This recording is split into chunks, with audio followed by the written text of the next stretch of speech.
Good evening and welcome to the Planning Commission meeting of June 4th, 2020. My name is Gary Hirsch and I'm the chairperson of the commission.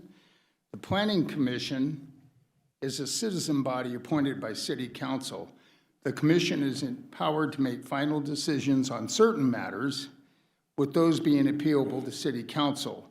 On other matters, the commission acts in an advisory role to the council, with the council making final decision. You'll have an opportunity to address the commission during the public hearing portion of the meeting. Your testimony is appreciated and encouraged. The commission acts from a written agenda. You'll need to fill out a yellow speaker card and give it to city staff if you wish to speak on any item. Copies of the agenda and the speaker cards are located on the table just inside the entrance to the Civic Chamber here. At this time, let's be sure we silence our cell phones, pagers, and other electronic devices. Thank you. There are 7 members appointed to the Planning Commission. At this time, I'll ask each commissioner to introduce themselves and state the district they're representing, starting on my far right. Good evening. I'm Ed Nyberg, representing the Cholla District. Good evening, I'm Vern Crow, and I represent Cactus. Good evening, I'm Vice Chair Al Lennox, representing the Beryl District. I'm Rick Harper, representing the Saguaro District. Warren Wilfong, representing the Ocotillo District. And I am Gary Hirsch, a mayoral appointee representing the city at large. Let the record reflect that all members of the Planning Commission are present, with the exception of Commissioner Nowakowski, who will be detained but joining us a little later during the meeting. The Planning Commission receives staff assistance and guidance from the Planning Division and the City Attorney's Office. Ms. Collins, would you introduce city staff who are present here this evening? Yes, thank you, Mr. Chairman. Our staff that's here this evening is George Gellert, a senior planner that will be making presentations, Diana Figueroa, our planning assistant, Jim Gruber, our legal advisor, and Edward Vigil, a senior planner in the planning department. And I'm Lisa Collins, the interim planning director. Thank you. Thank you. And let the record reflect that Commissioner Nowakowski has joined the meeting. Good evening, Commissioner. Is there anyone in the audience that would wish to speak on an item that is not on tonight's agenda? Because these items are not on tonight's agenda, the Commission cannot take action this evening. However, these items may be added to a future agenda. Is there anyone wishing to speak on an item that is not on tonight's agenda? Seeing none, we'll move on to approval of minutes. We have minutes of the Planning Commission meeting, regular meeting of May 7th, 2020. Is there a motion? So move. Support. We have a motion and a second for approval of the Planning Commission regular meeting minutes of May 7th, 2020. All in favor say aye. Aye. Aye. Any opposed? The motion is passed. Thank you. Ms. Collins, do we have any withdrawals or continuations? No, Mr. Chairman, no continuances and no withdrawals. Thank you. We'll now move on to our public hearing items. The purpose of a public hearing is to provide interested parties with an opportunity to present testimony for the Commission's consideration. We will follow the same procedure for each item. The chair will call the application number and the name of the applicant. Staff will present the report and answer questions from the Commission. The applicant will be given the opportunity to make presentation and answer questions from the Commission. Other persons who wish to testify will be asked to do so and answer questions from the Commission. The applicant will have an opportunity for closing comments. Staff will be asked for any final comments on the application and procedural guidance. The chair will then close the public hearing and ask for a motion prior to discussion. Speakers who wish to comment on any item during this evening's meeting will be staged in the adjacent room and called in sequence as their opportunity to testify before the commission presents itself. The first public hearing item this evening is G83 Plaza General Plan Amendment GPA 19-10 and rezoning application ZON 19-05. Thank you, Mr. Chairman, members of the Planning Commission. George Gaylor, Glendale City Planning Staff. The first case before you this evening, once again, is G83, which is a mixed-use planned area development. Specifically, the requests have to do with a general plan amendment, GPA 1910, and a zone change, ZON 1905. Again, the request involves a general plan amendment from planned commercial, the land use designation of planned commercial, to corporate commerce center. And secondly, a rezone from neighborhood shopping center to planned area development to allow for a mixed-use planned area development. The applicant is John Froke, Urban Planning LLC. The project area includes 8.23 acres. The project is located somewhat west of City Hall on the south side of Glendale Avenue, the east side of 83rd Ave, southeast block of Glendale and 83rd. As depicted on the screen, it is part of an area designated by the Glendale General Plan for planned commercial uses. And as depicted here in the yellow block, this includes about 8 acres, again, on the southeast corner of Glendale Avenue and 83rd Avenue. It's surrounded by multifamily zoning to the east and south, as well as commercial zoning to the north and west. A little better picture, look at the adjacent land uses, residential areas and multifamily areas to the south and east, again, commercial to the north and west. The development standards provided by the planned area development proposal, excuse me, would establish a mixed-use project on 8.23 acres and provide chiefly C2 type commercial development, as well as multifamily R4 type residential standards for the development of this site. The north portion is largely commercial, the southern portion is residential.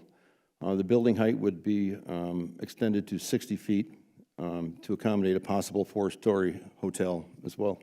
Excuse me.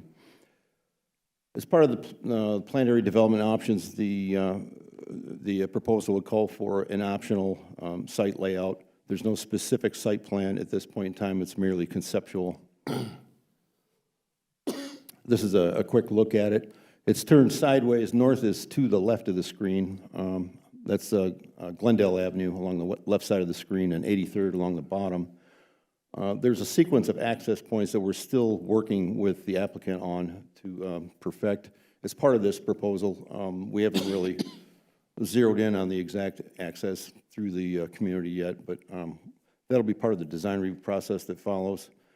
The proposal would enable 15,000 square feet of retail on 1.2 acres of the site to the top left of the screen, 5,000 square feet of commercial on the at the hard corner of the project, and the south half of the project, about 5 out of the 8 acres, would be 85 multifamily units. That's a density of about 17.4 units per acre. These are the hotel concepts that were provided by the applicant, kind of the design palette for the project, as well as for the retail concepts, retail palette, and some of the concepts for the residential component. As you can see, that's a 4-story structure. Currently, the site is vacant. This is a shot of the frontage along Glendale Avenue, looking somewhat southeasterly, I believe, southeasterly. As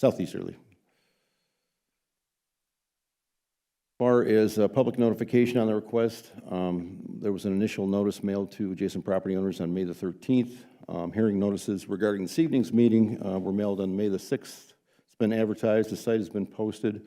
We also sent out a revised notice regarding the general plan amendment that was not initially included as part of the the initial advisory that went out on May 17th. We haven't received very many comments on the proposal. We did receive one comment from one of the neighbors representing the, I believe it was the area to the west. In the review of this project, staff finds that the amendment is consistent with the development objectives of the general plan. We believe it's compatible with the other planned area development nearby, and serves as a plausible infill proposal that includes additional housing opportunities for the city. Staff is recommending approval of the request subject to the following stipulations. One, the site plan dated May 1st, 2020, and elevations dated May 1, 2020 are considered conceptual and are subject to design review that would follow action on this evening's hearing. Number two, the applicant shall work with the city's transportation department to resolve the design, location, and number of access points to the site. The number of access points, width of the access, and design of the driveway shall adhere to the City of Glendale's 2015 engineering standards. The applicant shall submit a traffic impact study at the time of the design review submittal. The study shall be performed in accordance with the procedures and requirements of the McDOT Traffic Impact Study Manual. 4, the developer shall provide this half-street right-of-way dedication along Glendale Avenue and 83rd Avenue with all associated roadway improvements that are listed in the City of Glendale's 2015 engineering standards. Number 5, the 12 kilovolt power lines along 83rd Avenue shall be placed underground.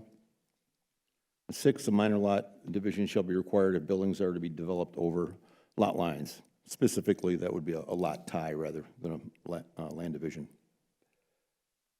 7, the developer shall record a notice to prospective purchasers of the proximity to the Glendale Municipal Airport in order to disclose the existence and operational characteristics of the airport to future owners or tenants of the property. And number 8, design review would be required. Mr. Chairman, that concludes my presentation. Thank you, Commissioners. Are there any questions for Mr. Gaybert? Any questions, Commissioners? Commissioner Nowakowski. Hello? Okay. So there's for future residents or business owners, there's a notice about the airport. This is 83rd Avenue in Glendale. I know we've done a lot of rezoning for large 4-story buildings along 91st. Why? This is just pops up to me. This is further away from a lot of the development we've been approving. If I believe you're within 3 miles of the airport, that's a routine acknowledgement. Okay, then we need to add it into the other developments then that are closer, Westgate specifically.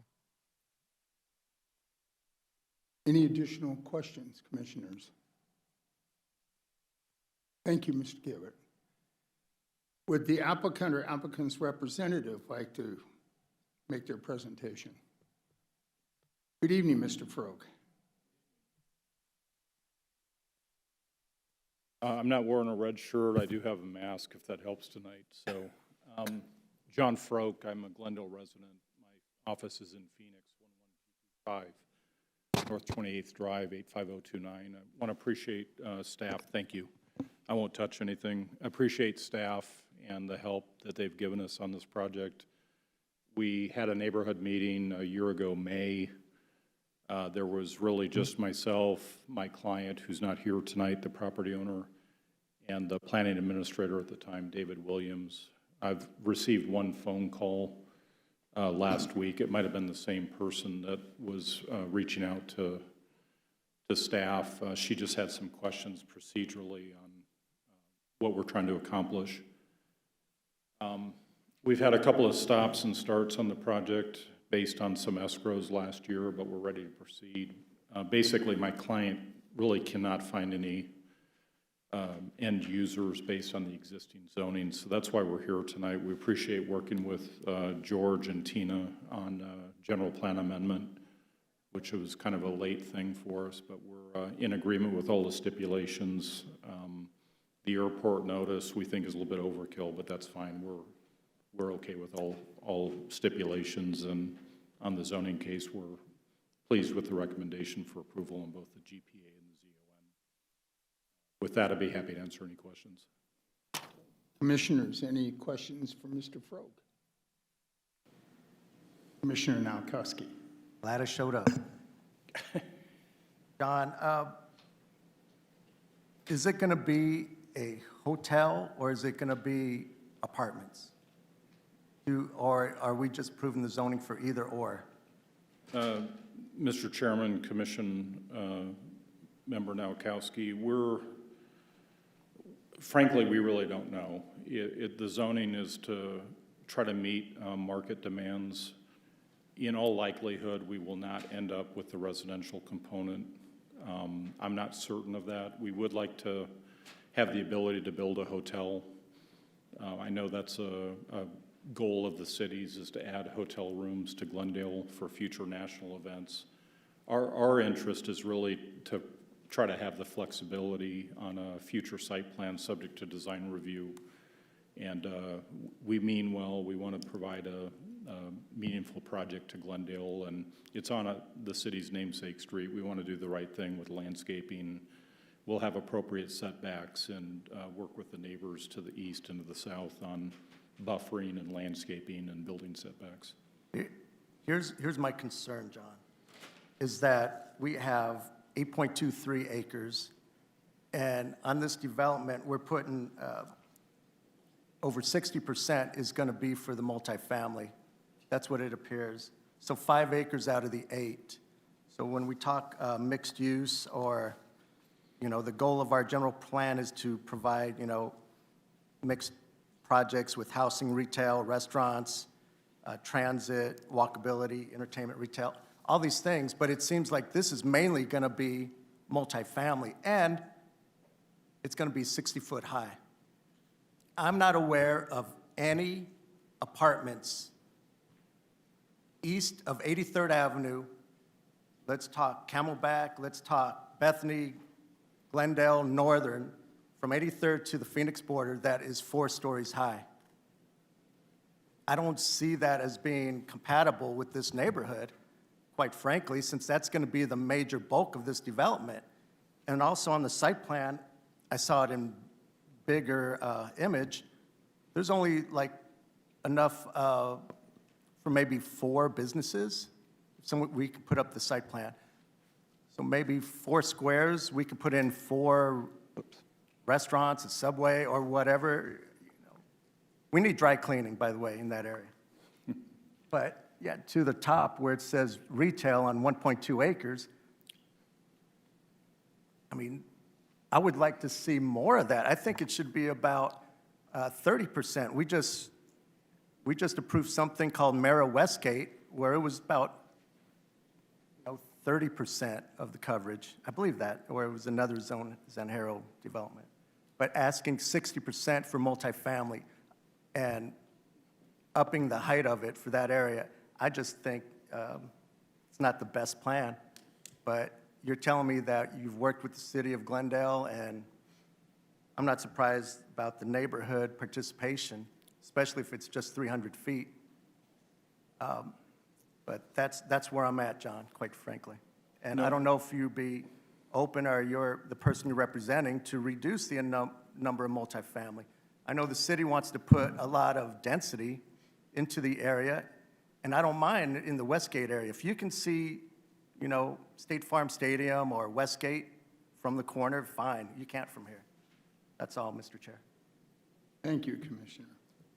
Mr. Chairman, Commissioner Nowakowski, we're here to work with the city. If there's a stipulation that we need to agree to reduce the amount of multifamily or residential component, we can. About 15 years ago, Lamar Road, which would be to the right of the screen, that would be our south boundary, we abandoned the right-of-way. At the city traffic engineer's request at the time, we'll landscape that area. That'll provide a buffer to the apartment complex to the south. The representative exhibits that were up on the screen a few moments ago are part of the PAD booklet. In all likelihood, once we go through design review, the design will probably change. We're trying to give a representation of the quality of the residential component that might be there. We think that we'll have a lot of landscaping good setbacks on the project. There are some end users that we're talking to that are not multifamily, where that site plan that's up on the screen would in all likelihood change, subject to design review. I don't want to make this sound like, hey, here's a pretty picture and it's going to change, but in all likelihood, the layout that's up there tonight will probably change once we come in with a design review with Mr. Gaylord and with staff.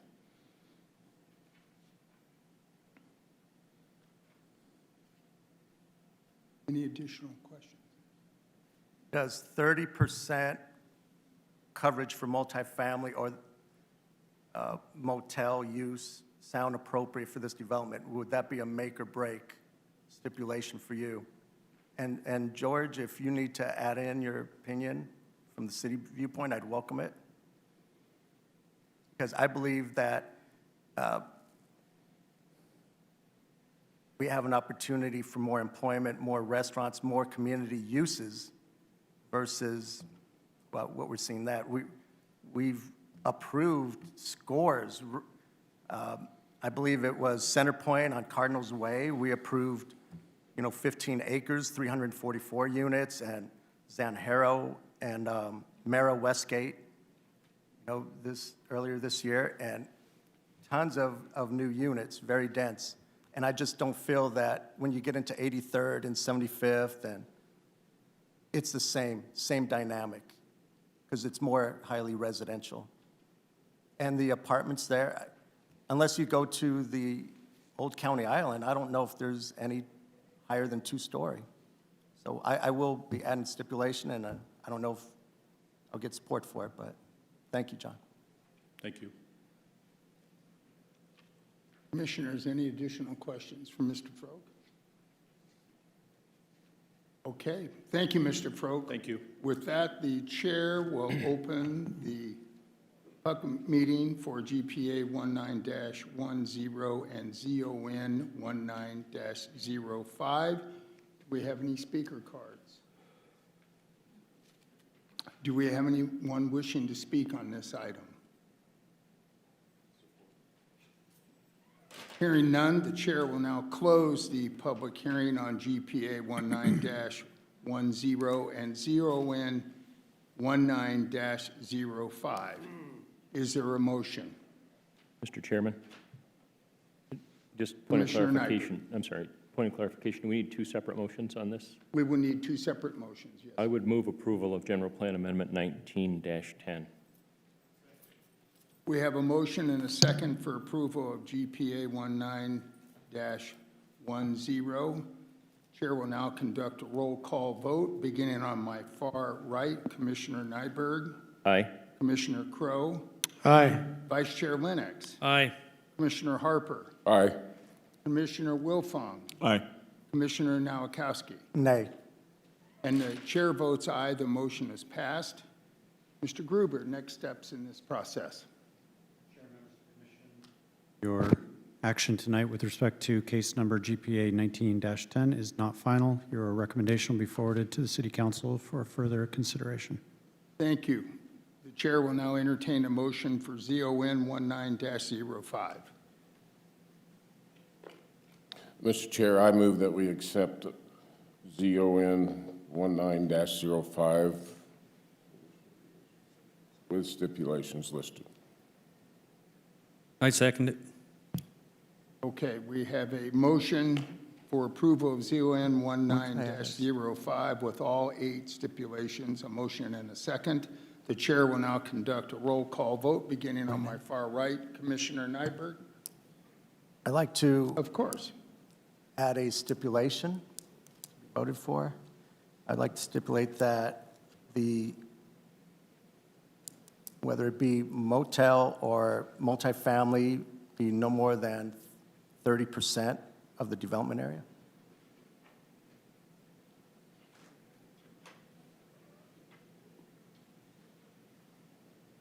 Okay, mechanically, how do we do this, Mr. Gruber?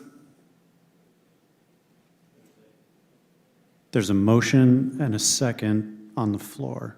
So if the motion maker wants to amend his motion, You could take that approach if the motion maker wishes to see what the vote is on his motion. That is at the pleasure of the motion maker. Thank you. Commissioner Nyberg, how would you like to, or excuse me, Commissioner Harper, I beg your pardon. How would I you? stand by my motion. So we'll go ahead and vote then. The chair will now conduct a roll call vote on ZON 19-05, beginning with Commissioner Nyberg. Aye. Commissioner Crowe. Aye. Vice Chair Lennox. Aye. Commissioner Harper. Aye. Commissioner Wilfong. Aye. Commissioner Nowakowski. Nay? And the chair votes aye, the motion is passed. Now, can we entertain a separate motion for a stipulation that, since this is already passed? Chair, members of the commission, your vote renders the request for the stipulation moot, and your action with respect to the case number ZON 19-05 is not Thank you. final. Your recommendation will be forwarded to the council. Very good, thank you, Mr. Gerber. Okay, we'll move on to the second public hearing item this evening. That is Glendale 91 PAD General Plan Amendment GPA 20-10 and rezoning application ZON 20-03. Mr. Gabert presenting. Thank you, Mr. Chairman, members of the commission. Again, this is a request for a mixed-use planned area development to be known as Glen 91, specifically GPA 20-01 and ZON 20-03. The request is for, again, a minor general plan amendment from PC, again, planned commercial to CCC Corporate Commerce Center, as well as a rezone from C2 or general commercial to planned area development. The applicant is Shane Ellman, Tiffany and Bosco. The project area includes 15.46 acres. This is the location, again, this is the southeast block of Glendale Avenue and 91st Avenue, located just east of Westgate and the 101, south side of Glendale Avenue. This is the depiction by the Glendale General Plan. Again, it's designated as a planned commercial area. The request would effectively extend the CCC designation from across the street, the Westgate area, and to include this portion of property as a way to accommodate a mixed-use development on a smaller parcel. This is the property's 3 parcels currently, again, along the south of Glendale Avenue, currently zoned C2. There's undeveloped agriculturally zoned property to the south, residential and I believe adult care facilities located to the east, commercial property across the street, north side of Glendale Avenue, and to the west, both as part of planned area developments within Westgate. This, is, again, is an aerial view of the project site, part of an undeveloped parcel. And again, the adjacent uses are vacant to the east and as well as residential to the east and south, commercial north and west. The planned area development calls out 2 basic parcels on the project. The parcel to the west at the hard corner of the intersection would be a commercially developed project with a building height of 120-foot maximum. And the project to the east would be a 60-foot building height, largely multifamily units. We've taken an informal look at a proposal for this site that would include 296 multifamily units, but there's no development or design review application at this point. The access designs, the commercial footprints, floor area, design palette would be finalized as part of our design review process. A couple things that are key to the review of this site plan have to do with the development of access to the northeast corner. We've got a slightly offset intersection at that hard corner, as well as the east-west laterals that may be developed in association with the development of that corner property, the southwest corner. That's still something that will be worked out, hopefully through the design review process. There's some conceptual elevations submitted in response to the The residential component of the project, again, 4-story residential units, 60-foot maximum, and the current proposal is 296. This is the, just some quick photos of the street frontage of the project site, 91st Avenue, looking southeast to the top, and the southwest, 89th Avenue and Glendale looking southwest.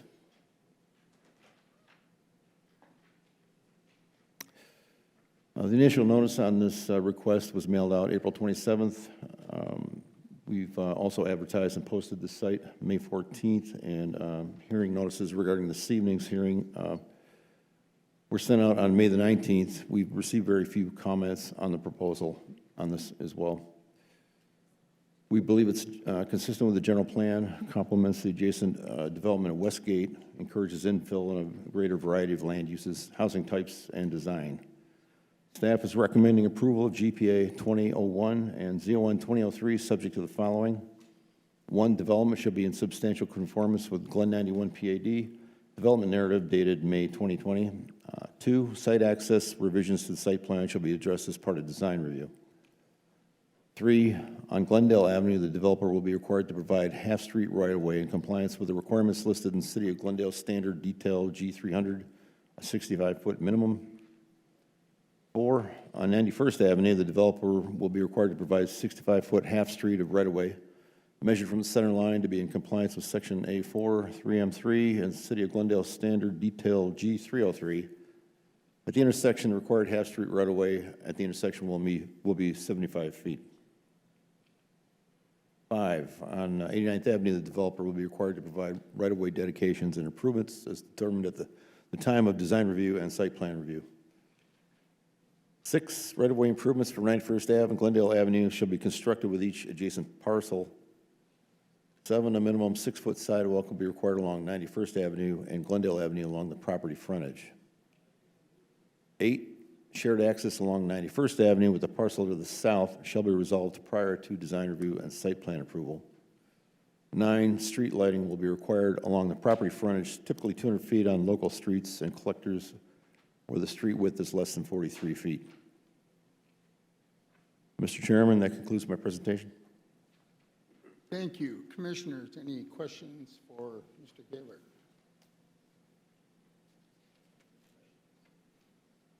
Thank you, Mr. Gaylord. Would the applicant or applicant's representative like to come forward, state your name and address for the record, and make your presentation? Good evening, Chairman Hirsch, members of the commission. My name is Shane Alleman with Tiffany & Bosco. It's great to be here tonight. I know you got a full schedule, so I'll try to keep it brief, but George did a wonderful job in his presentation, and we have really been pleased with this project. Has been in discussion for over a year now with many departments at the city of Glendale and especially with planning staff, and we really commend all of the hard work and taking the time to work with us to craft something that we think is going to be special here on the site and provide an opportunity to interact with what's occurring just to the west of us with Westgate. And so there's just a couple slides that I wanted to go through just to supplement some of the great information that George just provided here. So if we could go to the next slide. This just shows an aerial here of the area. Of course, you can see it's right there on 91st, right by the hub of Westgate, right at the heart of the Westgate Entertainment District. And as we've discussed this area with staff and with different departments at Glendale, it was important that we tried to provide a development here that was interacting with that and providing density, as well as a commercial component and having those retail opportunities that coincide with the people that will continue to come to this area. Go to the next slide. This is just a closer view of the site. You can see to the very east of us, we've got the Westgate Village retirement, and of course the Cahove community, which is more of a medium-high density residential that's still in construction there. And then we have an A1 zoning to the south and Westgate to the west, and the 91 Glendale Center to the north. Next slide. So this is, as we looked at the site, as I said, we talked with staff, it was really important to craft the uses that were compatible with this area. Currently, the site is zoned as C2, which allows a multitude of different uses, even noxious uses. And so as we worked with staff, it was important in our PAD to make sure that some of those uses, such as adult entertainment, auto repair facilities, pawn shops, RV self-storage uses, tattoo parlors, thrift stores, all of those were prohibited. And that is what you'll find in this PAD, is that it was important for us to look at the uses that were compatible with this area and exclude those uses that we didn't feel fit in with the area. If we go to the next slide, and I think George already talked about this, so I'd like to go to the next slide and talk about HCW, because as we started this process, we were able to have HCW come on board, and we actually have a concurrent DR and site plan application in review right now. And in fact, HCW, I've got representatives here, the president of HCW and project manager, Rick Huffman and Tom Nelson. They're anticipating for the multifamily, the DR and site plan to be approved in July. So it's moved far along, and staff has reviewed those elevations, they reviewed the site plan, how it works, and all of those details have been worked out. And really, HCW is a magnificent company. They've done a lot in the valley. They've done some develops in Glendale. One of the projects I wanted to highlight, not too far from here in Chandler, the Met at Fashion Center. They were involved with the construction of that facility in 2015. And if you've been out to the Chandler Fashion Mall and you see the Met just to the west of the Fashion Center, you'll see the high-quality multifamily living that's produced there. It's not your garden-style apartments. This is more of an urban living with high amenities, pools, coffee bar, fitness center. And so this site here, Glen 91, is patterned after that project in Chandler. If you go to the next slide, you'll see some of the imagery. If you haven't been out to the Met at Fashion Center, you'll see immediately the quality that's part of this, the difference in materials and colors, and the uniqueness of the buildings that come here, the amenities that are there. And the next slide, I think we've produced a perspective of what it could look like and what matches with some of the elevations that are currently being reviewed with DR.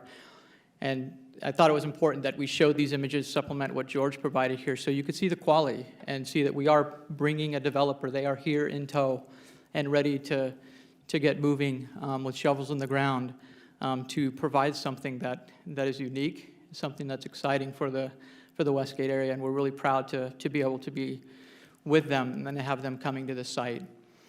And so with that, I'm happy to answer any questions. Like I said, I've got HCW here with me today. If we have any questions about the multifamily project that they currently are in review with staff on and the DR and the site plan review, we'd be happy to answer any questions that you have. Thank you, Mr. Allman. Commissioners, any questions? Commissioner Nowakowski. Sean, I want to compliment you on a development plan that has 15% residential, 55% office, and about 30% commercial retail. That's a good breakdown. We just passed something that's 60% residential, no drawings, no renditions of what it would look like, a lot of hope and trust there. So I'm very glad on how you presented this, and I look forward to it. And you know what, from this development, I can see Westgate and State Farm Stadium. So yeah, I'm pleased with that. Tell the folks back at Tiffany and Bosco and HDW Development that bring something like the Met to Glendale. Thank you. thank you. Appreciate it. Commissioners, any questions, comment? Very good. Thank you, Mr. Allman. Thank you. The chair will now open the public hearing on GPA 20-01 and ZON 20-03. Do we have any speaker cards? No, Mr. Chairman, we do not. Is there anyone present that would like to speak on either of these items? Seeing none, the chair will now close the public hearing on GPA 20-01 and ZON 20-03. Is there a motion? Mr. Chairman, I make a recommendation that we approve GPA 20-01. We have a motion and a second for approval of GPA 20-01. Chair will now conduct a roll call vote, beginning on my far left. We did have a second. Yes, sir. Not a problem. Keep me between the guardrails and out of trouble. Okay, we'll proceed with a vote, and I'll begin with Commissioner Nyberg, Aye. Commissioner Crowe, Aye. Vice Chair Lennox, Aye. Commissioner Harper, Aye. Commissioner Wilfong, Aye. Commissioner Nowakowski. Aye. And the chair votes aye. The motion is passed. Is there a motion for ZON 20-03? Mr. Chairman, I move we approve ZON 20-03, subject to the stipulations contained in the staff report. Support. We have a motion and a second for approval of ZON 20-03 with 9 stipulations. The chair will now conduct a roll call vote. Commissioner Nyberg, Aye. Commissioner Crowe, Aye. Vice Chair Lennox, Aye. Commissioner Harper, Aye. Commissioner Wilfong, Aye. Commissioner Nowakowski, Aye. and the chair votes aye. The motion is passed. Mr. Gruber, what are the next steps in the process? Chair and members of the commission, your action with respect to case numbers GPA 20-01 and ZON 20-03 are not final. Your recommendation will be forwarded to the City Council for further consideration. Thank you. We'll now move on to the third public hearing item this evening, New River Road Truck Parking Rezoning Application, ZON 20-10. Mr. Virgil presenting. Good evening, Mr. Chairman and Commissioners. My name is Edward Vigil. I'm a fairly new planner, so this is my first time presenting at the Planning Commission. And I am... We'll try not to be too harsh on you. Okay, thank you. I am introducing zoning case 20-10 for New River Road truck parking.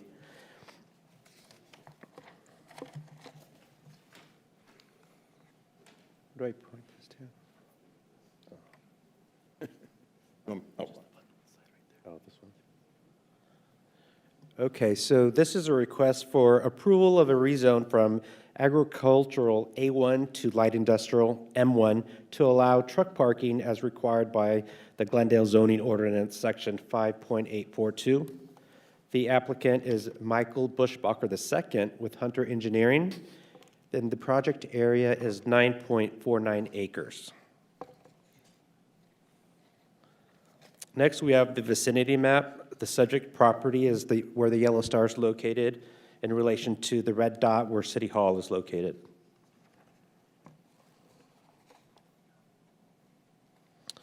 Next is the general plan. So this site is designated as business park by the Glendale General Plan.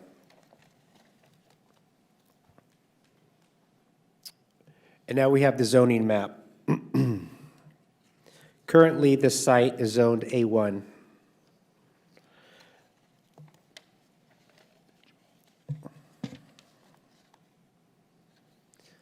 An aerial photograph.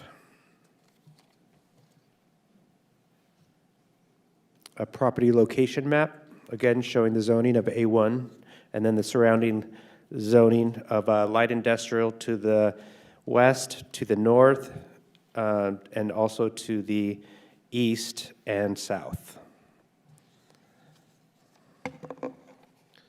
Next, I'm introducing to you a possible site plan titled Option A.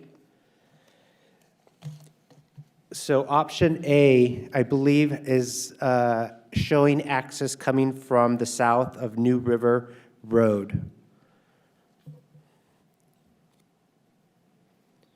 And then Site Plan Option B is showing access coming from the north and not through New River Road, with a wall blocking access to New River Road, which may be a possible alternate access.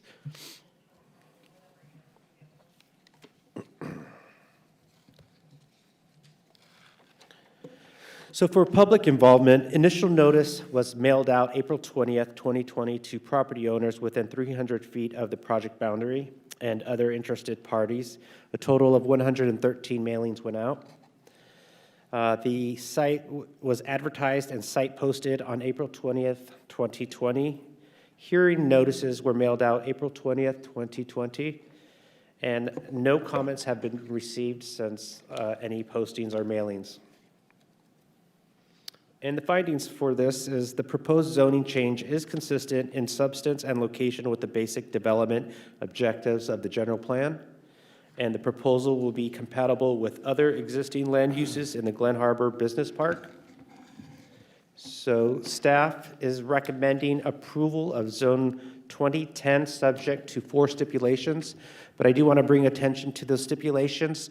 The applicant has requested if we could change the time frame from 6 months to 18 months on those stipulations, and the planning department has agreed to those. So as I read them, instead of 6 months, it's going to read 18 months.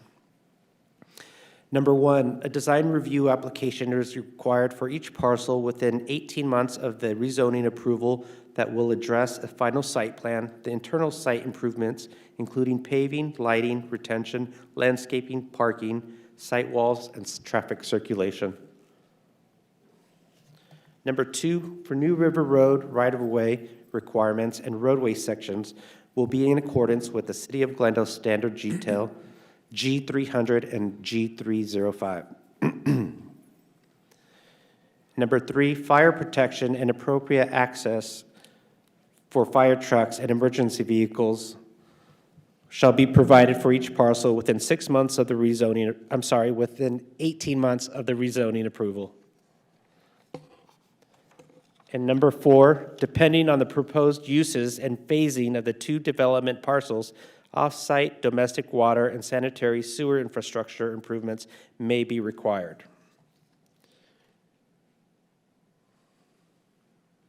And that concludes the presentation for New River Road truck parking zoning case 20-10. Also, the applicant is here. He would like to give a brief presentation. Great, thank you. Any questions for Mr. Vigil? Commissioner Crowe? Yes, stipulation number 4, why does it say off-site domestic water and sanitary sewer infrastructure improvements may be required? I would think they would be required. Well, I believe that there's still more research and discussions on what improvements are going to be required and where they're going to come from. But Adam Baugh, the applicant, will also address that as well in his presentation. Thank you. Any additional question? Commissioner Nowakowski. The right-of-way improvements in stipulation number 2, are we talking curb gutter, expanding or widening the street, New River? I drove down it. I'd never heard of this street. I've been to Glen Harbor, and right now it's it needs improvement. Right now it's a very small, narrow road. It definitely does need improvement. It has not been improved, and it depends on the option A or option B site plan as to whether or not these trucks are going to have access through New River Road, or up from the north, whether or not they're going to be required to improve New River Road. But also Adam Ball with the applicant can also go more further in detail in that as well. Well, it's along the right-of-way of the development project. I would think would be a requirement. Well, there's 2 separate owners at this time. So one owner owns the west part, and another owner owns the east portion. So Has any city department looked at the drainage issues? Because the elevation can go from, it looked like 10, 15 feet difference in elevations between the neighboring properties. It is higher. It's really, like 3 A's. right. So land development engineering did look at the application and the plans, and they gave their responses, and those responses were included in these 4 stipulations. So as far as drainage, I'd have to look into that a little further and get back to you. Is this going to council after us? Yes, it is. Okay. And the last one is kind of on the water sewer. the very least, is there a fire hydrant back there? Not currently, that's one of the requirements that they'll have to provide it when we go through design review. All right, 189 truck spaces. I'm just thinking, we're talking about Plan A, B, that's one entrance for 189 trucks and a street that's pretty narrow. I just hope that number is adequate, and I trust y'all. Right, and as I stated, it's still, the site design's still being worked on and negotiated and discussed. So as soon as we get a final design, we'll review that through the design review process. All right, maybe before council, there might be talk about two Right. entrances or one exit, one entrance. Thank you. You're welcome. And Adam? Good evening. Please state your name and address for the record, sir. Good evening, Adam Baugh, 2525 East Arizona, Biltmore Circle. I've seen the agenda, but I've seen the crowd outside, so I'm going to be very brief so you can get home earlier tonight. But I'm grateful for staff's participation in helping us get to this point. Very astute questions from the two members of the commission. I can answer those questions tonight. It briefly stated, this is a use that's been operating since about the 1980s, and I think it was started from the gravel pit that was directly north and east of us, and there was parking going on and storage going on, and as that gravel pit occurred over the years and then eventually went away, the parking still was occurring. And so you can look through some historical aerial photos and see these operations have been occurring for some time, but frankly, they've been occurring under an agricultural zoning district. So what this case does is it applies an industrial zoning district that brings it more in conformance both with the use, but more importantly, with the site. And so the things and the types of questions that you're asking relating to drainage, site improvements, fire hydrants, those things are expected to occur with this rezone case. Interestingly, New River Road, I agree with you, it's in a configuration that's probably not optimal nor to the standards of city today. It's weird because it dead ends at this property. It really doesn't go beyond it. And I think that's likely a function of just the historical use dating back to the 1980s with the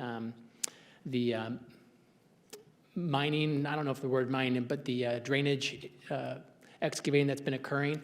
But with this opportunity to rezone the property, it can actually bring the site into greater conformance, which includes the half streets, right-of-way, curb, gutter, sidewalk, a water line extension. And to answer your question, member of the commission, the reason why it's questionable if a sewer line is needed or not is because it's a parking lot. And so as long as there's no buildings or bathroom facilities that require a sewer line, then it wouldn't be needed at this time. If there's a requirement to build a vertical structure, then of course they would have a sewer line that would be required to be installed at that time.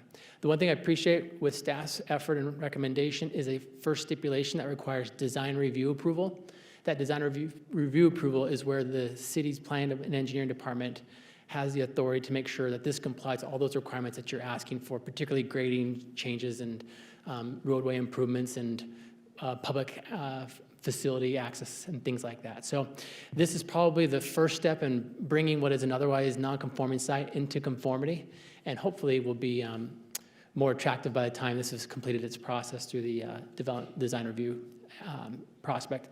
I'm grateful for staff's recognition of 18 months because these things don't happen quickly, and there's a couple of owners that have to work together, and there's an intervening owner between us and Glendale Road that also needs to participate in some of these road improvements and water line extensions. And so that type of coordination helps us get there within that time frame suggested by staff. So thank you for your time, and I hope I was brief enough for your other items on the agenda, but I'll take any questions that you might have. Thank you. Any additional questions, commissioners? Commissioner Nowakowski. Just south of the property is a property called, well, there's a monument in front of it called Squaw Peak Park. And it seems to have trucks parked there also. That's not part of this development, but is it part of the same ownership group? It is not. And I'm just curious, staff, if that is, if they're out of compliance. And if we go out and talk to them, maybe we can get New River Road done at the same time instead of, some now, some later. I mean, it would help that development out. We need their participation, frankly. Yeah, because it's a mess. they lead us into the process. I'd like staff to look into that. Thank you. Thank you, Commissioner Nowakowski. Any additional question? Okay, thank you, sir. Thank you very much. The chair will now open the public hearing for ZON 20-10. Do we have any speaker cards? No, Mr. Chairman. Is there anyone present this evening that would like to speak on this item? Hearing none, the chair will now close the public hearing on ZON 20-10. Is there a motion? I recommend the approval of ZON 20-10 with the following stipulations. Second. We have a motion and a second for approval of ZON 20-10 with the 4 stipulations. Chair will now conduct a Point roll of call order. vote, beginning on my far right with Commissioner Nyberg. Wow. Point of order. Yes, sir.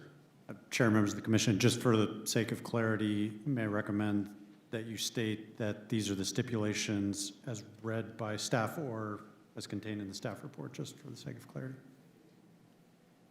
Commissioner Wilfong, are you okay with that? Yeah, I was going to say, you wanted me to address the 18 months. That'd be fine if you want to Yeah, restate the okay, motion. Recommend the approval for ZON 20-10 with the stipulation changed on number 1 from 6 months to 18 months and the rest of the stipulations that follow. Is that correct? Okay, we're good now. Thank you, Mr. Gruber. We'll now conduct a roll call vote. Commissioner Nyberg. Mr. Chairman, I believe stipulation number 3 was also amended to 18 months. That is correct. Okay, so how about if the chair restates the motion? Commissioner Wilfong has moved for approval of ZON 20-10 with 4 stipulations as restated by staff during this evening's meeting. Stipulation 1, design review application is required for each parcel within 18 months of rezoning. Stipulation 2, as written in the staff report. Stipulation 3 is amended. Fire protection and appropriate access for fire trucks and emergency vehicles shall be provided for each parcel within 18 months of the rezoning approval. And stipulation 4 is as stated in the staff report. Okay, and we have a second? Second. Thank you. We'll now conduct a roll call vote on ZON 20-10 with the 4 stipulations as restated. Commissioner Nyberg. Aye. Commissioner Crowe. Aye. Vice Chair Lennox. Aye. Commissioner Harper. Aye. Commissioner Wilfong. Aye. Commissioner Nowakowski. Aye. And the chair votes aye. The motion is passed. Mr. Gruber, next steps in the process. Chair, members of the commission, your action with respect to case number ZON 20-10 is not final. Your recommendation will be forwarded to the City Council for further consideration. Thank you very much.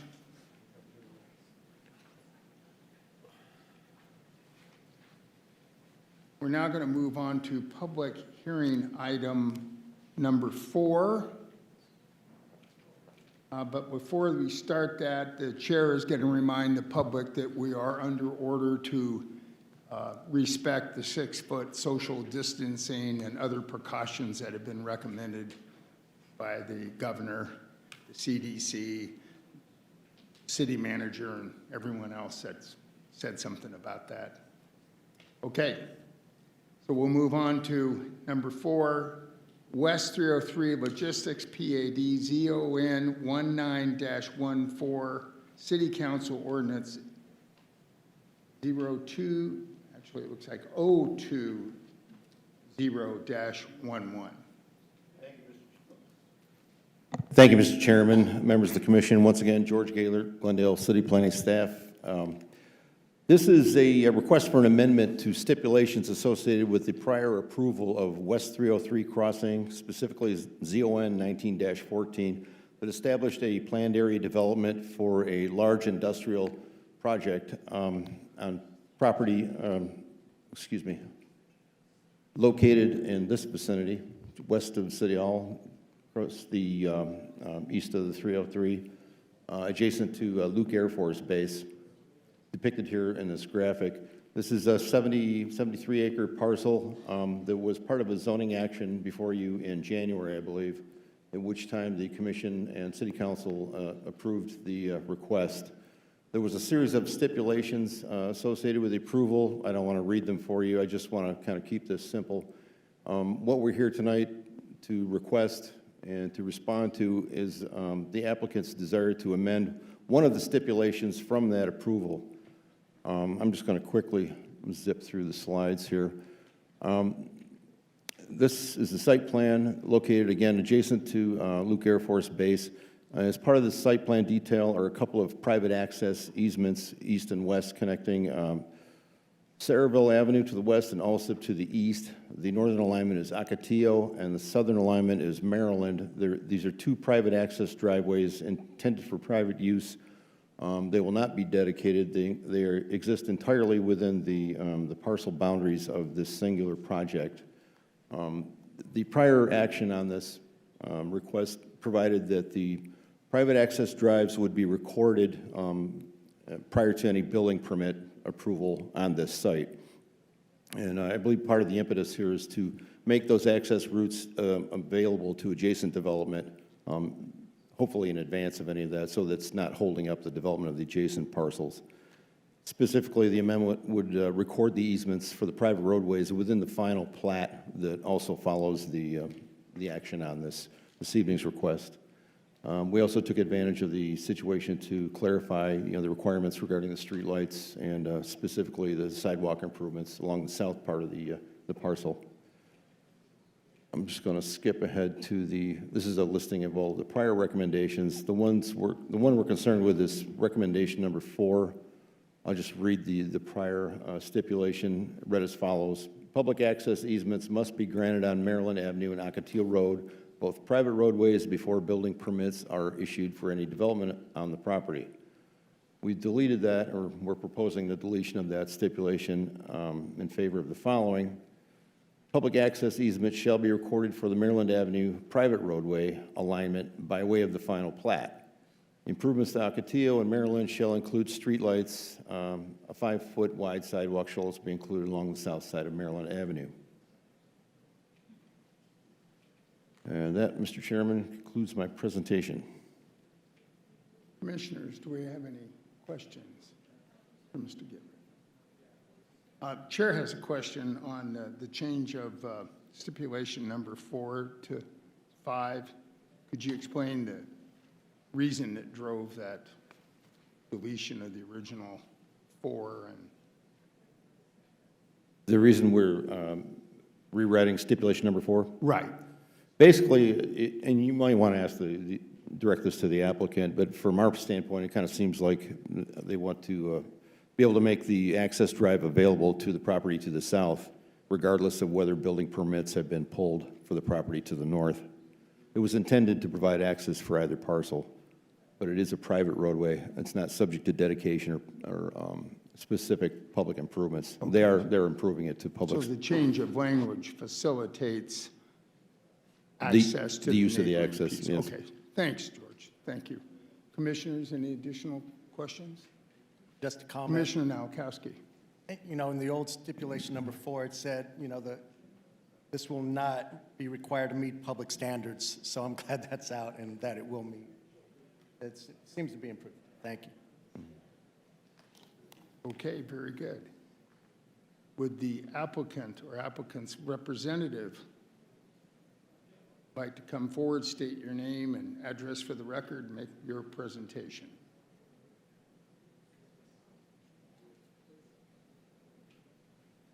Good evening, sir.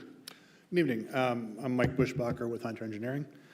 Thank you for this time this evening. I'll be really quick. This is basically a modification. And we heard this case, you heard it back in January.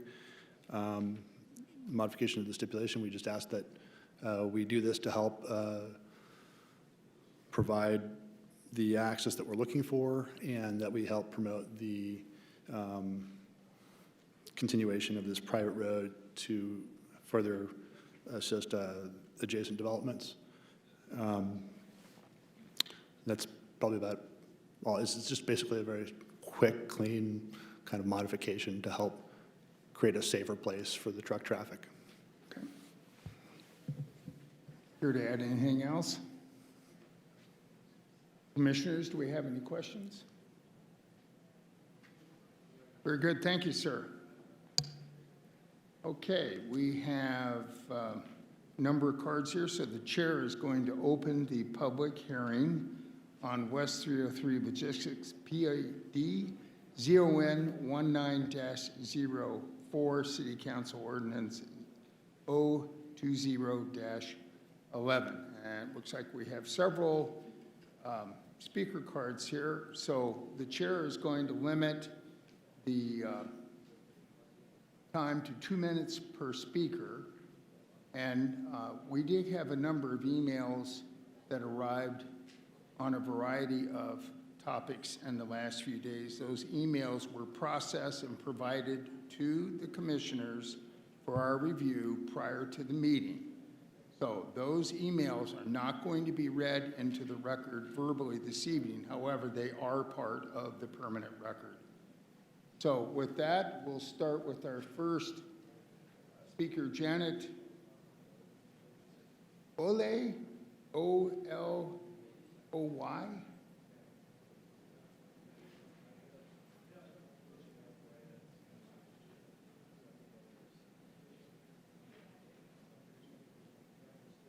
Do we have a Janet?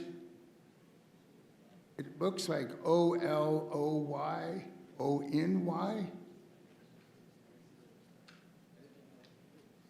Mr. Chairman, we do have speakers staging in the adjacent room, so we'll make an announcement. Then they need to be aware when their name is called. So maybe if you go on to the next one, and I'll walk over there and do that. Thank you. Okay, V. Sadler. Mr. Chairman, I apologize. The speaker that you just announced doesn't wish to speak. Okay, thank you. That's fine. Okay.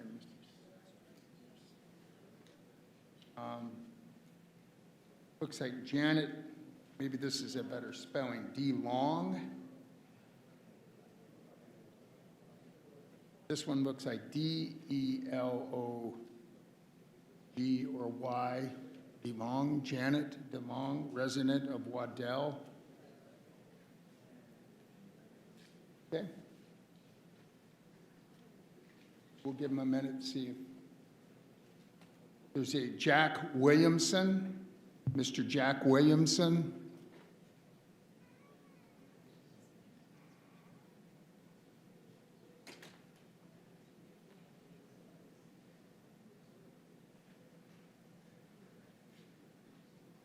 Mr. Jack Williamson.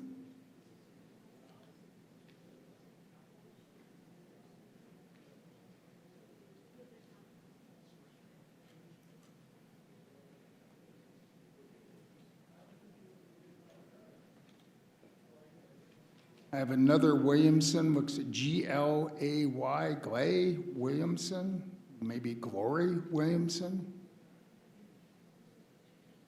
Mr. Chairman, I'm not sure if they know that this motion is already passed, and this is just an amendment to one of the stipulations. I'm not sure they understand that. I don't know, but you know, they do have a speaker card, so we'll give them an opportunity to speak if they'd like. Another Jack Williamson and Nicole Williamson. Nicole Williamson. Okay, for the record, all of the cards state opposition. I think I've called every name twice and done the best I can to pronounce those names. All these cards, there are some repeats, are in opposition to ZON 19-14. So with that, the chair will close the public hearing with your permission, Mr. Gruber, and we'll call for a vote, or excuse me, a motion. Is there a motion on West 303 Logistics PAD ZON 19- 20-14, City Council Ordinance 020-11.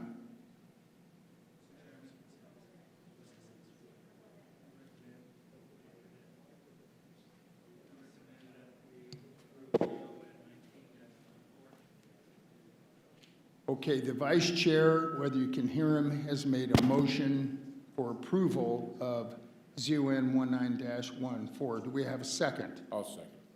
We have a motion and a second for approval of ZON 1904. And I think we had some stipulations there, so I presume you're including stipulations. Just a minute. Okay, Amending the number 4 stipulation. all right. With that, I'll proceed with a roll call vote, beginning on my far right. Commissioner Nyberg, Aye. Commissioner Crow, Aye. Vice Chair Lennox, Aye. Commissioner Harper, Aye. Commissioner Wilfong, Aye. Commissioner Nowakowski. Aye. The chair votes aye and the motion is passed. What are the next steps in the process, Mr. Gruber? Chair, members of the commission, your action with respect to case number 020-11 is not final. Your recommendation will be forwarded to the city council for further consideration. Okay, would the commission like to take a break at this point, a 5-minute recess? Do we need a motion and a vote for that, Mr. Gruber? Chair, members of the commission, I don't think that's necessary. Okay, fine. Then the commission will take a 5-minute recess, and then we'll reconvene.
Okay, good evening. We're ready to reconvene the Planning Commission meeting of June 4th, 2020.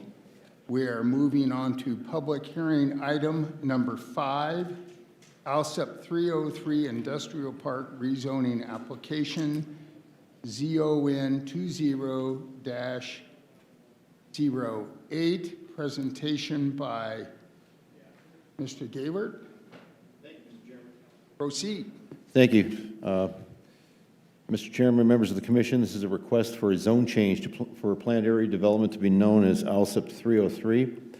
The request would rezone 73 acres from RU 43 to planned area development to enable 1.16 million square feet of industrial floor space. The site is pending annexation, scheduled for council review on June the 23rd. The applicant is Hunter Engineering Incorporated. The project area, once again, is 73 acres. This is the location somewhat east of the 303 and adjacent to south of Luke Air Force Base. This is, again, a 73-acre block of property along the north side of Camelback Road, adjacent to Alsip Road, just east of Alsip Road, south of Luke Air Force Base. The city's general plan has designated this portion of the city as part of the Luke compatible land use area, meaning specifically everything we do there needs to be compatible with what the military is doing at the air base. This is the site and an aerial photo of the surrounding properties, many of them vacant at this time.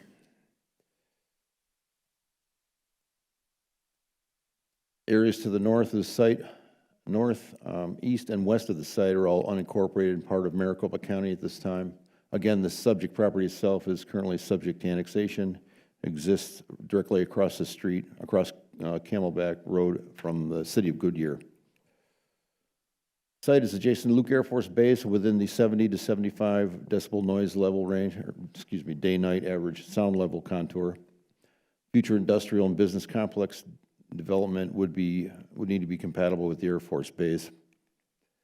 And just kind of for your information, this is a map of some of the surrounding properties. Looks like those tags have bounced around a little bit, but we have a series of properties, industrial facilities that are developing along and adjacent to the 303, between the 303 and Luke Air Force Base. Large lot configurations, just like the one before you currently, to be known as the ALSEP PAD. We've got a number of them nearby: Bethany 303, West 303, Logistics 303. They're all located just west of the air base, and part of the contour range. It runs from about 65 to 75 decibels. Once again, this, the proposal before you would enable 1.2 million square feet, I should say, of building space. Buildings will be planned for industrial distribution uses. They could be constructed either as a single facility or 2 or more buildings on the pad. The development standards included in the booklet would establish basically M1 type development standards with specific exceptions for building height, floor area ratio, parking, and signage. Building would be increased. The floor space would be increased above the M1 standards.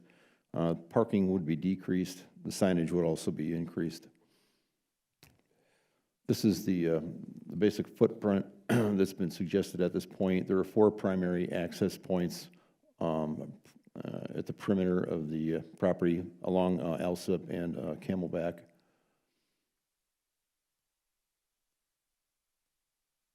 Just another look at the same project site. This is the landscaping depiction.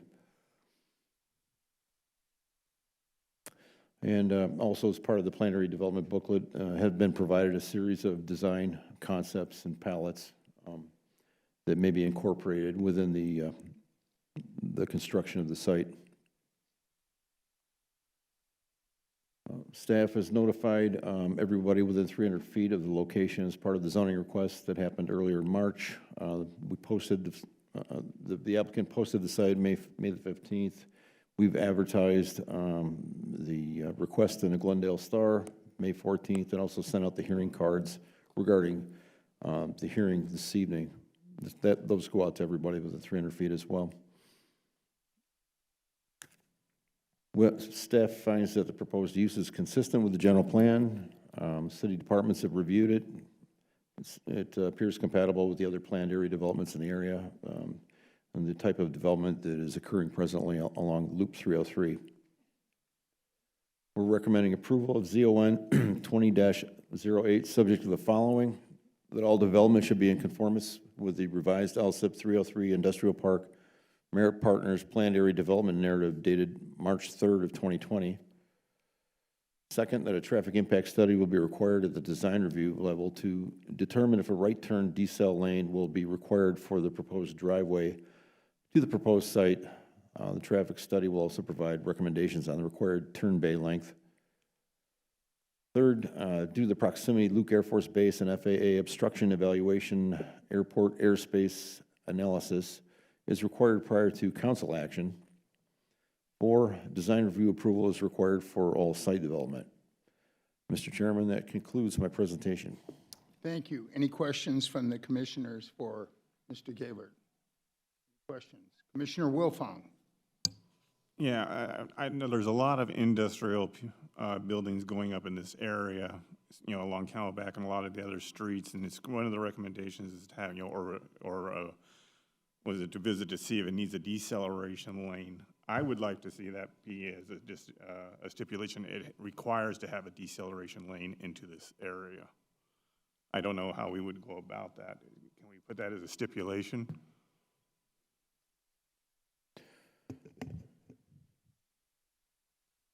That's a question. Yeah, if you want to add that as a As a stipulation requirement. when the time comes, yes, and see if you have support for it.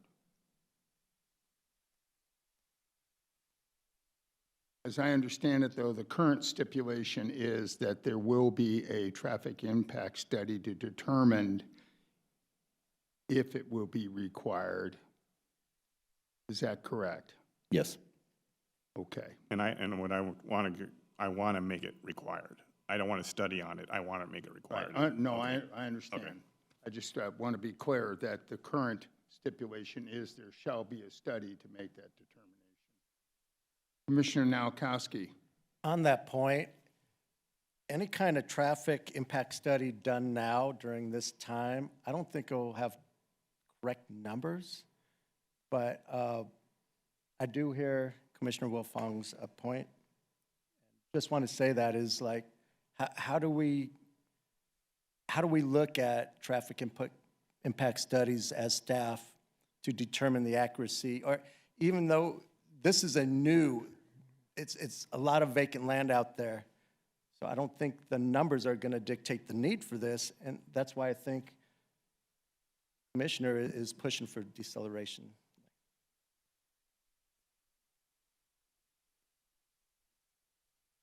Okay, any additional questions, commissioners? With that, then we'll ask the applicant's representative, come forward. Please state your name and address for the record, and make your presentation. Welcome Hi. back. This is Mike Bushbacher with Hunter Engineering. Address is 10450 North 74th Street, Scottsdale, Arizona. Thank you again for hearing me. I'll make this relatively quick. This is somewhat similar to other industrial projects we have presented, that I've presented before. And in the fact, this is consistent with the general plan. It is the type of development that I believe has been planned for this area. Since you can no longer build homes within this contour, noise contour near the Air Force Base, it is well suited for this, and the market has come after 17 years of planning in this area to start to develop these properties. So we think the time is ripe. We think that the opportunities are good, and we think it's consistent with what the city wants in the general plan. With that, I'll take any questions if you have. You heard Commissioner Wilfong's request stipulating that there be a deceleration lane. What's your reaction to that inquiry? We don't entirely know exactly how many buildings will be there. We would like to see a traffic study to help us identify that. We understand that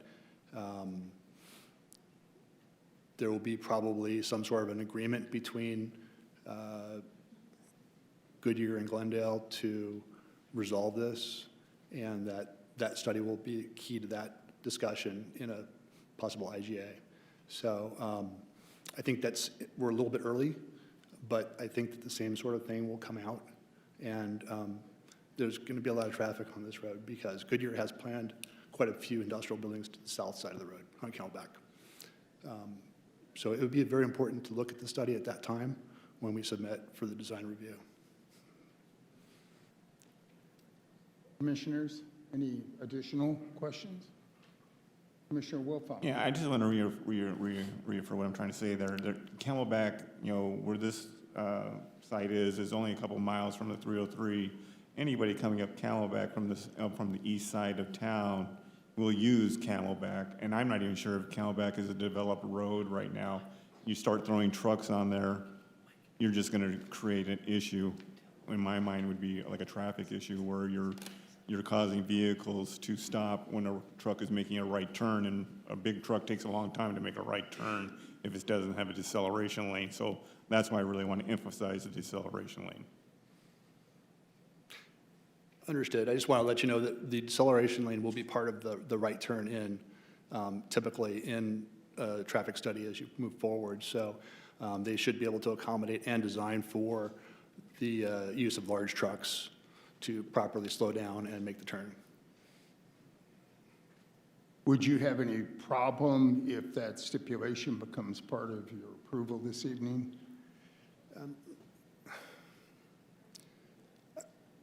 I think that we should probably listen to what the traffic engineers have to say first. It's a standard practice for the right turn decel lane to slow down the traffic. It's really critical for large semi-trucks to be able to slow down and stack appropriately so they don't back up other traffic. But at this point, like I said, I think it's a bit early. But if it's needed, we could entertain it.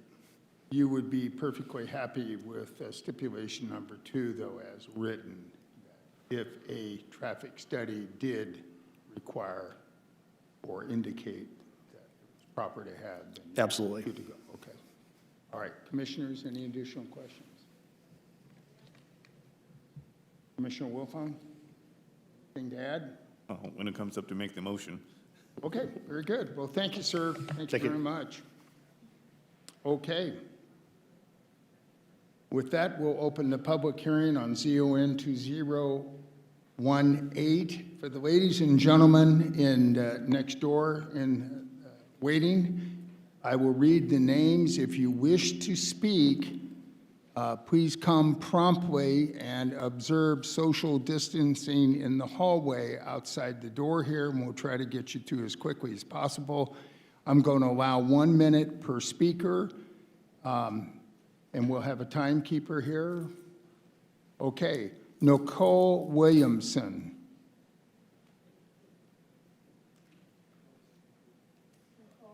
Who is opposed to the application. V. Sadler opposes the application. V. Sadler. Jack Williamson opposes the application. Jack Williamson Jr. opposes the application. Glory Williamson opposes the application. If I've called your name and you wish to speak, please come forward.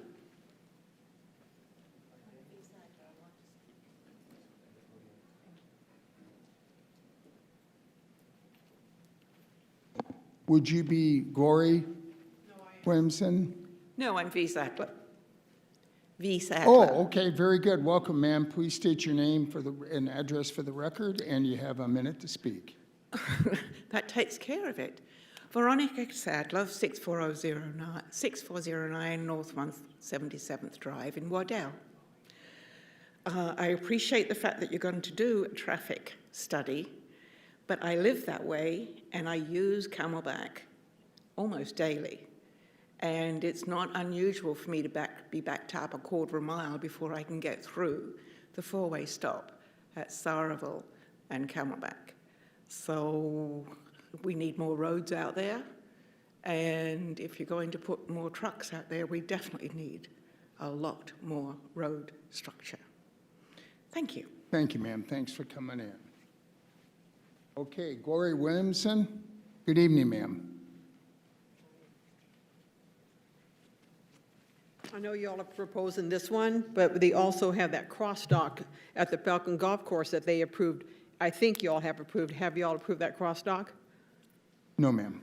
Because right there is a cross dock, then you're going to have this, all those semi-trucks, and Camelback, like I said, is two-lane road. Saraville and Camelback is very, very dangerous. So many people run that stop sign, it's not even funny. If you're going north and south on that Saraville, you have to stop and wait to make sure everybody stops, otherwise you're going to get sideswiped and get killed. So what are you all going to do about all these trucks coming in and out of this location? And also the cross dock? Anything else you'd like to say? No, I'm just want answers.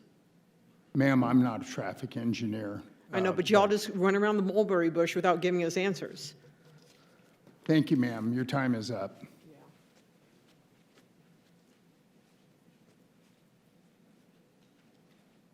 Okay, that is the end of our public speaking cards. With that, the chair will close the public hearing on ZON 20-08. Is there a motion? Can I add my stipulation? It's your motion, Commissioner Wilfong. Let me get glasses on. I recommend the approval of rezoning application ZON 20-08 with the subject of the stipulations, or except for the traffic study requiring a deceleration lane and not waiting for the traffic study. That make sense? Could you restate that for the benefit of the elderly chair? On stipulation number 2, requiring a deceleration lane and not requiring a traffic study, but requiring a deceleration lane for that site. Okay. Do we have a second? Friendly amendment to that one? I would petition to have a traffic study as based on the testimony of Camelback Road as needed, but also add a stipulation, wipe out to determine if a deceleration lane is needed and say we require it. I like that better. Okay, so who's going to make the final motion? Commissioners, the Wait, Planning Commission. We had a motion, Commissioner Wilfong's motion. Is there a second to that motion? Failing to have a second, the motion dies. Commissioner Wilfong, or excuse me, Commissioner Nowakowski. I recommend approval of this request subject to a change in stipulation number 2, and that a traffic impact study will be required, and add a stipulation saying that a right turn deceleration lane will be required for the proposed driveway.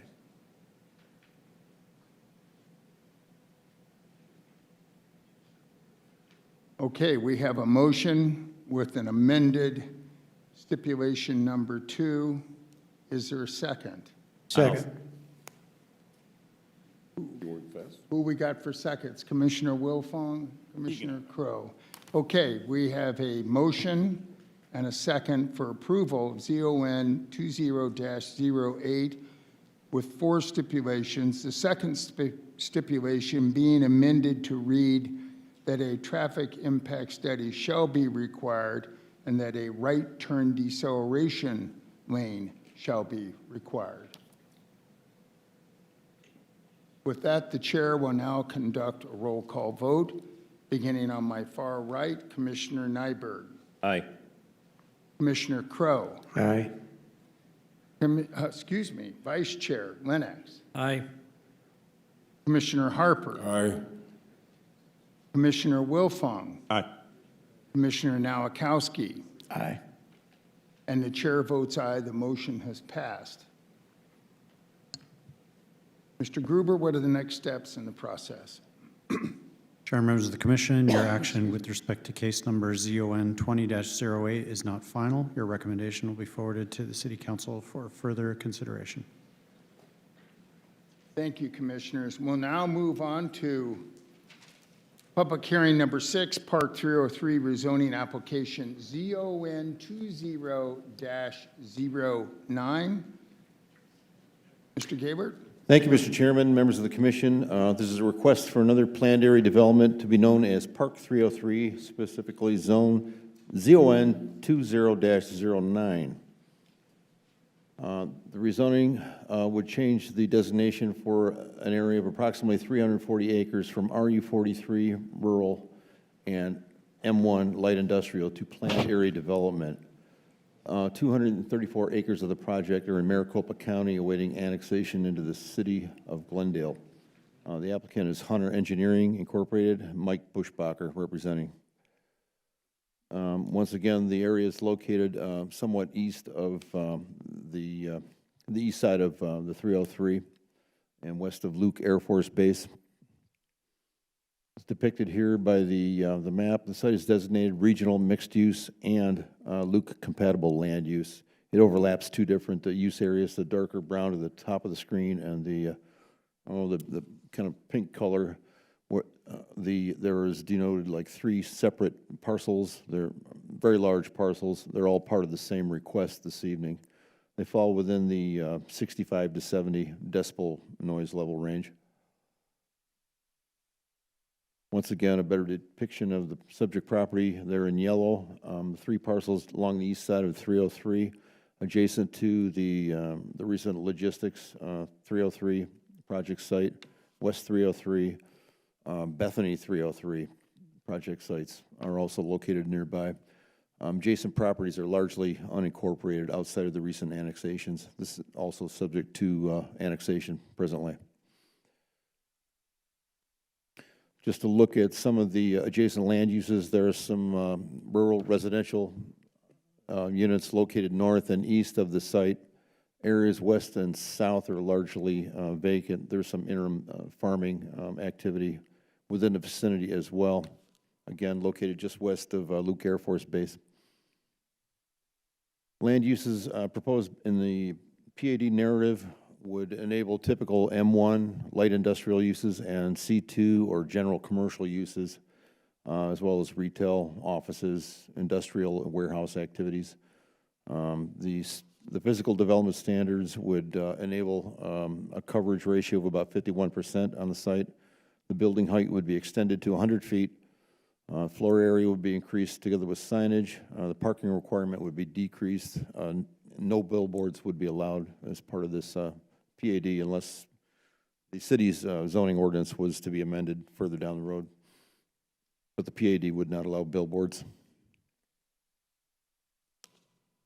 This is a depiction of the 3 parcels to the left of the screen once again on the east side of 303, as well as a rendering of some of the adjacent access development that's being considered in tandem with not only the development of this property, but the other sequence of industrial projects nearby. This is a kind of a collaborative project between the private parties, largely. Depicted to the right of the screen is an elevation, rather a landscape plan, noting the building layouts, very similar to the LSIP project that you just had a look at. Access to the site is primarily to the south and to the east. Here's a series of elevations supported. Again, this is largely a very similar project to the LSIP application that you were just looking at. Notification regarding the request was mailed to property owners March 9th and again on April the 9th. Virtual neighborhood meeting was conducted utilizing video conferencing on April the 23rd. Site's been posted in May, also advertised, and hearing notices were mailed out regarding the hearing this evening.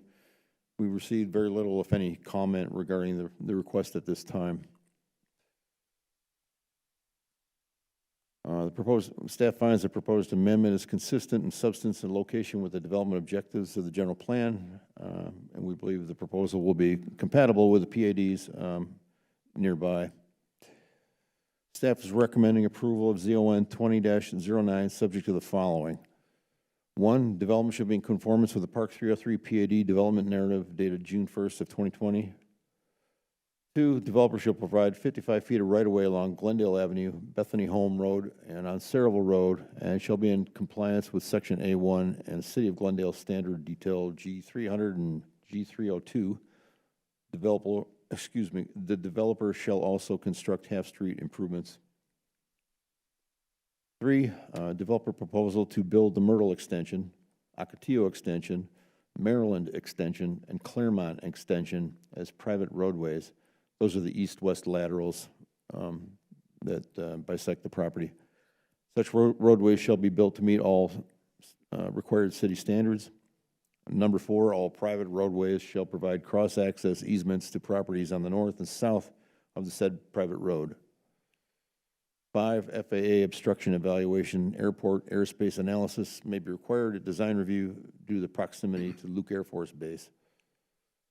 6, billboards and digital billboards as proposed in the PAD are expressly not permitted per current zoning ordinance regulations, which cannot be amended through a PAD, except the billboards and digital billboards shall be permitted if ordinances are amended at a future date that would allow them as proposed in the PAD.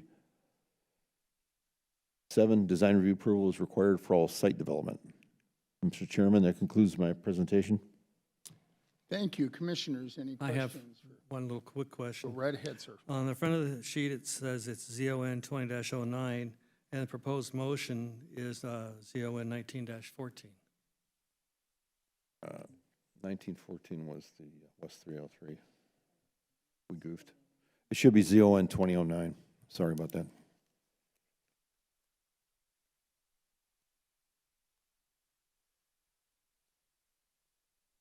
Commissioners, any other questions, comments? Commissioner Wilfong. Yeah, I'm going to bring up the roadway situation again. You've got Saraville, and then you've got your main roads, Bethany Home Road, and then Glendale, all going to the freeways. There is, is there a development plan for this area for street improvement? You've got something written here, but I don't know what that means. The G300 and the G302 and, 55 feet over the right-of-way. What is all that explaining? Can you explain that to me?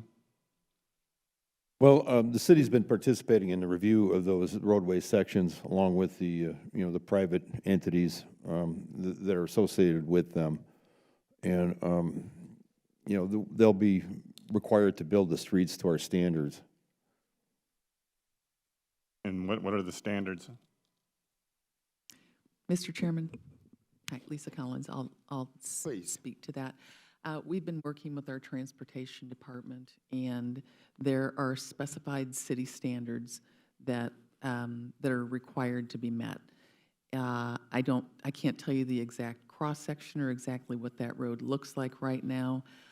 We're happy to bring that back at a later date and do a review of all roadway cross-sections to show you, but I can assure you we've had lengthy discussions with our transportation staff on this. Yeah, I just want to make a point because to the east of this development is a lot of residents, and they do not have a lot of access to other roads, it looks like. It looks like Saraville is their main access. And now you're putting a bunch of industrial buildings in there that are going to require a lot of trucks. So this has to be brought to the attention because I'm sure this is going to be brought up from the comments from the citizens.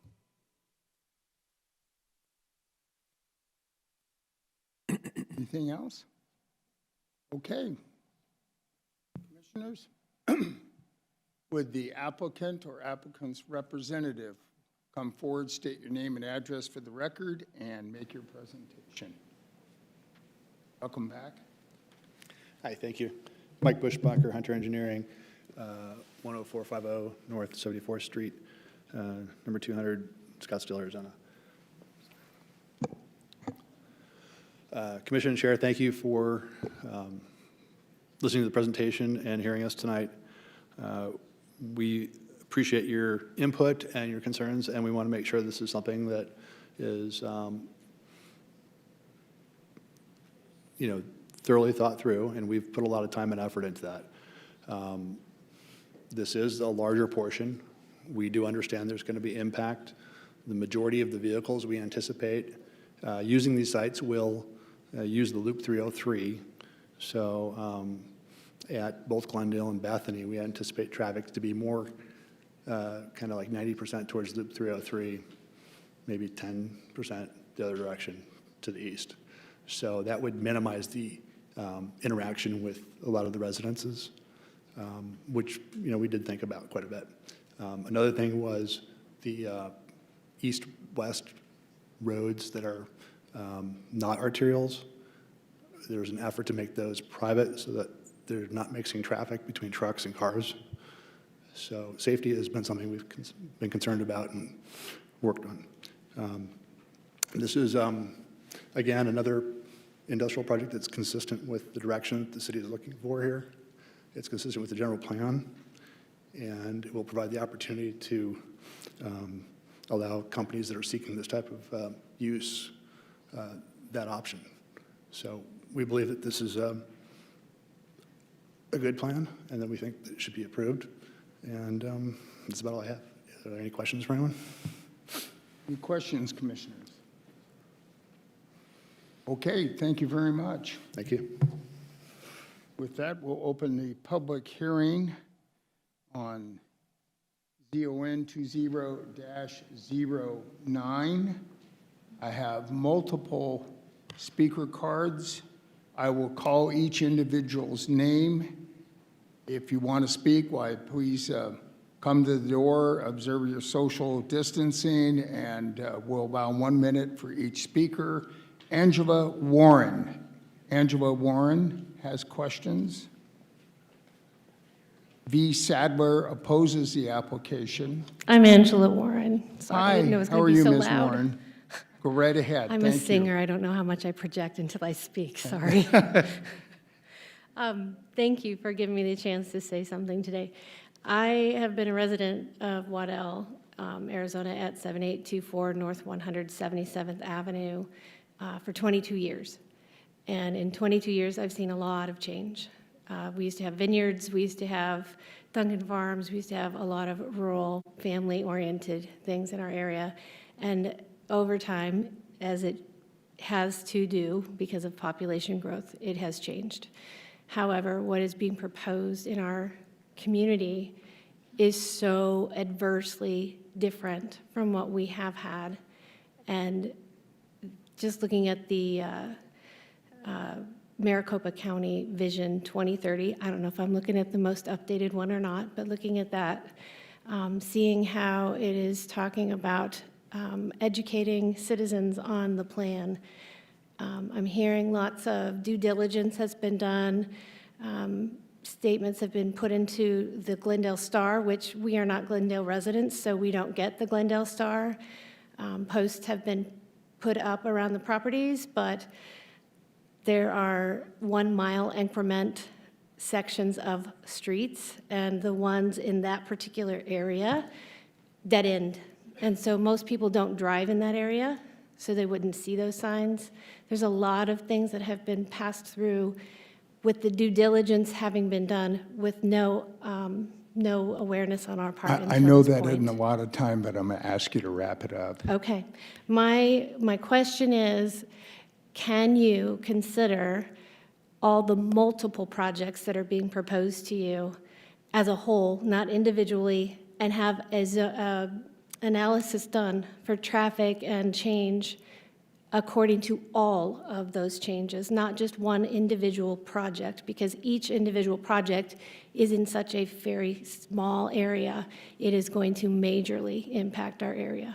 Thank you, ma'am. Thank you. Thanks for coming in. Regina Stump. And right would be Harold Stump. Regina Stump, Harold Stump, both marked they oppose the application.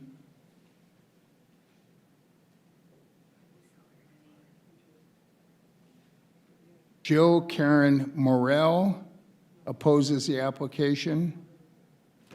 Jill Karen Morrill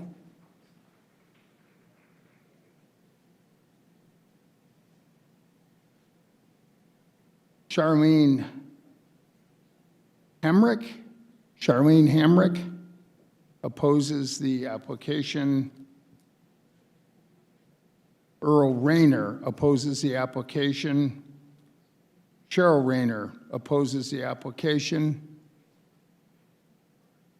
Janet DeLong opposes the application. Jack Williamson III opposes the application. Come on in, ma'am.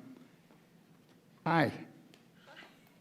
Please state your name and address for the record, and I'm sorry I got to limit you to 1 minute this evening. Oh, that's fine. My name is Janet DeLong. I oppose this application.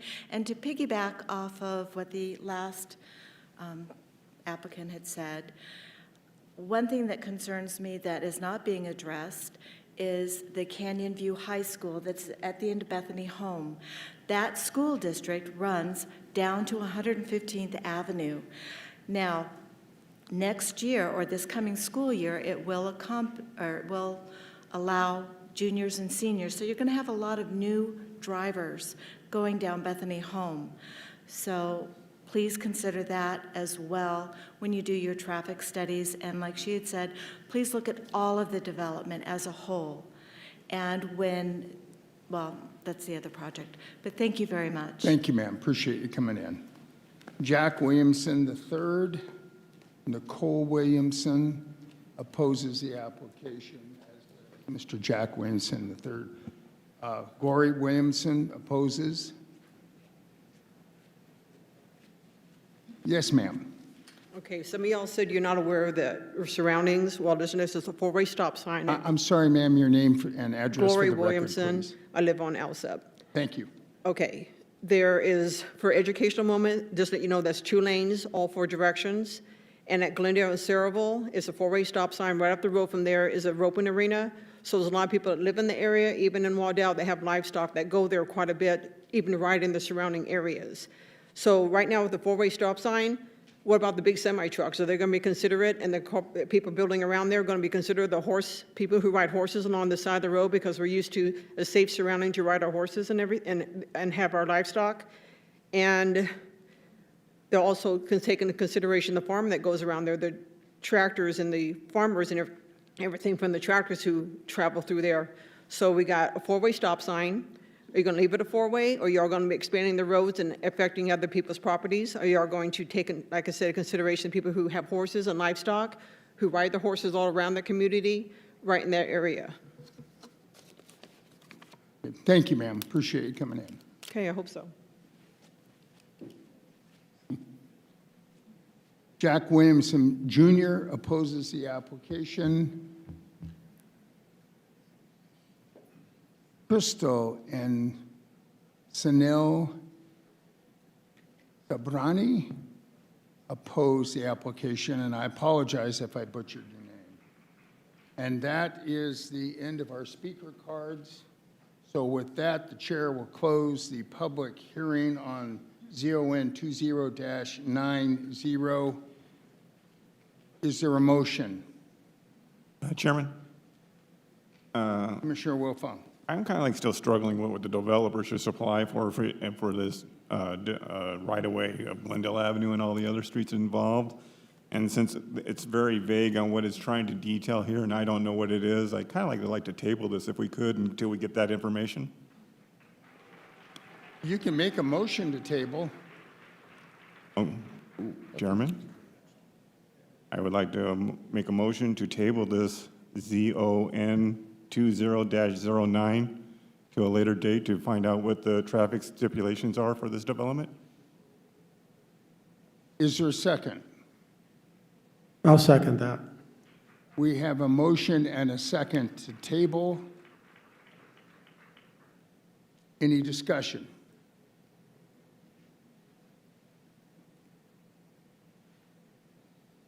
I'm going to oppose the motion to table because I think we're early in the process, and what we're looking at is a zoning application, not a road design. And I realize that people are concerned about that. You know, I'm sympathetic to this lady who rides her horses out there. When I was a child, I rode my horse on Central Avenue and Bethany Home Road in Phoenix for years. So I know how it feels to see the change coming and what happens around you and how circumstances change. 7th Avenue was basically a greased road, had oil on it to keep the dust down, and 2 open ditches down the side. That was it.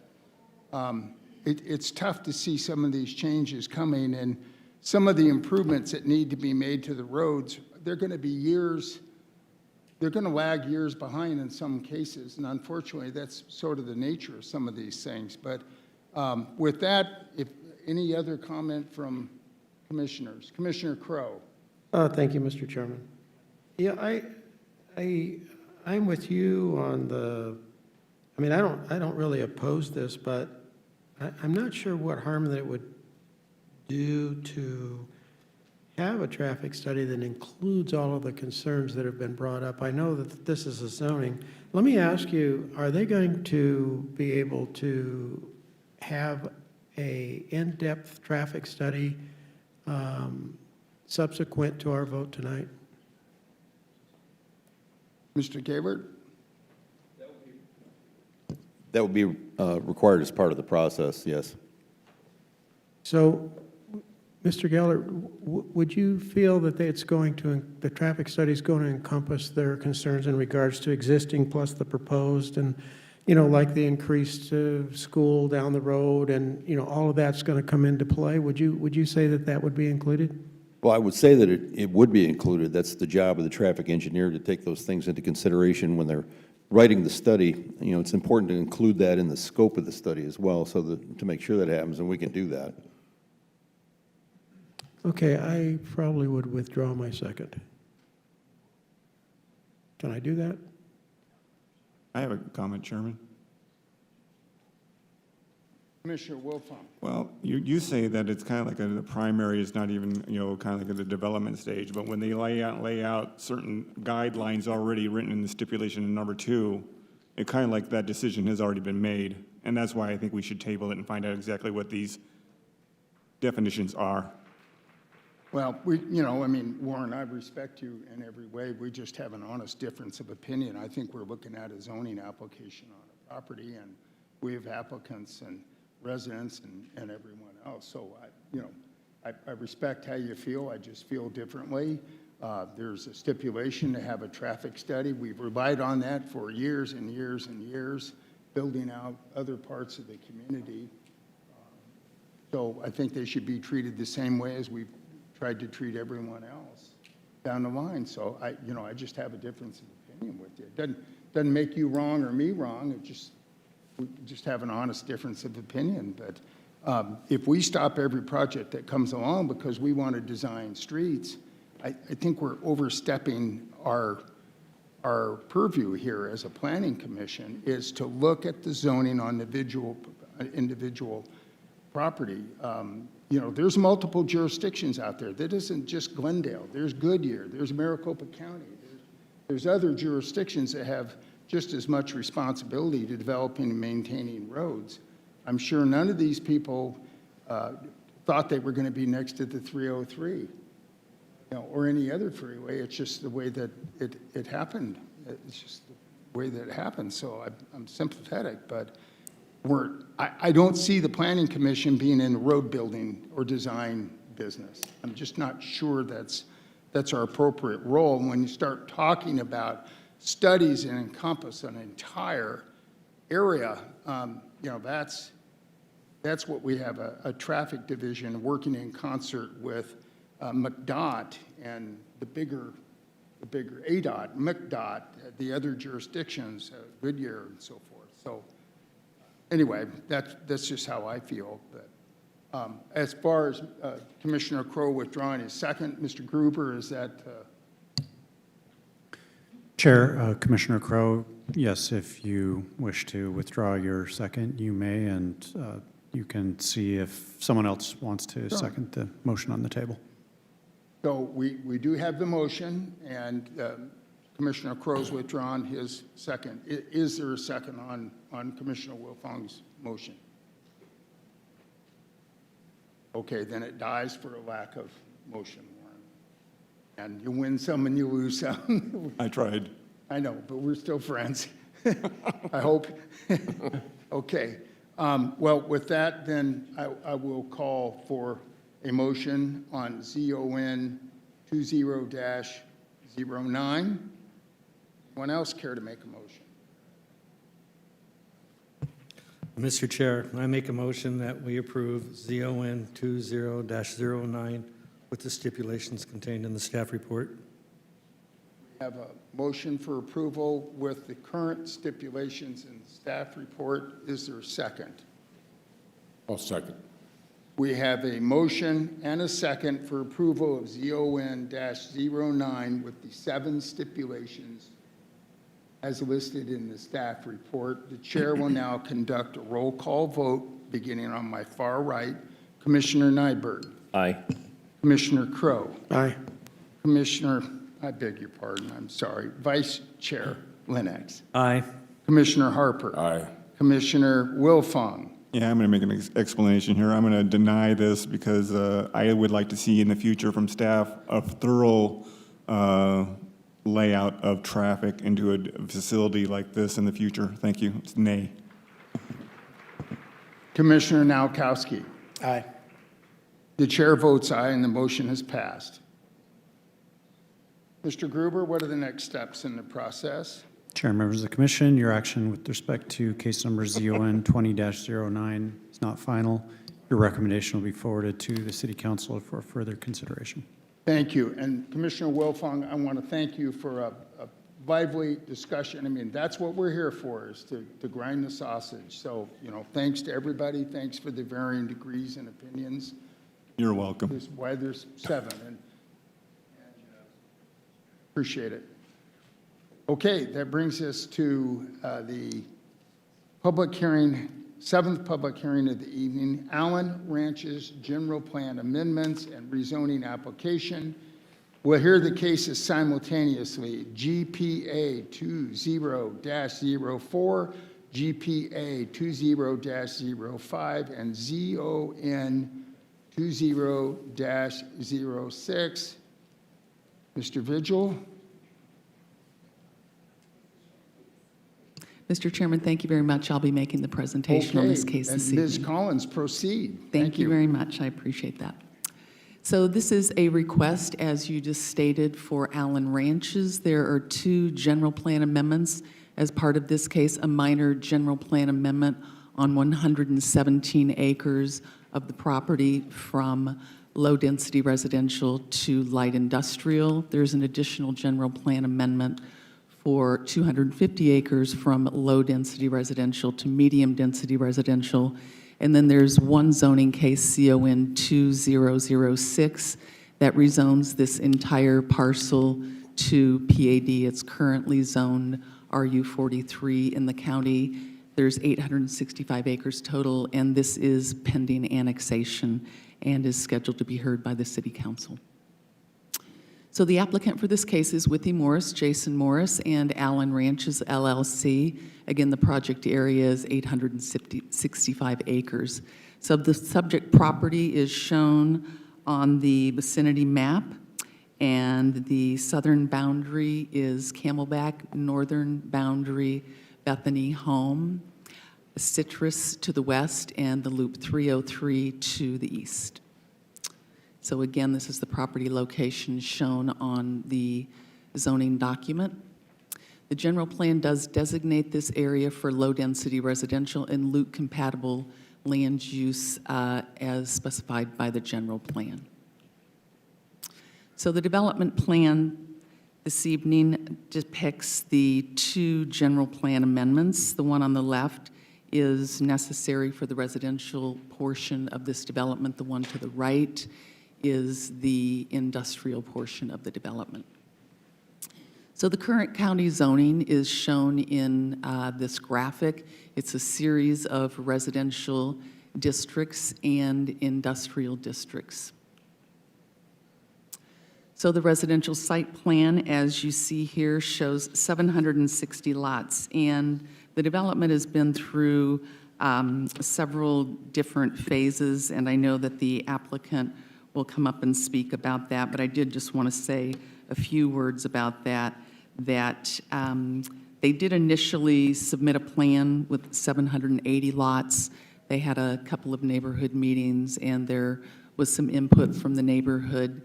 So they reworked the plan, and now they're at 760 lots. I also want to bring up, and this might be on my next slide, yeah, these noise contours, and they also, there's also graduated density concept too that's established by Luke Air Force Base that talks about the amount of residential density that should be allowed in and around the Air Force Base. And as we all know, the Air Force Base is particular about the kind of uses, and we are too. We are supportive of the Air Force Base and want to make sure that nothing is approved that would cause them any issues. And they have looked at this and have not issued any opposition. But I will say that their graduated density concept would allow quite a bit more density in this area. It'd allow over 800 dwelling units. So what they're proposing, again, currently is 760 units.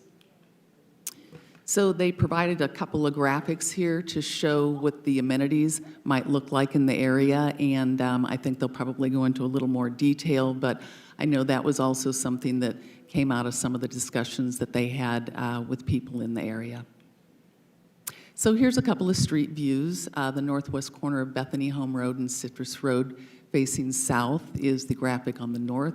South is the southwest corner of Camelback Road and Citrus Road.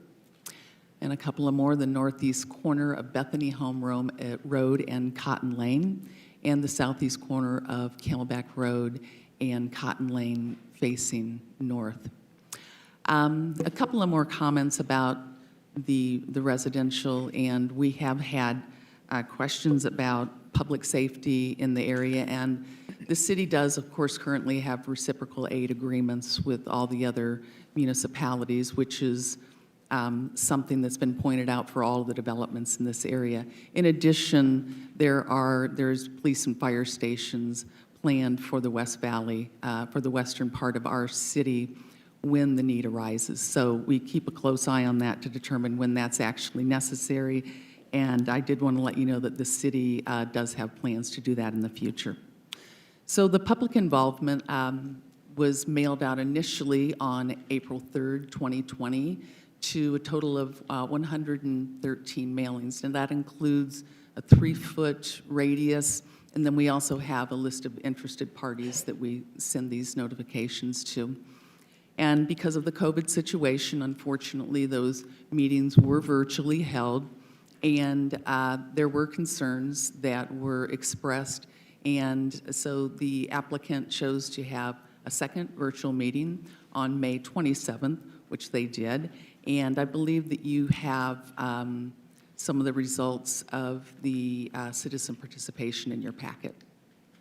So again, this was advertised on May 14th, 2020, and the site was posted on May 18th, and the hearing notices were mailed May 15th. So we've looked at this development, and it's of course been reviewed by other agencies within our organization: engineering, transportation, police and fire, which is typical. And we've determined that the proposed amendments are consistent in substance and location with the development objectives of the general plan.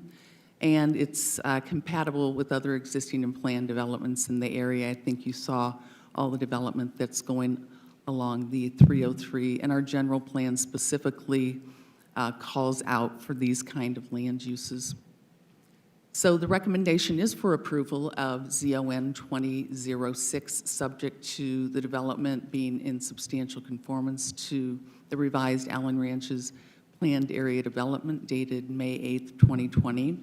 And a Proposition 207 waiver will be executed prior to a preliminary site plan approval.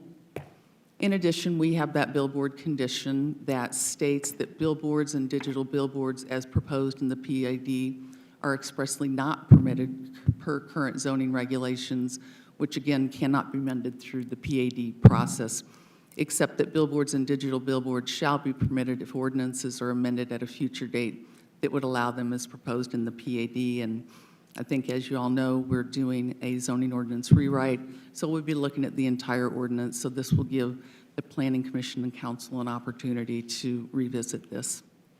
And that concludes my presentation, and I'm happy to answer any questions that you have. Thank you. Thank you, Ms. Collins. Commissioners, we have questions? Questions? Okay, with that, we'll ask the applicant or applicant's representative to come forward. State your name for the record, sir, and your address. Thank you very much, Mr. Chair, Commissioners. Jason Morris with E. Morris on behalf of Allen Ranches. I believe we have a presentation, and will I be able to control that? Thank you.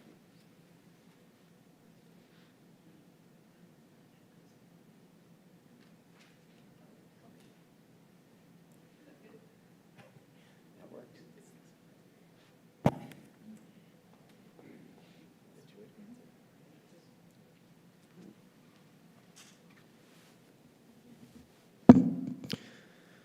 Mr. Chair and Commissioners, the plan you'll see this evening really represents the culmination of now over a year's worth of work just with your staff in terms of this application. It also involves work with Luke Air Force Base and the surrounding jurisdictions in terms of not only the overall land use, but also the roadway configurations, future traffic signalizations, and what we see as a really well-planned, well-thought-out, integrated industrial component along with that residential component. As we look at the site, Ms. Collins did an excellent job giving an overview and also talking about our application. You understand that we're essentially at the foot of the Luke runway, and as you can see from this exhibit, because of the restrictions, we have significant limitations as to what can be accomplished on this property and what can be developed on this property, as you've seen from some of the other cases this evening. I'll go through all of these because you'll get a sense of what currently exists within this area and the military compatibility component that was approved in 2016, and also the surrounding land uses. To the north, to the east, we're looking at either single-family residential and some agricultural, or in terms of the east, we're looking at both industrial and agricultural. To the south, we have industrial and agricultural, and to the west, some single-family residential, but also commercial. In fact, there are commercial parcels at both of the arterial corners immediately west of this project. We've discussed Luke Air Force Base and the impact that is dictated by Luke Air Force Base. What you can see in this indication from this exhibit is that we are not only in proximity to the overflight zone, much of our property, in fact, 2/3 of the property is not appropriate for residential use because of both the 70 LDN and the 65 LDN, which covers so much of this property. Given that, and given the restrictions under the Arizona Revised Statutes, there are significant limitations as to what can occur on this site. As we look at the site history, I don't know if it was mentioned, but this site has been under family ownership for over 70 years. It was rezoned in Maricopa County, as was mentioned, in 2016, with some of the Maricopa County designations. That was for the development of a 734-lot residential community and also an industrial component.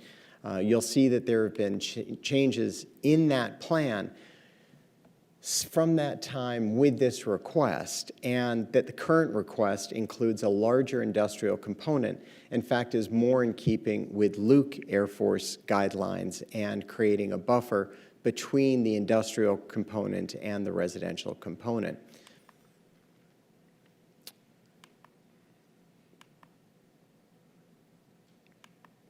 Just to give you an overview, in terms of the industrial component, it's approximately 615 acres with modified M2 development standards. The residential component, which is 250 acres, is a smaller residential component, and again, more in keeping with the industrial buffer and also the overflight restrictions, but not as staff pointed out, taking advantage of all of the density that is available under Luke's regulations and the concurrent regulations within the city of Glendale. The minor general plan amendments are twofold. It includes both the Luke compatible side and the minor amendment for 117 acres from a low-density residential to a light industrial category. There is also another minor general plan amendment that takes us with the 250 acres from a low-density residential to a medium-density residential for the residential component on the west. As we look at the proposal, and again, staff has done an excellent job and we appreciate their recommendation, but what we're talking about is utilizing a much more restrictive plan than exists on this property today and was approved by Maricopa County in terms of the design review, and also allows an industrial PAD, which has flexibility for building size, but also has, as you can see, excellent access in terms of arterial roadways. We'll talk a little bit more about that access and the traffic signalization, but it also creates a very natural buffer from more intense uses along the east side adjacent to the 303 as we move west to lighter industrial and then the residential as our westernmost use.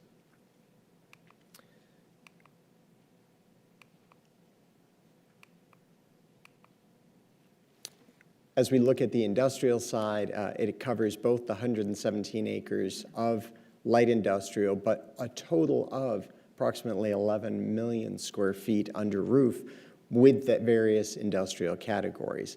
It also permits transportation corridors both to the to the north and the south because of additional access to the Route 303.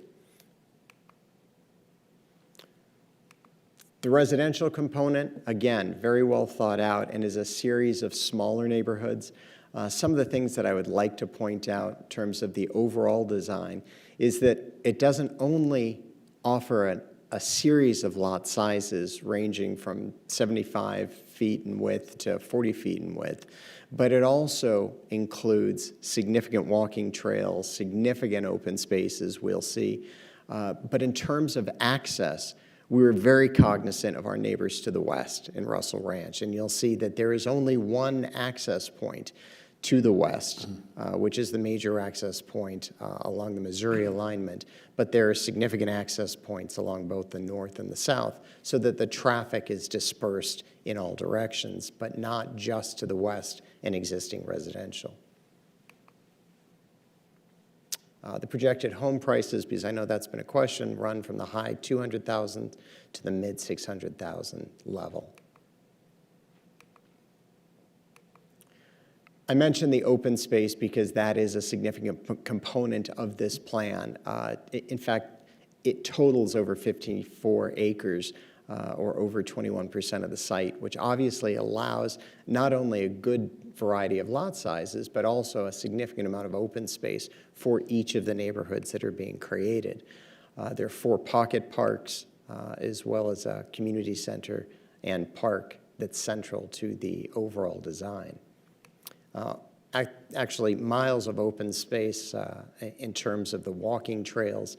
There's a specific area with just trails in the buffer area between the industrial and the residential, but there is also a series of detached sidewalks along the collectors, so these will be shaded walkways and a series of trails which connect the small pocket parks.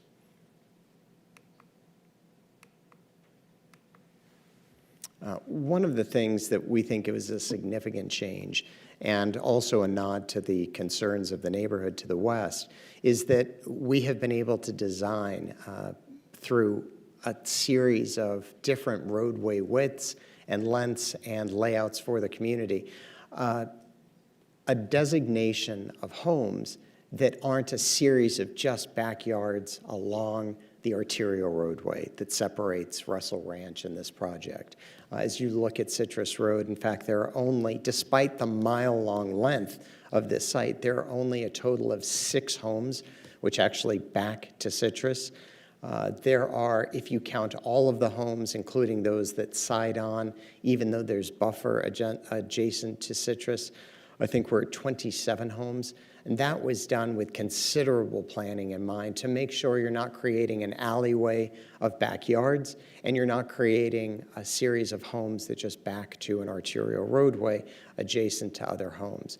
So our separation is significant, but also the distance between the homes, which creates a better layout for those homes and is a better situation for those homes from the west looking east.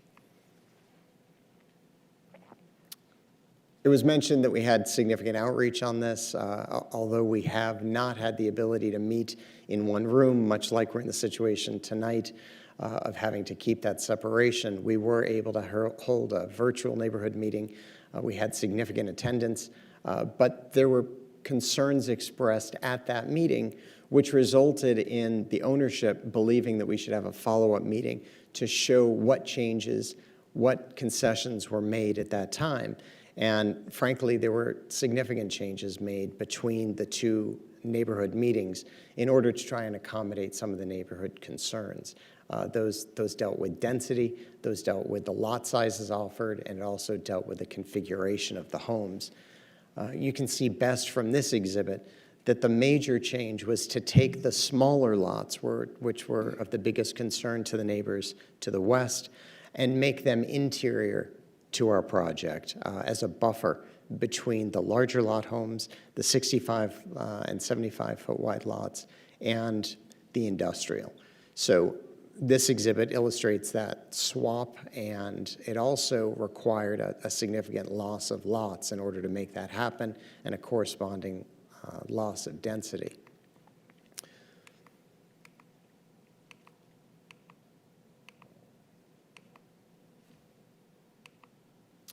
As you look at the changes that were made, Mr. Chair and Commissioners, you can see it was not only the loss of lots, it was also the deletion of a model complex, the deletion of a whole series of the smallest lot sizes, changing the 50-foot wide lots to 55-foot wide lots. I mentioned we lost 27 lots overall, but I think most importantly for the layout of the community, the larger lots are now adjacent to the existing homes on the other side of the arterial roadway. This gives you a sense of the streetscape features, the landscape palette, and also the design of the streetscape itself, which calls for a detached sidewalk along that collector so that any traffic is separated from any of the pedestrians utilizing the park system. There was a question during our neighborhood meeting as to the services that were available in this area, not just police and fire, but what we would be doing for water and sewer. I wanted to assure the commission and also address any questions regarding the water and sewer, which are both EPCOR and require, again, upgrades to the overall system, as well as police and fire, which we've heard addressed. But also wanted to point out that there is an agreement in place with both the elementary school district and the high school district for this area. Lastly, the roadway improvements, I think because from the previous conversation, it is worth mentioning that we have considered the roadways. Many of the roadways are entirely the obligation of this ownership because of the size of the parcel. And that is one of the reasons why it is delayed development. But this is, if we look back and think back about what that area looked like at the beginning of this presentation, this parcel is very much the hole in the donut for this planning area. And we believe we've done an excellent job in filling that void with roadway improvements, full street improvements. You'll see traffic signalization along the arterial roadways. So we really have thought about the traffic that will be generated and separating that traffic from the industrial use to the residential and allowing clear paths of traffic moving forward. In summary, Mr. Chair and Commissioners, we have developed a site plan that accommodates not only a well laid out industrial plan for a variety of uses, accommodating between 5,000 and 8,000 employees in the future, but also significant upgrades to the infrastructure, which will be brought into the city of Glendale as new infrastructure. We've designed and redesigned the residential component. And I mentioned the residential component because I think it has drawn the most interest from the neighborhood and the potential neighbors in opposition. But I would also point out, from the cases you've seen just on your agenda this evening, we're probably talking about somewhere in the range of 20 to 25,000 jobs being created. And it's important to have that residential within very close proximity to the jobs that are being created so we don't exacerbate the existing traffic issues and try and plan for the future. We believe we've done so. We're delighted with staff's recommendation of approval and would be happy to answer any questions you may have. Thank you, Mr. Morris. Commissioners, questions? Commissioner Nowakowski. Mr. Morris, in regards to lot sizes. Yes. Since I know on the recommendation, the stipulations, it says, conformance to the revised Allen Ranches Planned Area Development dated May 8th, 2020. So all these changes, are they in the Allen Ranch Planned Area Development dated May 8th, 2020, or is these changes occur afterwards? Mr. Mr. Chair, Commissioner Nowakowski, yes, those changes have been reflected in the most recent submittal to staff, the resubmittal to staff. So the changes So it's both in May in the density, yes, both in density and in lot size. Okay, because we have a residential conceptual site plan that shows a lot of the small lots along Citrus. So I didn't see that, what was shown here, I don't believe. Or, correct me if I'm wrong, any commissioners or staff.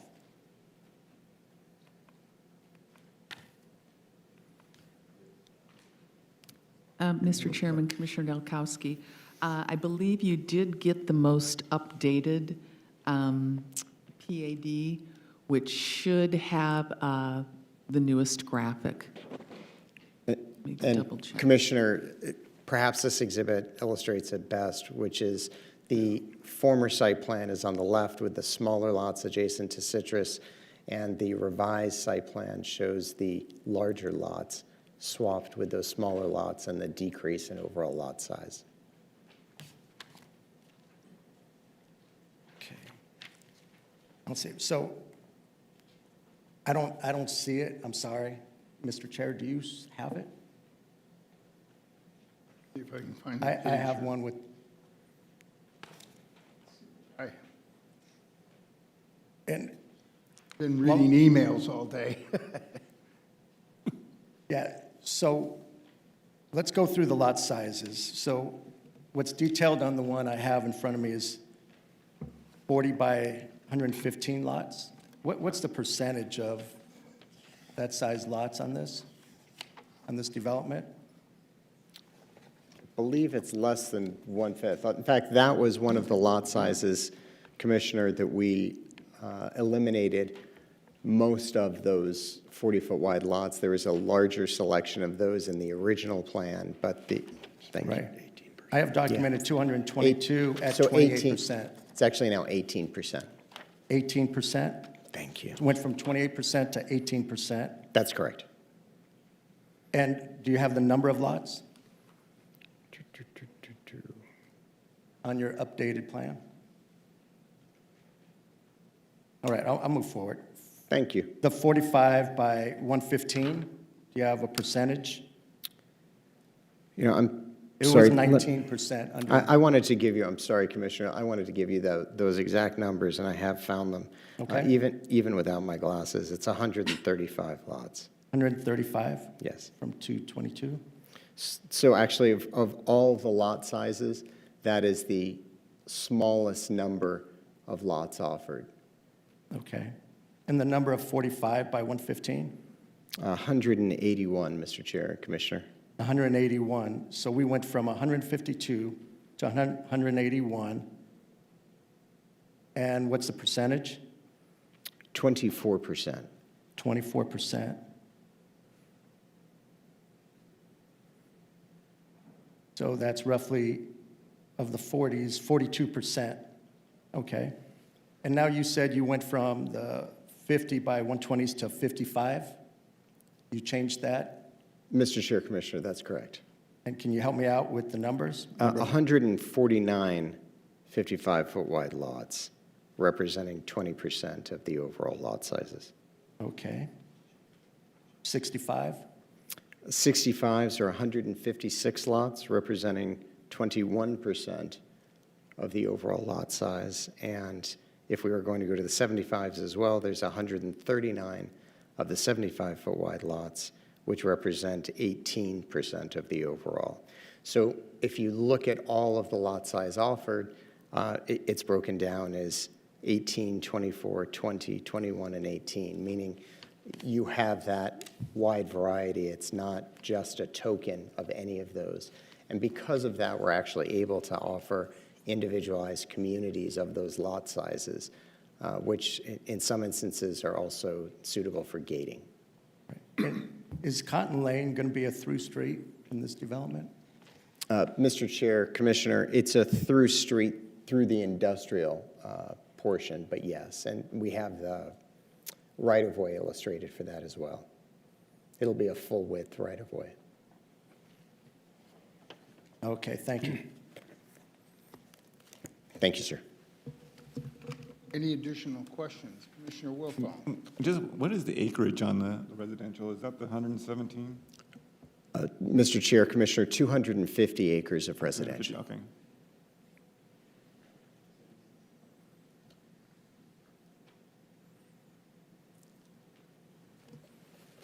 Mr. Chairman, Commissioner,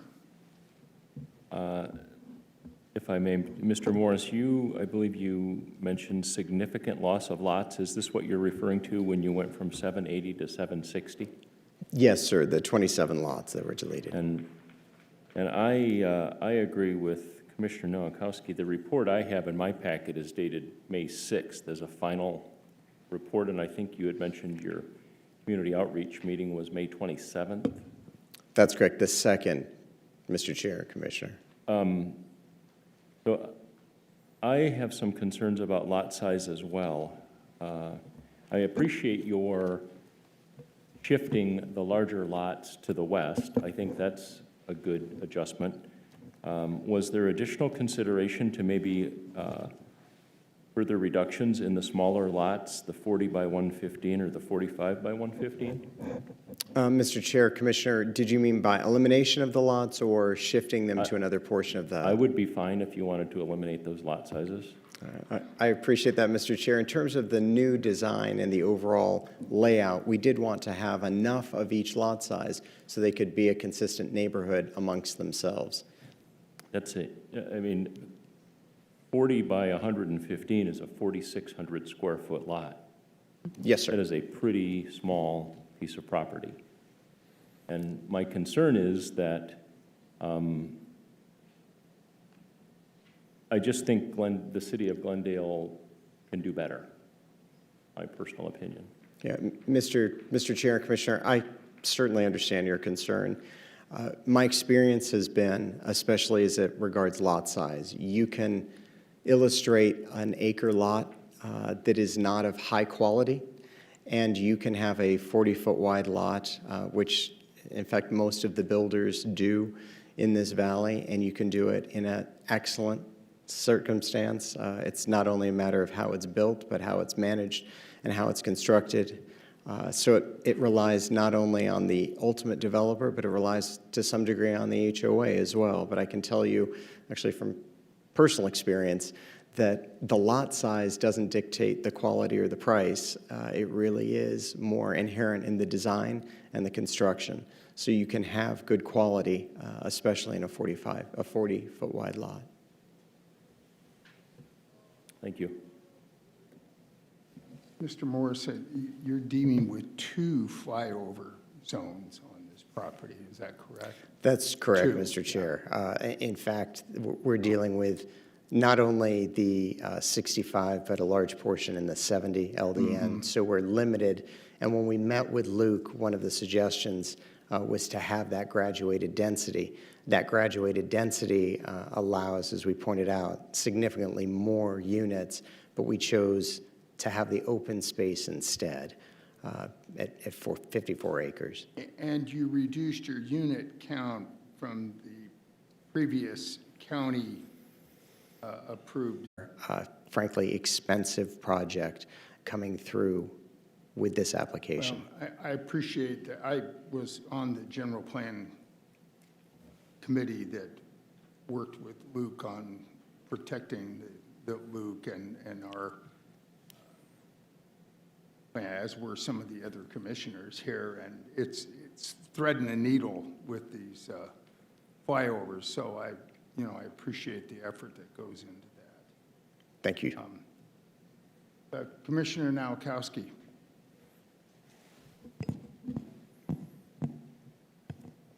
I want to thank you for your work in creating detached sidewalks and walking trails and 21% open space. I think that's great. But really, I think the work's not done. This area from the 303 to the white tanks is very rural. It's very desert landscaped. It's large properties. And I believe, you know, when they downsize the lot sizes at Stonehaven, they use that same argument. It's going to be a great development, great product. I believe that's true, and I believe in this case it'll be true, but I would like to see a minimum of 6,000 square foot and I think eliminating the 40s and, well, maybe 5,500 square foot lots as a minimum would be better suited for this area because you know, the higher density with Luke being right on the other side and all the rural settings and feel, this totally erupts that community. And be it that they're not in the city of Glendale, we're not an island. So we have to think of the whole area as a whole. Just my opinion. Thank you. Commissioner Wilfong. Yeah, I'm going to touch on a lot of what everybody's saying here. I think the city or this planning commission has approved several developments like this.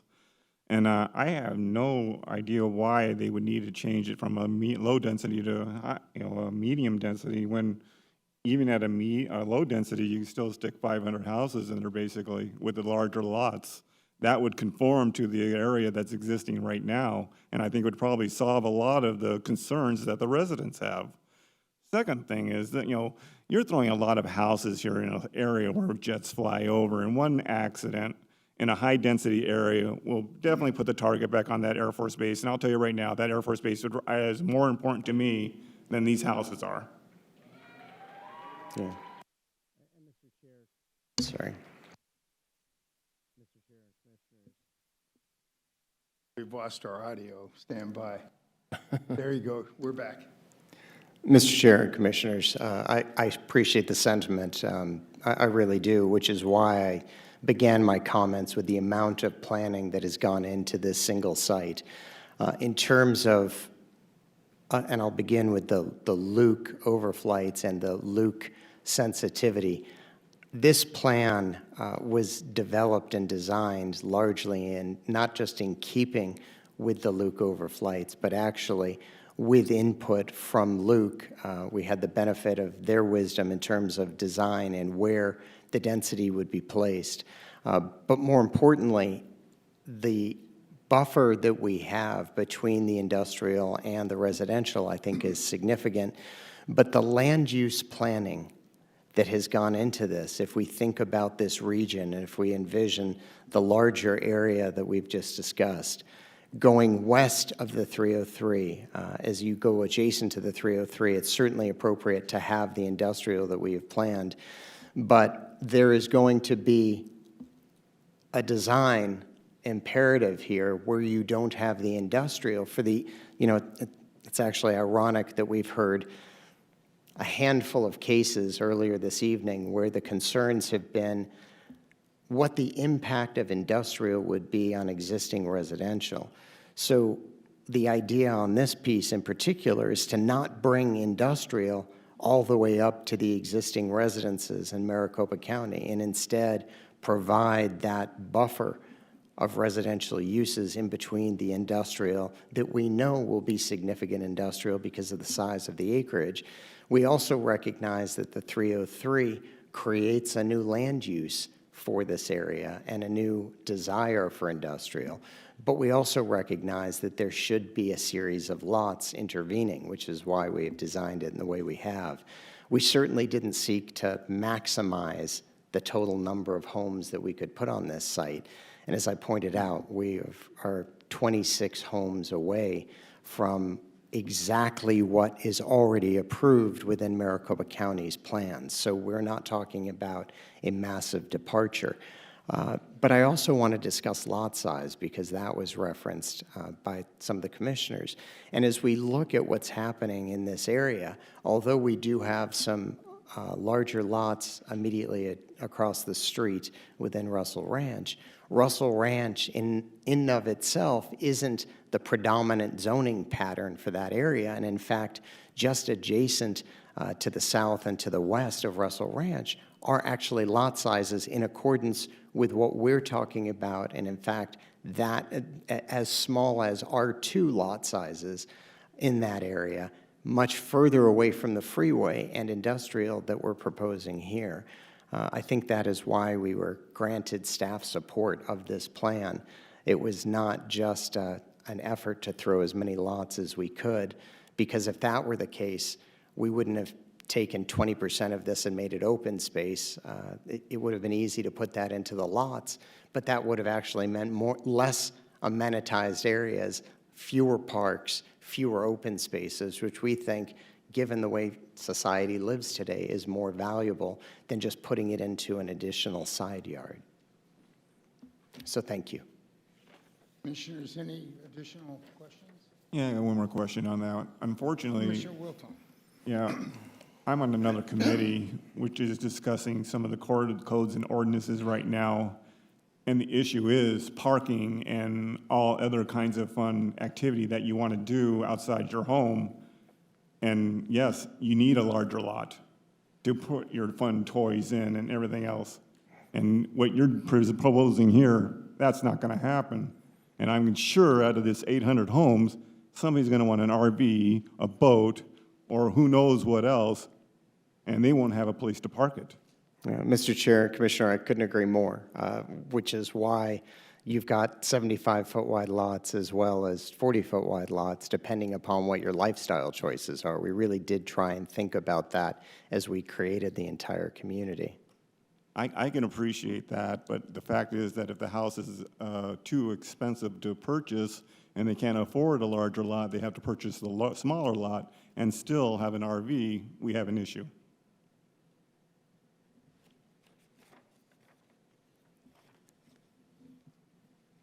Okay, Commissioner Crowe. Yes, Mr. Morris, what, I looked at the county zoning and the county input that they've had on this property, and I came up with a different number. I think you made a statement that the departure between what the county approved or you could do using the county guidelines versus what you've done was how many lots? I believe there are 26 additional lots approved on this site or recommended on this site plan versus the existing county site plan. Thank you. Thank you. Okay, additional questions, anything? Thank you, Mr. Morris. Thank you for your time. Okay, with that, we will open the public hearing on GPA 20-04, GPA 20-05, and ZON 20-06. I have numerous cards here, and for the folks listening next door, if you wish to speak, why, please make your presence promptly and observe the social distancing at the door before you come in. Geraldine Green has questions. Regina Stump opposes the application. Hi, I'm Jerry Green. I'm at Russell Ranch, and I'd like to make some statements. Thank you very much You for this have 1 meeting minute, this evening. ma'am. Thank you. Got it. I would like to thank some of the people here that are asking detailed questions that are very important to understand what's going on, where we're at. With regards to Mr. Moore's statement about just Russell Ranch, actually it's Waddell. There's a lot of developments out there that actually are acre lots. So that just tells you right now how little he knows about the development that he's developing right now, Mr. Morris. Number two, with regards to, oh, it's going to be so difficult to redo. My son works for one of the top architectural firms in the world, Kinsler Architecture, and they redo plans all the time, sir. Also, I would like to state to you that we have gone from 2/3 residential and 1/3 industrial to 1/3 residential and 2/3 industrial. What he has done essentially is taken all of the homes, compacted them into this high-density housing, forcing it down our throat, and then expanded the industrial footprint to make more money. Because let's face it, people, that's what this is Your about. time is I up, want to ma'am. say Thank one you. more thing, Your sir. time That is is up, about, ma'am. and Thank you. the amount of money Your I have time spent is and up, ma'am. All right, now other people are not going to be given an impact opportunity to us. speak. Our property values are sinking down the toilet because of decisions you are making. Thank you, Please ma'am. be accountable. With great power comes great responsibility. Yeah, thank you, ma'am. Understand that, sir. Thank you very much. Unfortunately, when people run over on time, they deny other people their opportunity, so we're going to try to treat everybody fairly and give everyone a chance. So I'm going to ask speakers to please adhere to your 1 minute so you're not cheating someone else out of their opportunity. Also, we're not going to tolerate personal attacks toward applicants, staff, commissioners, or anyone else. We're going to conduct ourselves like ladies and gentlemen, or I'll just simply have to shut this public hearing down and we'll go ahead and vote. So I'm going to ask everyone to please comply with a few simple rules of common courtesy and politeness, and we'll try to proceed with the public hearing. Harold Stump opposes the application. Mary Cross opposes the application. Martha Kuehl opposes the application and does not wish to speak. Todd Knight opposes. Carol Knight opposes. James Company, and I apologize if I'm butchering the name, opposes the application. Angela Warren opposes the application.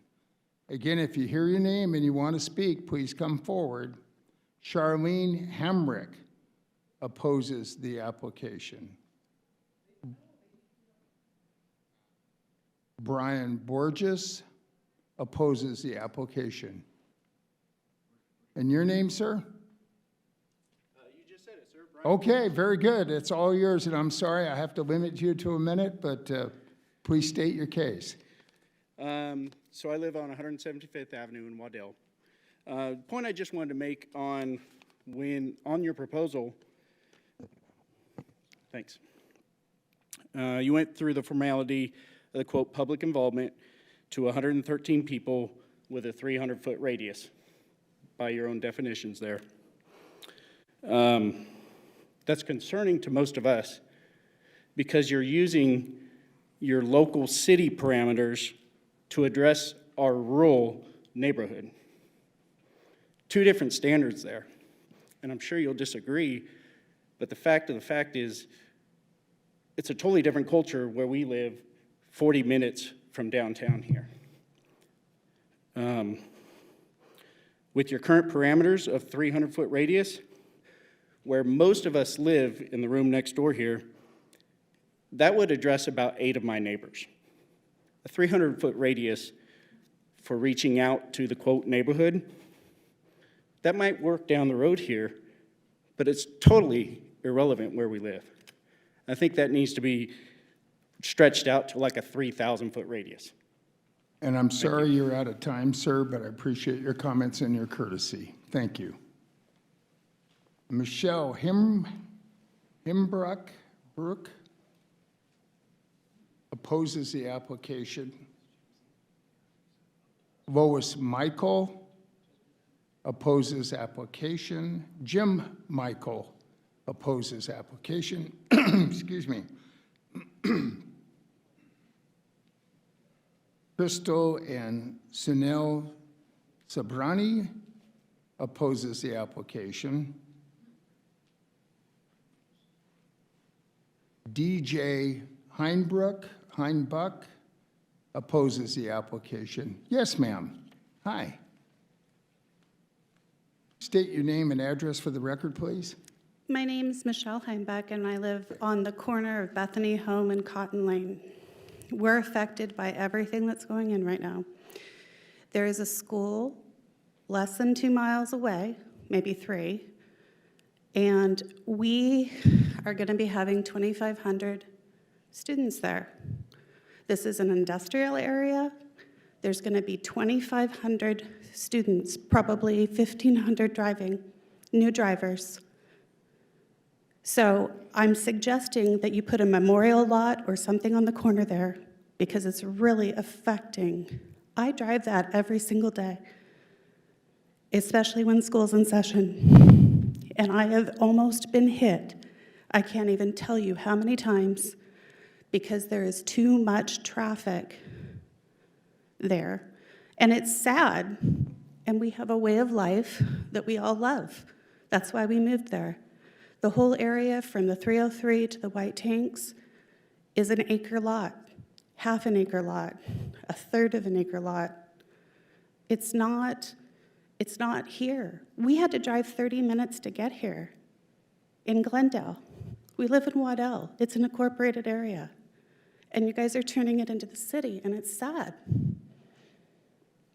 Well, your time is up. Thank you, ma'am. Thank you very much. Appreciate your courtesy. V. Sadler opposes the application.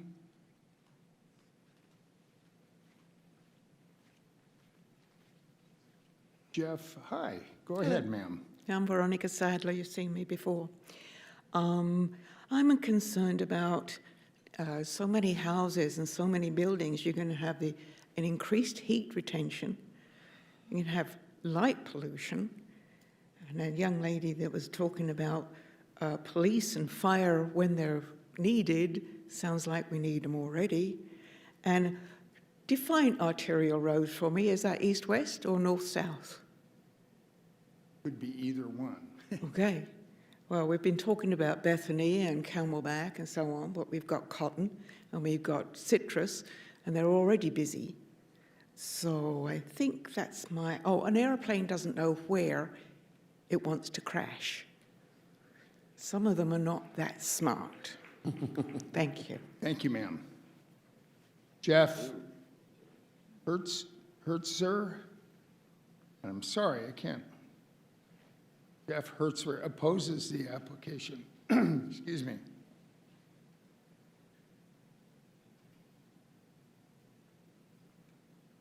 Ernie Britz opposes the application. Ron Klein opposes the application. Kathy Britz opposes application. Barbara Heltzel opposes application. Thomas Perrott, I suppose it is, opposes application. Mary Perrott also opposes the application. Ann Stoddard opposes the application again. And if you would like to speak, please come on in. David Alexander does not wish to speak but opposes the application. Angie Callahan opposes the application. Rob and Sherry Dockall oppose the application. Janet Deloy, I believe it is, opposes the application. Well, good, there you are. Thank you so much for letting me No, speak. thanks for coming in. We appreciate it. I live in Montana Farms, and our subdivision is 33 homes. They are all custom homes. The price point that gentleman had mentioned, all of the homes within that area, price points are as low as $400,000 up to $1.5 million. The lot sizes are anywhere from, I believe that in Russell Ranch that he spoke about, are transitional. The smallest is 18,000 square feet, up to 3-foot lots, and some lots are 3-acre lots to 5-acre lots. So that neighborhood is not consistent with our current plans. Traffic is also an issue which has been addressed in many occasions. I also would like to yield to a letter that was submitted to you from Montana Farms, the board. Please know that it does represent all 33 of us. We all feel the same way. So thank you so much for listening to me. Appreciate you coming in. I did read your letter, by the way. I think I got 2 copies, so Thank you. Yeah. Kelly Bila opposes the application. Howard Thorpe, Litchfield Park, opposes the application. Earl Rayner, Litchfield Park, opposes the application.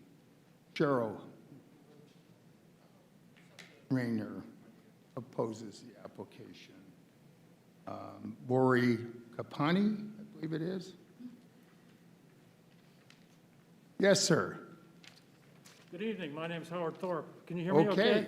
Yeah, we'll Can you hear me you all okay? right. Thank you. You're welcome, Mr. Thorpe. I live in Russell Ranch. My name's Howard Thorpe, 18050 West Denton Avenue, Litchfield Park. I live in Russell Ranch. Lived there for 20 years.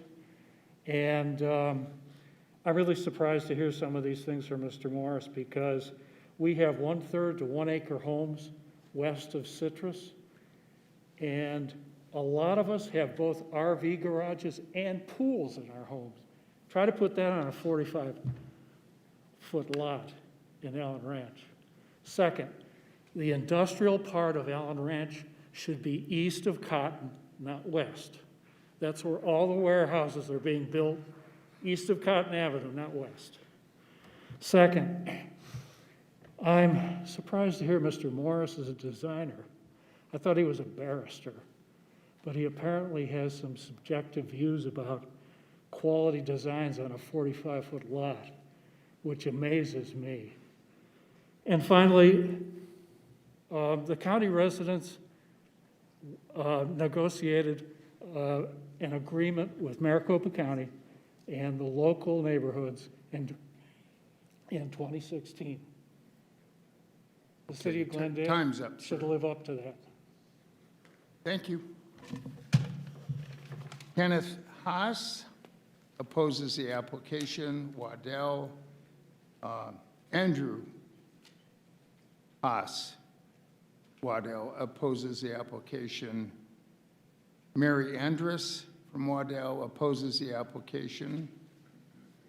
Tamara Rodriguez, Glendale address, opposes the application.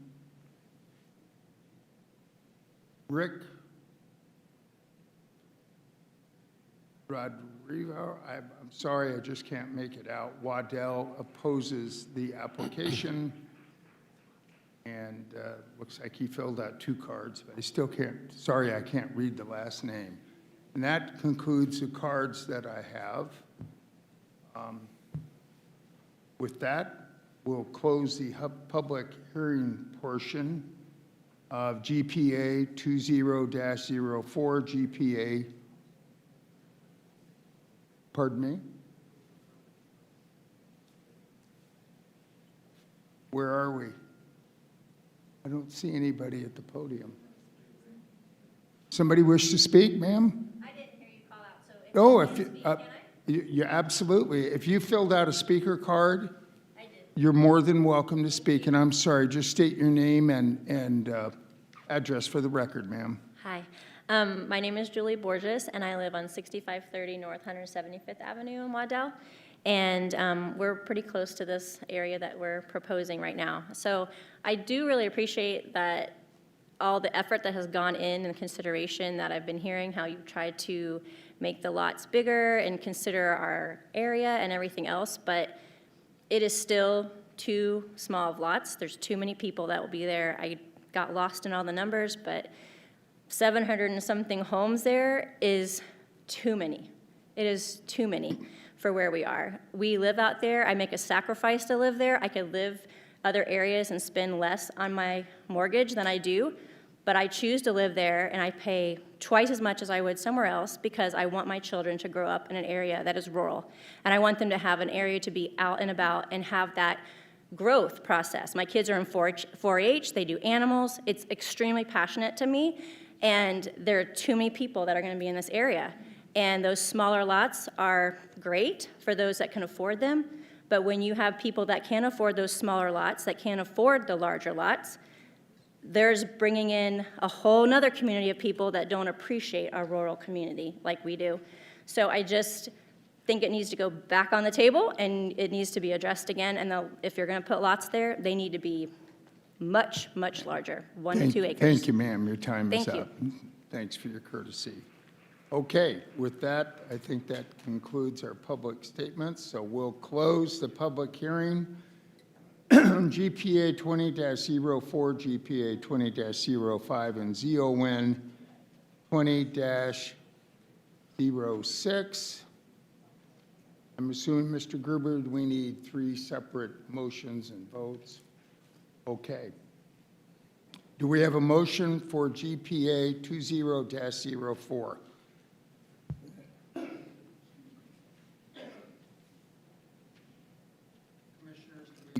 Do we have a motion for GPA 20-04? Mr. Chair, I make a motion that we approve GPA 20-04. Do we have a second? Is this the residential or the industrial area? Pardon me? Is it the industrial area or the residential area? Are we talking about? The GPA 04? Look at the map.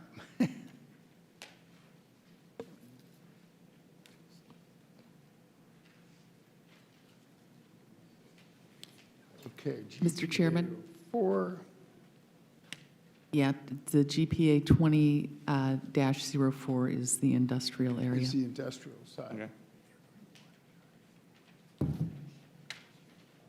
Okay, we have a motion on the floor. Do we have a second? I'll support it. We have a motion and a second for approval of GPA 2004. The chair will now conduct a roll call vote, beginning on my far right with Commissioner Nyberg, Aye. Commissioner Crow, Aye. Commissioner Lennox, Aye. Commissioner Harper, Aye. Commissioner Wilfong, Aye. Commissioner Nowakowski, Aye. and the chair votes aye. The motion has passed. We'll next vote on or ask for a motion on GPA 20-05. Which is that industrial one too? Yes. 05. Yes, okay. Or both. Okay? All industrial? I'm sorry, Mr. Chairman. Yes, that's the residential portion, yes. That's the residential side. The 05 is the GPA residential one? 05, right. What's 06? That's the zoning as opposed to general plan amendment. Okay.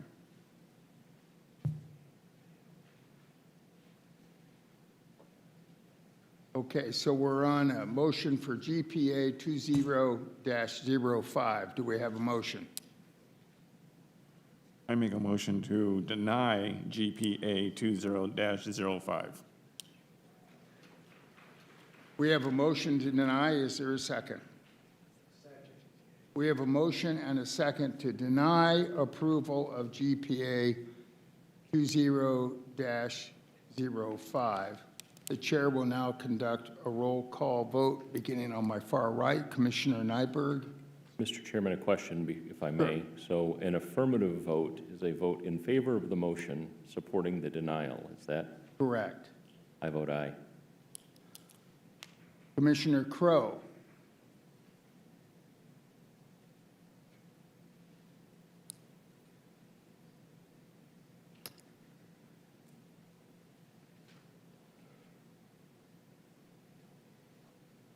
Nay. Vice Chair Lennox? Nay. Commissioner Harper? Aye. Commissioner Wilfong? Aye. Commissioner Nowakowski? Aye. And the chair votes nay. We have a 3-4 denial. I now entertain a motion for approval of GPA 20-05.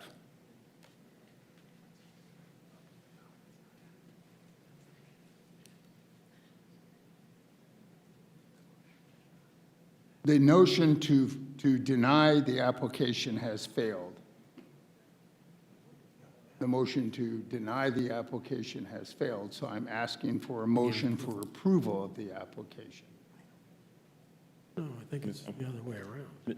I'm sorry, Mr. Chairman, so now you're asking for a motion to approve GPA 20-05?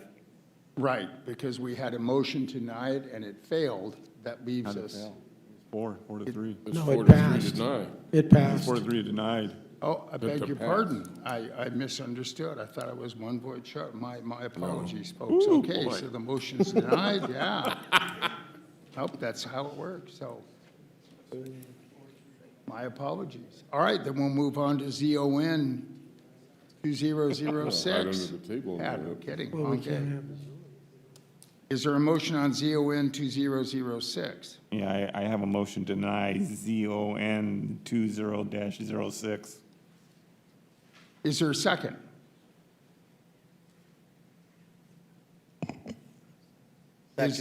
Okay, we have a motion and a second for denial of ZON 2006. Chair will now call for a roll call vote, beginning with Commissioner Nyberg. Mr. Chairman, if I may offer a word of explanation. Absolutely. I have some serious concerns about the lot size of this proposed development. With all due respect to Mr. Morris, I don't believe I've ever seen a developer put a $1 million home on a 4,600 square foot lot. That being said, I appreciate that the question before this body is now a rezoning question, and based on that, I vote aye. Okay, so an aye vote is a vote to deny the application. Yeah. The motion was denial. I'm sorry, the motion was to deny the Yeah, application? the motion was to deny. I apologize, I then Oh. vote No, nay. no, wait a minute, no. My motion is to not allow them to change from low density to high density. That's- Right, you want- That's the you- intention. Okay. You want to deny the ZON 2006, it was seconded. So a vote yes is to deny the motion, to deny the And application. I vote nay. Commissioner Crow. I'd like to echo his comments that this is a rezoning proposal and not what size lots we need to put somewhere. So I would have to vote nay. Vice Chair Lennox. Nay. Commissioner Harper. Aye. Commissioner Wilfong. I'd like to explain, I think this area should stay the way it is. This rezoning doesn't conform to the existing lots in the area, and I vote nay. I mean, aye. Well, I almost blew my own one. We have been here too long. Commissioner Nowakowski. Aye. And the chair votes nay. The motion to deny has failed by a vote of 5-2. So, do we need a motion for the affirmative for approval? Or does that put us in limbo, Mr. Gruber? Chair, members of the commission, I would recommend that you have a motion for the approval. So, the chair will entertain a motion for approval of ZON 20-06. Is there a motion? Mr. Chair, I make a motion that we approve ZON 20-06 subject to stipulations in the staff report. We have a motion for approval. Is there a second? So moved. Commissioner Harper seconds. We have a motion and a second for approval of ZON 20-06. The chair will now conduct a roll call vote. Commissioner Nyberg. Commissioner Crow. Again, this is a zoning issue, not a lot size issue, so I will vote aye. Thank you. Vice Chair Lennox. Aye. Commissioner Harper. Aye. Commissioner Wilfong. Nay. Commissioner Nowakowski.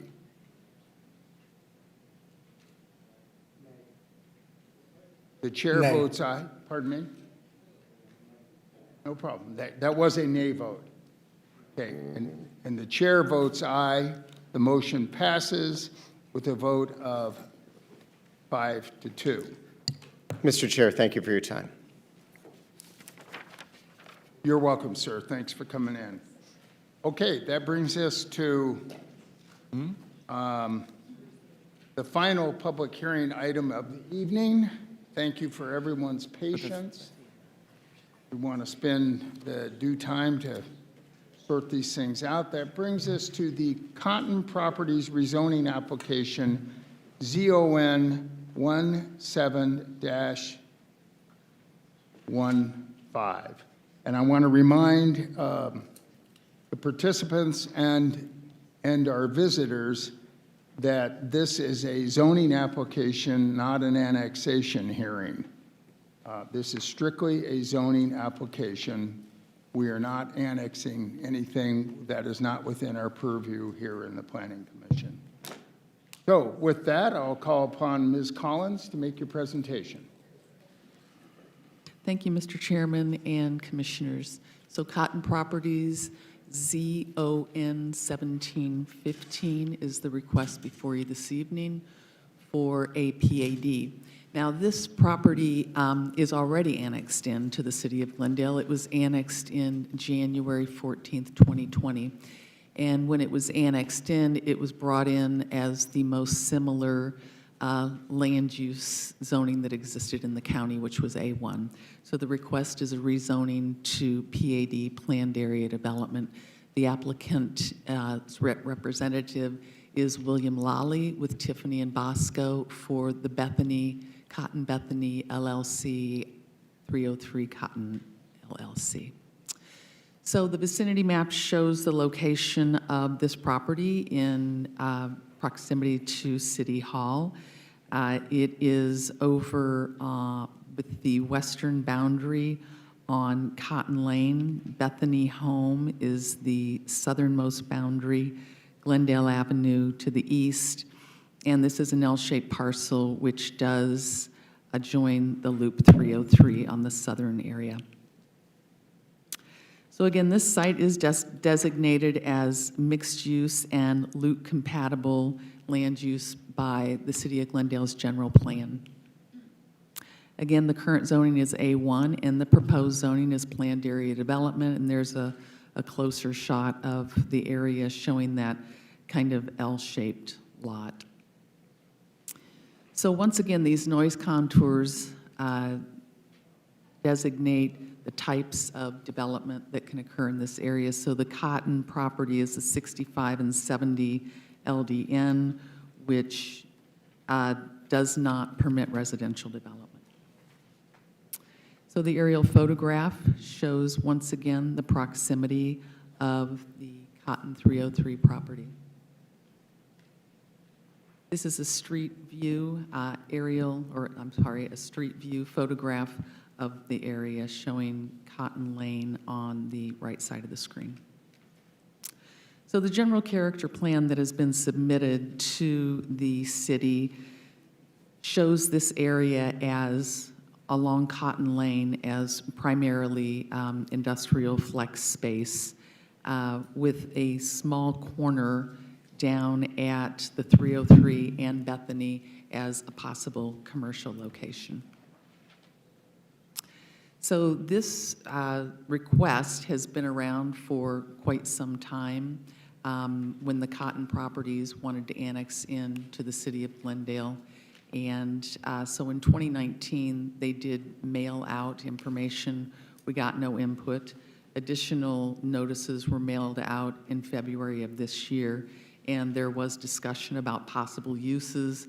And since then, we've had several comments and emails and letters regarding this case.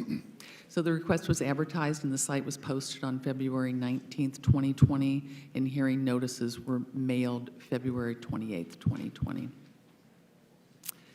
So the staff, in conjunction with other departments within the organization, has made the following findings: that the proposed amendment is consistent in substance and location with the development objectives of the general plan and specific area plans. Again, this is along the Loop 303, and our general plan does suggest that these are the types of uses that should occur there.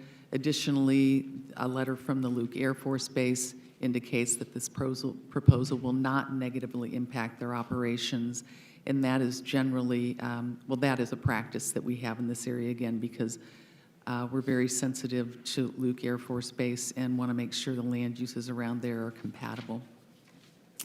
So the recommendation, again, is approval of ZON 1715, subject to the following stipulations: that development is in substantial conformance with the PAD, the Planned Area Development, that was revised, dated January 31st, 2019, and it will be subject to design review approval by our Development Services Department. Additionally, there will be dedication of additional right-of-way on Glendale Avenue, Bethany Home Road, to provide total half-width of 65 feet, and those dedications will need to be made before any building permits are issued. Additionally, we're requiring half-street improvements and lighting and sidewalks along Glendale Avenue, Bethany Home Road, and again, those all have to be completed along with the development of the site. Traffic study is going to be required at the time of design review to determine the need for deceleration, right turn lane and a left turn lane. And I will add that the Transportation Department does look at this in conjunction with the types of uses that would be allowed in this zoning category and the roadways that are in the area for the Loop 303 and those types of things. So that has been looked at, and with that, again, we're recommending approval. I'm happy to answer any questions you may have. Okay, thank you. Commissioners, do we have any questions for Ms. Collins?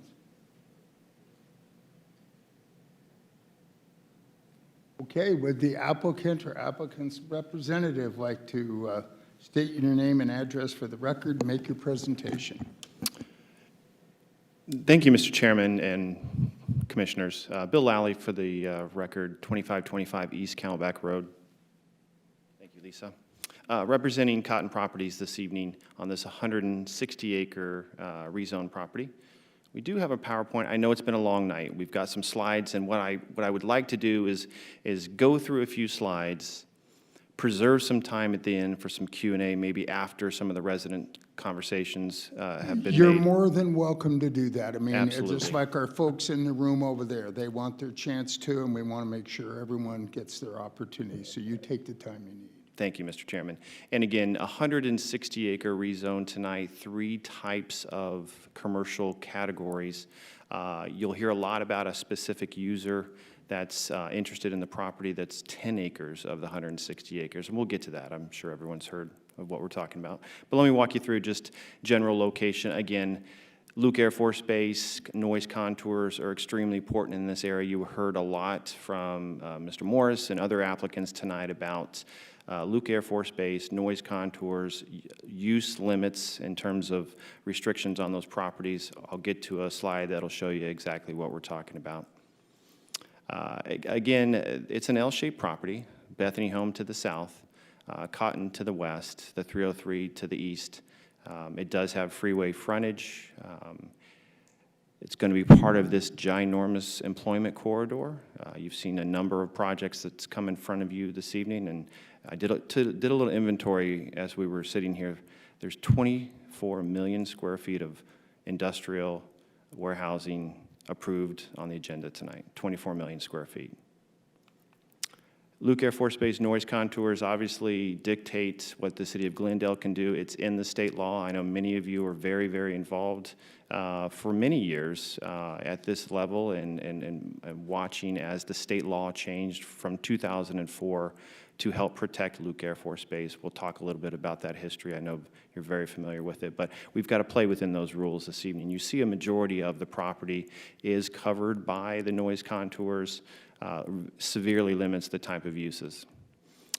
This is a little bit about the limited of uses. It references the state law, references the code. You're very familiar with it. I'm not going to belabor the point. And here's kind of how those noise contours fall on the property. This is the land plan that Lisa put up. It has a commercial parcel at Bethany Home and the freeway, a flex industrial piece just to the west of that. So in between the residential and the commercial property, you'll have a flex industrial. You have industrial going all the way up along Cotton, and then another commercial node to the north on Bethany, or on to the north. This lists some of the uses. What we try to do is just pick a lot of the likely uses. This will walk you through some of the intended uses for those three separate categories. We have commercial, we have flex, and we have industrial. It's going to be very, very similar to a lot of the PADs that you've seen tonight. One of the main differences is that we do have commercial components on the south and commercial components on the north. So as residential does grow, as employment grows in the area, there is going to be retail services provided. This shows you how a component would work. This is very similar to some of the industrial buildings that you've seen on some of the other PADs this evening. Buffers on Cotton, internal parking, building layout's going to be very similar up and down this entire corridor. This is going to be a massive industrial warehousing corridor and a massive amount of job production, for Glendale. Likely what it's going to look like, this is very similar to other projects built in the area. We already have architects and users interested in all of the parcels who are looking to design this to be very attractive from both the residential view and from the freeway view to really set that tone of high-quality job-producing industrial in Glendale. Again, sort of a layout of what that would look like. So we get to the heart of the matter, the truck stop. Everyone wants to talk about the Love's potential here. Love's truck stop has an interest in this piece of property adjacent to the freeway. That commercial property is about 1,300 plus feet away from the existing residential. Right about the 1334 is where that large flex industrial building will be, acting as a buffer between a potential truck stop, a travel center, and any existing residential. We held a neighborhood meeting online. We had about 180 folks online, gave a lot of input, asked a lot of questions. I will touch on a few of those, but we'll probably answer some of those towards the end because it's very user-specific. Alex Fuller from Love's headquarters, real estate manager, is here with me tonight that can answer any particular questions related to the Love's potential use. But again, this is 160 acres of employment. This is 10 acres of it. What we did is some of the issues that came up is how does this compare to other Loves in the valley, crime, noise, light, some of those things. We compared it to probably the closest truck stop, and it's a Love's truck stop in Buckeye. So this is the travel stop in Buckeye. Ironically, the location of it from residential is almost exactly the same. The 1 mile radius If you look at the number of homes that are with 1 mile radius of the Loves in Glendale versus the Loves in Buckeye, you have about 325 homes within a 1 mile radius in Glendale, 525 homes within a 1 mile radius of this. We were asked a lot of questions about, well, this is, crime. What are the crime stats on some of these particular users? So we went through and compared apples to apples. The Buckeye location is about as close in terms of demographics, number of homes in the area, the number of traffic that's going past that I-10 in that area versus the traffic that's on the 303, to try to compare what's happening in Buckeye to give a picture of what could potentially happen in Glendale. We accumulated 5 years worth of crime data, because that was really the big thing, and it should be. I've got 4 kids myself. I live in a neighborhood. I want my family to be safe, and so I, very much wanted to answer the question, is this going to produce crime into the existing neighborhoods? There's going to be a buffer. There's going to be a sound buffer and a noise buffer and a light buffer, but is there going to be crime in the area? We did an analysis of the Buckeye Loves. The analysis is in front of you. 574 calls over a 5-year, mostly traffic and theft, welfare checks, agency assist. Those violent crimes that people are making assumptions that happen there are not existing in Buckeye. There was a question as we went through the process, well, Buckeye had an investigation about some of their crime data reporting. We looked into that. Buckeye absolutely looked into it. The FBI looked into it. The numbers that are out there that we used are correct numbers. Any number that was modified during the investigation in 2017 has been corrected. None of those numbers for their truck stop were modified during any of the investigation. And so we really are comparing apples to apples. I know there's some questions about the Tolleson site, and we'll get to that in a few minutes and talk to you about it. But really, what we try to do is, through the neighborhood effort and the neighborhood meeting, gather all of the questions. We put all of those questions and answered on a website. We actually created a website for the community to view. We posted all of the Q&A, put that out on the website, and pushed that out to everyone so everyone could have any unanswered questions on a website that anyone could go to. Again, if we're really talking about the Loves location, which is 10 acres of the whole 160, this is the economic impact. I know there's an appearance of an impact into the community, but if you look at the financial impact on Glendale, what you'll definitely see here is a very nice economic impact from a financial standpoint and from a job standpoint. This application actually was submitted way back in 2018. It's been in the process for a couple years, as Lisa indicated. We had the neighborhood meeting last month. We've continued this case at Planning Commission twice to allow for more input from the neighbors so we could get answers out to the community. Again, I've got a couple slides here that have all of the Q&A. I don't want to go through every single one of them now because you're going to hear some of those questions. I'll come back up and give you some of those answers, but that Q&A is out there for all to see. Again, here's a copy of the website. It's 303cottonproperties.com, so it's out there for all to see. These are the answers. I'm not going to read through. I'm not going to go through all of these. It's out there for all to see.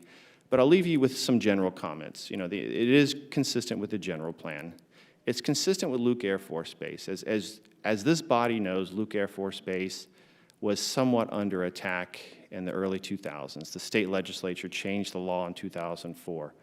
Glendale, along with a lot of the West Valley cities, ended up suing Maricopa County in 2009 through the Attorney General's office to stop Maricopa County from issuing any more single-family permits to protect Luke. Luke has been a massive generator in the West Valley, job generator. And for many, many years, the property owners in this area were told, no more residential, hold on, commercial and industrial, it's on its way. For 25 years, the West Valley mayors and council members and leaders like yourself lobbied MAG to get funding for the 303. So all of the dreams have happened. The landowners have sat idle, not developed their property, not pulled residential building permits. The 303 is there. 24 million square feet of industrial was approved tonight. All of those have trucks. And where are those trucks going to go if they don't have an organized, clean place to go? they're going to go into the neighborhoods. They're going to park elsewhere. The Loves is the hot button on this case. It's not going to be, it's a potential issue. But I'm trying to walk you through the fact that the cat is out of the bag with the employment corridor. The employment uses are going to be there. The Loves will be an amenity to the truck traffic in the area. It will be a safe, organized, clean amenity. The Loves family and the Loves brand is best in class across the country. If you're ever going to have a truck stop in this corridor, you want Loves here. So, Mr. Chairman, happy to answer any questions, but from a big picture, this corridor is developing. This corridor needs a facility like this for the truck traffic, and this truck facility will be buffered from existing residential.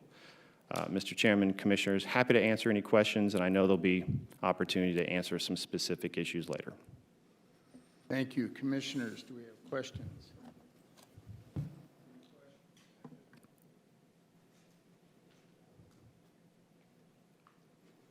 Okay, no questions. Thank you, sir. Appreciate it. Thank you. Okay. We've got a nice stack of citizen cards here. I hope you folks can hear me over there. I will call your name, and pardon me, if you wish to speak, why hustle on over and we'll make sure you get your chance. I've got a real stack here, so again, we're going to stick with 1 minute per speaker, and I'm going to ask that you respect that so that the other people behind you get their opportunity to speak. And I would appreciate you to extend courtesy to the applicants and to the commission and staff here. We don't want to go down that road again. So.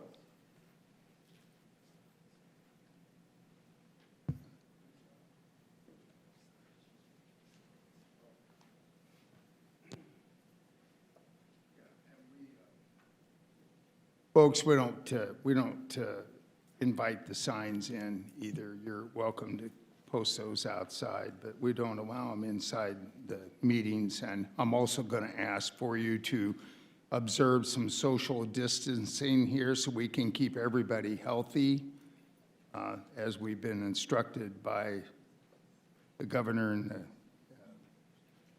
CDC. Okay, Alex Fuller. Alex Fuller approves and supports this application. Good evening, everyone. My name's Alex Fuller, and I'm the real estate project manager for Love's. Address is 10601 North Pennsylvania Avenue. And more than anything, I'm just here to listen and help answer questions. Thank you, Mr. Fuller. Geraldine Green from Litchfield has questions. Hi, Jerry Green, Russell Ranch. I would like to apologize for my last outburst to the committee, but I just want you to know that the home I have, and it is a home, the home I have worked my whole life for, 2 jobs. I came from Ireland, and I worked my butt off to get that home. And the choices and decisions that you gentlemen and ladies are making tonight profoundly impact my neighborhood, my home, not a house, my home. And we are relying upon you to please use your conscience with regards to this Love's truck stop. It is going to massively impact us. You may not think that, but it is. And I really, really hope you will take a long, hard look at this and think carefully. Thank you very much. Thank you, ma'am. I appreciate that. Martha Kivu? I'm sorry if I'm butchering that. That's all right. Thank you. Please state your name and address for the record, ma'am. Mr. Chairman, members of the commission, my name is Martha Coyle. My address is 7438 North 181st Avenue. I live in Clearwater Farms, which borders the proposed Love's truck stop location.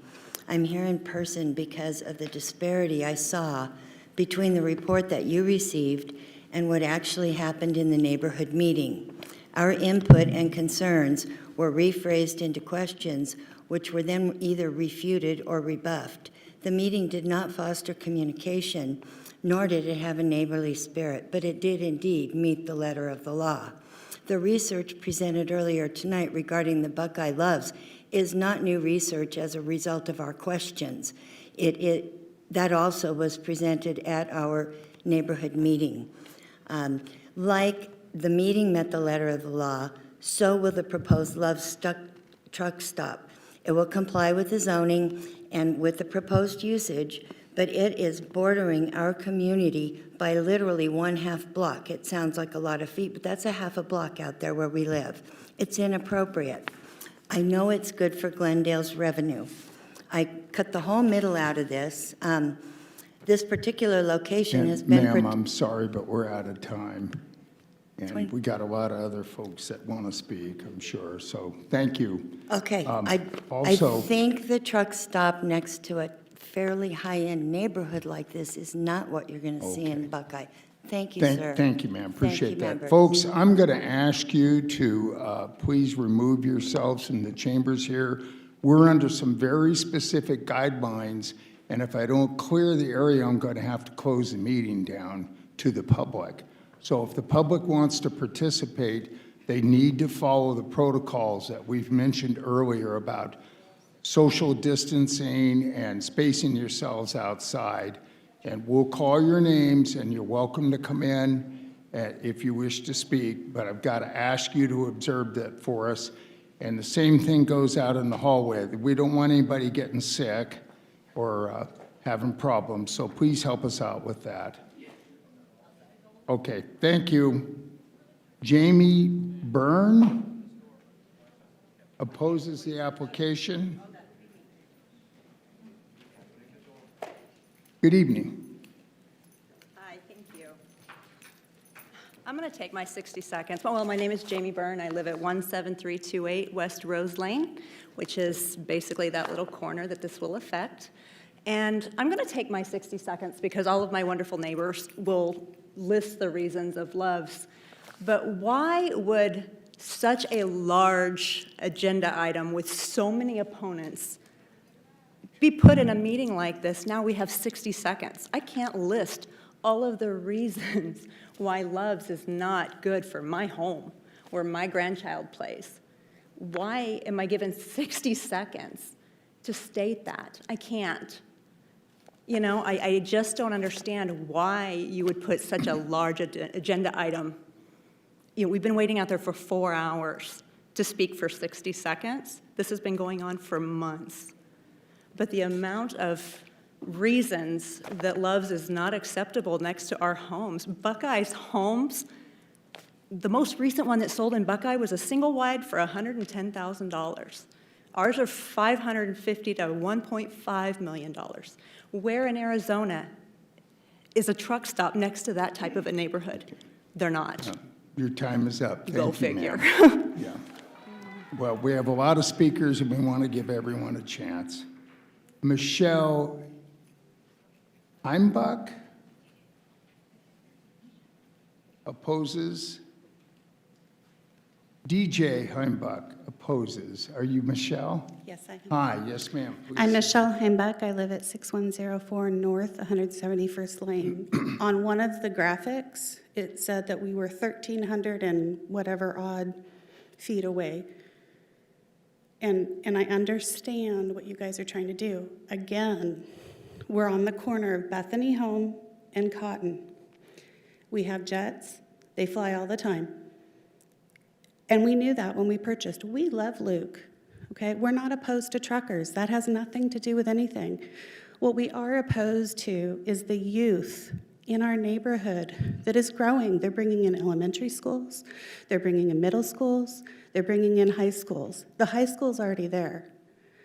We went from having a general store, which everybody pretty much knows all the kids in that neighborhood, and now you're going to bring in a Love's truck stop that is less than 3/4 of a mile away. Do you realize the impact that's going to have on the students and the kids and the community? I just want you to really think about that. There is. All right, thank you very much. Thank you, ma'am. Appreciate it. Sam Dutton opposes the application. Sandy Dutton.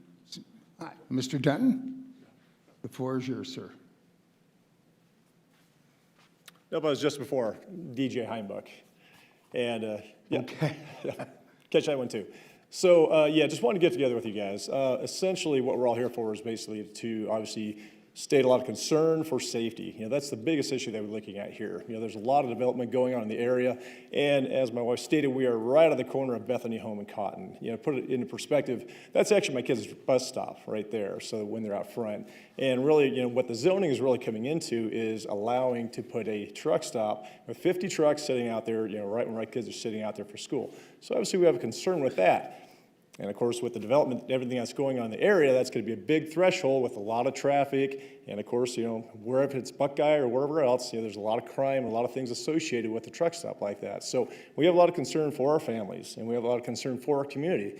And the biggest thing that we can do from being here and talking to you all is to at least throw out there that you are keeping that on consideration in with the zoning, and obviously with the truck stop to consider, you know, everybody that's in that neighborhood and what the effect's really going to be. Thank you. Thank you, sir. Jim Michael opposes the application. Lois Michael opposes the application. B. Sadler opposes the application. Come on ahead, sir. Good evening. Good evening. My name is Jim Michael. I live at 17231 West Glendale Avenue, and I'm basically down here to speak from my experience. I mean, I've lived in that area for 30 years. In the last 30 years, I've known of 3 jets have crashed around in that area. There's also several houses that are sitting, lots that are sitting there at Bethany and Cotton Lane that they won't even permit them to build a home on. But yet we can go ahead and put a truck stop in and put 50,000 gallons of fuel underground. I don't quite understand how that works that way. But I also know that I've been in construction for 50 years and I've been around truck stops. And they bring in a lot of prostitution, they bring in crime that shouldn't be associated with those kind of residential areas. And I plead with this board to turn down this zoning on this truck stop. It's not something for a residential area, especially for my area. Thank you Your very time. much. Thank you, sir.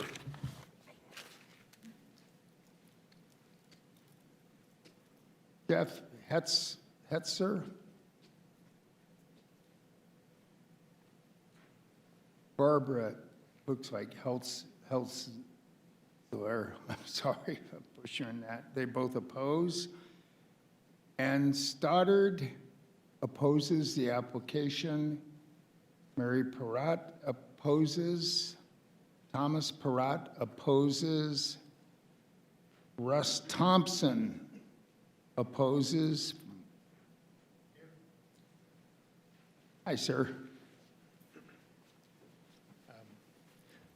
Russ Thompson, I live in Russell Ranch.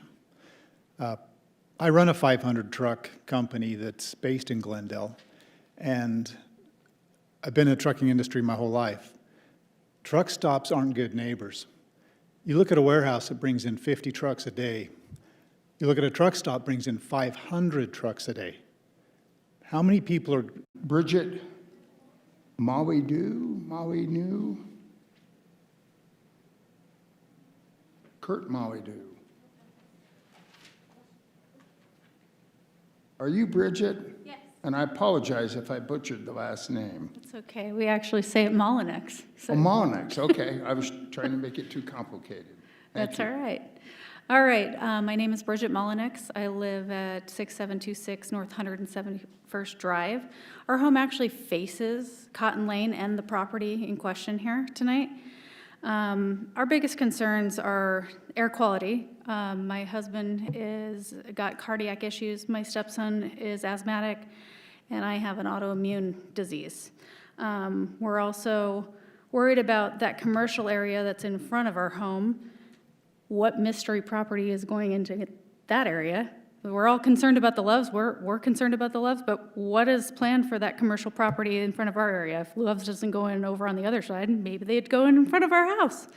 But with Loves comes, the Loves on Roosevelt had several complaints of burglary, unwanted guests, auto theft, assault with a knife, trespassing, noise, fights, drugs. We don't want the noise, the trash, the traffic, the crime, and I ask you, all of you, would you want this in your neighborhood and in front of your home? Thank you, ma'am. Your time is up. Mark Waxman opposes the application. Dinah Wakeman opposes the application. James Capellani opposes the application. Lori Capellani or Copolani opposes the application. Mary Cross opposes. Tim Callahan opposes. Angie Callahan. James Marshall. Nora Marshall opposed the application. Tina Thompson opposes the application.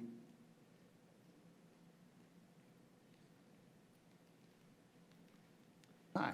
Good evening. I'm Tina Thompson. I live in Russell Ranch. One of the points I wasn't thinking of but brought up, when Lisa was talking about the street improvements, she addressed Glendale, she addressed Bethany.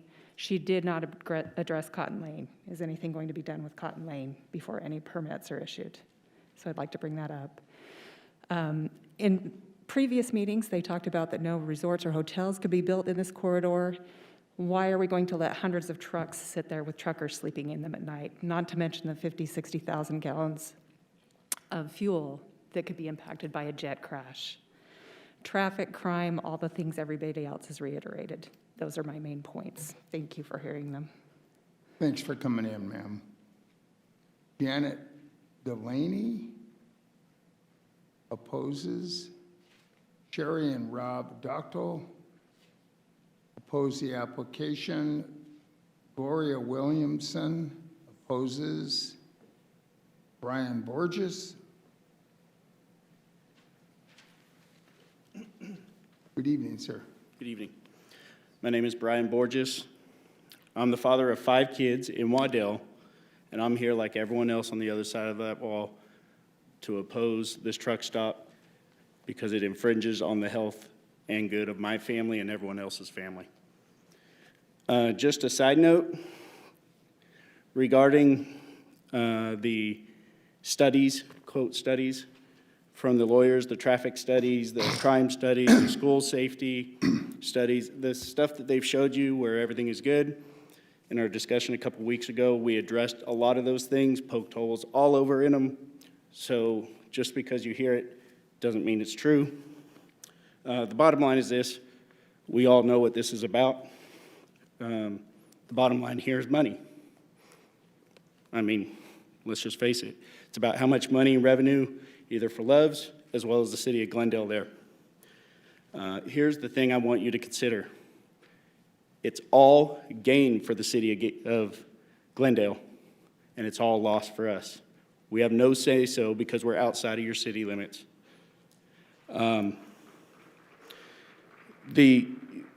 With the dollar being the most important issue here for the city, you'll notice a lot of passion from us because it's not about the dollars, it's about our lives and our livelihood.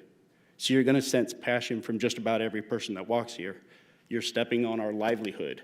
I know it's just dollars for you, but it's our livelihood for us. Your time is up. Thank you, sir. Zach Callahan opposes the application. Ron Klein opposes the application. CJ, I'm sorry, I can't make out the last name. Opposes, it looks like Johnson opposes the application. Bing Davis Oppose? Israel Burton? Holton?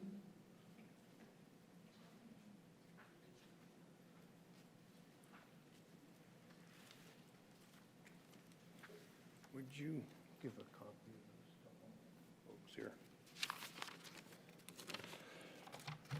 You have My name one is minute, sir. Bing Davis. I live in Waddell.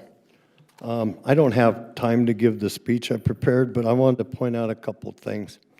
Lastly, in regards to citizen participation report provided by Tiffany and Bosco dated May 29, 2020, this report was disparaging and misleading. The summary provided by Tiffany and Bosco was documented as questions to take advantage of an opportunity to begin each response with a no. It did not accurately illustrate the context of the meeting. The issues documented on pages 3 to 6 in the citizen participation report are not presented as questions but as comments by the Cotton property neighbors during the visual meeting.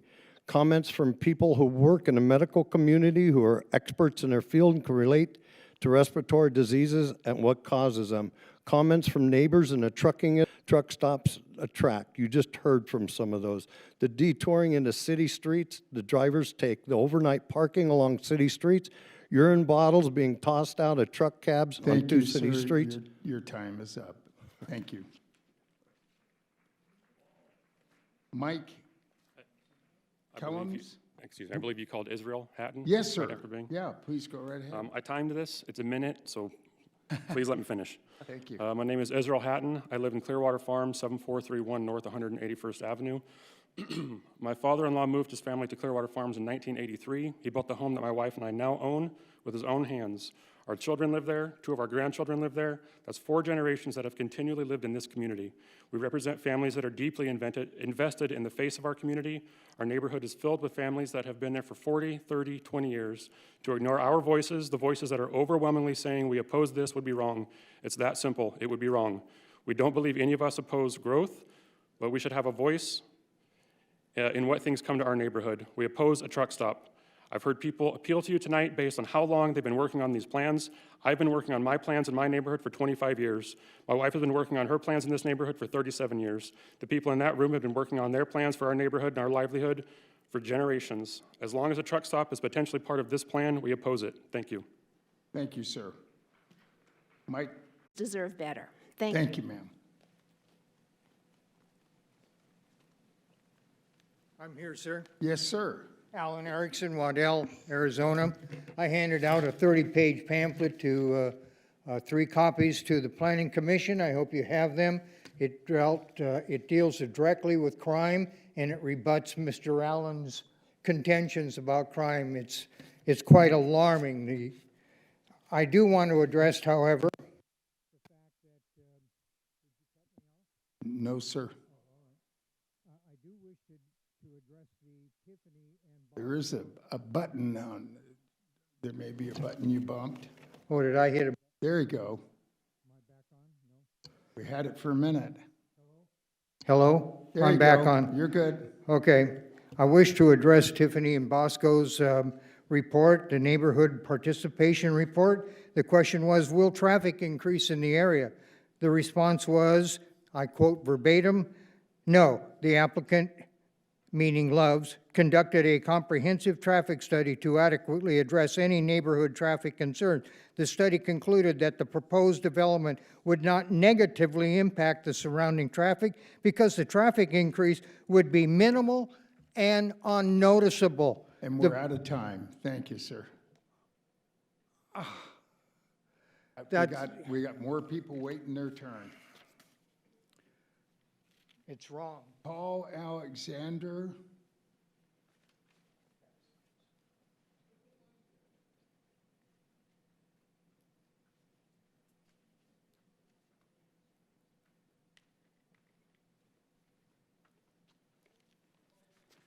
Hello, my name's Kevin Byrne. I live at 17328 West Rose Lane in Waddell. The proposed Loves Travel Center is less than 1,600 feet. That is equivalent to 400 yards. That's a walk around a football field. That's approximately 480 steps, so a simple walk around an average Glendale block. A gal, Darlene Ewalt, was sitting on her patio one evening talking on the phone to a friend about an upcoming cruise on a late summer night, being watched and hunted. Then out of the darkness came an assailant wielding a long knife. She screamed. The killer slit her throat, stabbed her many times, and then walked back to his rig that was parked at a truck stop. The question I have is, Loves can protect its grounds and property. Glendale can protect its jurisdiction. How is Loves and Glendale PD going to protect the residents of Waddell in Maricopa County? 480 steps away from our neighborhood. We're out of time. Thank you, sir. They can't. Charlene Hamrick.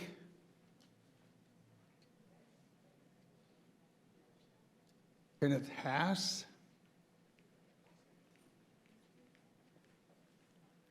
Hi, I think my name was read earlier and I missed it, but my name is Mary Andrus. I live at 6524 North 175th Avenue in Waddell. My husband and I raise our 4 boys. It would be 1 mile from the proposed truck stop. My husband and I also own a trucking company, and so we are very familiar with Loves and what goes on there. We oppose having the Loves truck stop there. I have personally spent a lot of time with my husband driving. I've spent time at the Loves. Those trucks idle all night. There's a lot of noise. It's like a little city for truckers. They have to have so many hours down, and so they stay there at the Loves truck, a lot of times with nothing to do, bringing in drugs and different things that are not suitable for our community. I can understand how it would be very profitable for the city of Glendale, but it doesn't profit the community of Waddell. So I ask you to consider the families that live there and how it will affect us. Thank you. Thank you, ma'am. Andrew Haas opposes. Tamara Rodriguez opposes. Regina Stump opposes. Harold Stump opposes. Cheryl Rayner opposes. Earl Rayner, and that looks like the end of the cards. So, yes, ma'am. Did you fill out a yellow card on this? I apologize. I did not notice till it was too I'm going late. to ask you to fill one before you go. What I okay? was going to say is I actually put both of the application numbers on one card, so I can Okay. fill out All a right. second one. I didn't realize I needed a separate one. Yeah, as long as we got you for the record, we're covered. Thank you. My name is Angela Warren. I live at 177th Avenue in Waddell. I am an expert in sex trafficking and human trafficking. I'm a licensed master social worker. I work as a child and family therapist, and I have been extensively trained in trauma care and trauma therapy for victims. Want you to think about the reality of the Loves community has said that they are actively involved with the anti-trafficking movement, which only validates that it's a reality. My husband also is a truck driver. I've heard extensive stories from him and his colleagues about things that go on at truck stops in general, not just Loves. It is an issue. It is a worldwide issue. It is an Arizona issue. I sent an email with a very long statement, but most of the things that I wanted to say at this moment in time is that this isn't just about what is the letter of the law or your rules, but it's ethics as well, like my neighbors have said. We're timed out. I Thank you, appreciate your ma'am. time. Thank you. Thanks for coming in. Okay, was there anyone I called that didn't get their opportunity? Yes, ma'am. Did you fill out a speaker card, ma'am? I did, but I think I filled out the wrong code because this was the one I wanted to speak at. But I'm happy to fill one out before we leave. Just go right ahead, ma'am. State your name and address for the record, please. My name is Crystal Subnani. I live at 5621 North 179th Drive, Litchfield Park. My home abuts Citrus. From my backyard, I can see where the proposed Loves truck stop is going to be.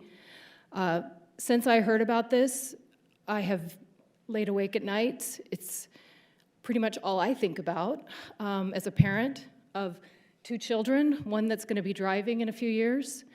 I'm not going to go into all the details about what happens at truck stops. I've done my research just like everyone else has.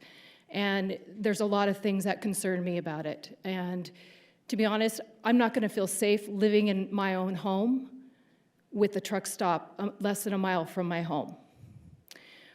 The thought of selling the home that my children grew up in, their feet touch those floors, and I have memories in that house. It's not about the safety, it's about feeling safe in our home. And we're timed out, ma'am. Thank you. Thank you. Okay, appreciate you coming in. All right, with that, we're going to close the public hearing for ZON 17-15. Is there a motion?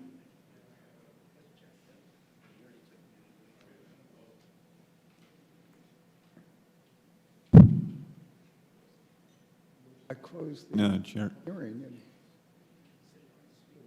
Oh, I'm sorry, I didn't hear that you wanted to make a closing statement. I apologize. Yes, thank you, Mr. Chairman and Commissioners. I wanted to preserve some time at the end here just to sort of address some of the concerns, because we talked a lot about these issues in the neighborhood meeting. There were a couple members who took exception with the neighborhood meeting summary, I guess. And we did a Zoom call with 182 folks. So you can imagine trying to document every single sentence and everything. We did our best to try to put questions, what our answers and response were. It's online for all to see. We're trying to be as transparent as possible. And I think that the one thing that I think is lost here is there's a lot of concern about the impact of the Love's truck stop. And there's a lot of comments I heard tonight as I live right at Cotton, and it's going to be right across the street. Well, this is the location of the truck stop on the aerial in front of you. In between the truck stop and the existing residential, it'll be an industrial building of 30 to 40 feet tall, which will block much of the noise, much of the sound, much of the light, much of the fumes. It was located adjacent to the freeway for that very reason, because we have land to buffer. So a lot of the issues tonight that you talked about in terms of environmental impacts and traffic are going to be mitigated because they are right next to the freeway. They are not next to homes. We compared crime stats of Buckeye because it's absolutely the most comparable apples to apples in the city. There's a complaint about maybe homes in Buckeye don't cost as much, but in terms of number of homes that are near that truck stop are actually double than the number of homes here. But again, let me reiterate, Glendale has supported Luke Air Force Base for 50 years. 20 years ago, there was an effort to make sure that this area was protected, no more residential. The 303 was built. The West Valley applauded the 303. This is now an amazing employment corridor. Just tonight, 24 million square feet of industrial uses were approved. That is going to be a lot of trucks. This use will absolutely be safer. If this use isn't here, where are the truckers going to go? They're going to go in the neighborhoods. They're going to park on Cotton, they're going to park on Bethany Home, and they're going to park in the neighborhood. The concerns tonight were overwhelmingly, we don't want this in our neighborhood. Well, without a clean, organized truck stop, they'll be in the neighborhood. So, Mr. Chairman, Commissioners, this use has to be in this corridor. It has to be at this location next to the freeway. If not here, where? 24 million square feet approved just tonight. You have to have a use to support those truckers in a safe way. Love's is best in class across the country. They're the best person to do it. They hire security guards routinely, and they will do the same thing here, and they will run a clean and safe space. Mr. Chairman, Commissioners, happy to answer any question. Any questions, Commissioners? Commissioner Wilfong. Yeah, thank you. How does Love's maintain the Maricopa County idling restriction ordinance? Mr. Chairman, Commissioner, you have to explain the ordinance to me. Diesel vehicles are not allowed to idle longer than 5 minutes under most circumstances. Ordinance applies to diesel motor vehicles weighing more than 14,000 pounds operating in Maricopa County, regardless where the vehicle is registered. How is that handled at Love's? Mr. Chairman, I'm going to ask Mr. Fuller to join me at the podium. There are a number of truck stops all over Maricopa County. I don't know specifically how these truckers will address. I believe that's a PM10 attainment environmental regulation. Since there are truck stops, gas stations all over the entire county, I assume there's a way to meet that regulation. I live half a block from a school. Every single day, there's 12 buses idling for about an hour every single morning. Those are diesel, those are huge. I assume they find a way to meet that ordinance. But I don't have a specific answer to you other than it would appear to me that it's attainable. Second question. Did Love's attempt to find another area along the 303 at any time? Around the Northern Parkway, I looked on the satellite map, there's open lots there that didn't have not a lot of registry or residents in the area. Mr. Chairman, Commissioner, I'd invite Alex, the real estate manager, to come up to the podium, and he can talk to that. I will tell you a lot of those properties, I zoned one on Northern Parkway and 303 to residential, so I know it's outside the noise contours. So a lot of residential uses are going to go outside the noise contours up there. I don't know exactly what parcel, but I'll let Mr. Fuller comment on his inventory review of the area. Yeah, as far as our investigation went, we started at the end of 2018 and spent about 6 months researching the whole 303 corridor. And I worked with Mike Schwab, a local broker here, and we identified 3 to 4 different sites, talked to property owners, and for one reason or another, one site wouldn't work out, whether the property was already sold for a development or the landowner just didn't want to sell, and that's how we ended up settling on this property and put it under contract in June of 2019.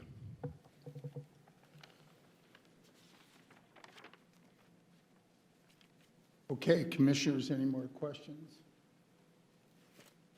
All right, thank you. Thank you. Commissioner Nowakowski. This question's for Mr. Fuller, I guess. In terms of Love's, a big concern tonight was the number of trucks, the idling trucks, air quality that's going to happen from all the idling trucks. Is this going to be a 24-hour Love's? Yes, the Love's facility and the restaurants will be 24 hours. So the restaurants and the Love's will be open 24 hours. And is there a certain amount of parking spaces? I heard 50 trucks, 60 trucks in Buckeye. There. Right now on our conceptual site plan, we're proposing 75. And for some context, yes, Buckeye has 50 to 60 truck parks. The travel stop we have in Tolleson has over 100. Okay. And then there was a concern raised by a resident saying security could not detain or arrest, so they would call the local police, law enforcement if something would occur there, right? Correct, and there's several travel stops that we currently have hired security through a third party. It's not typical and part of our business model, but it's something we always listen to and evaluate. And if we think there is a concern and it's expressed by the city and residents, then we will. And the truckers that would visit this site, they would be sleeping in their rigs, not inside any location inside of Love's. They explained they would be able to shower, shop, eat in the Love's. Is that correct? Correct. So in the Love's actual facility, there's a convenience store, there's a couple restaurants, There's showers and bathrooms for truckers, and there's also just bathrooms for cars, vehicles, residents, and convenience store. But as far as any kind of dwellings or sleeping area, there's nothing of that sort located in the facility. Okay, and my last question.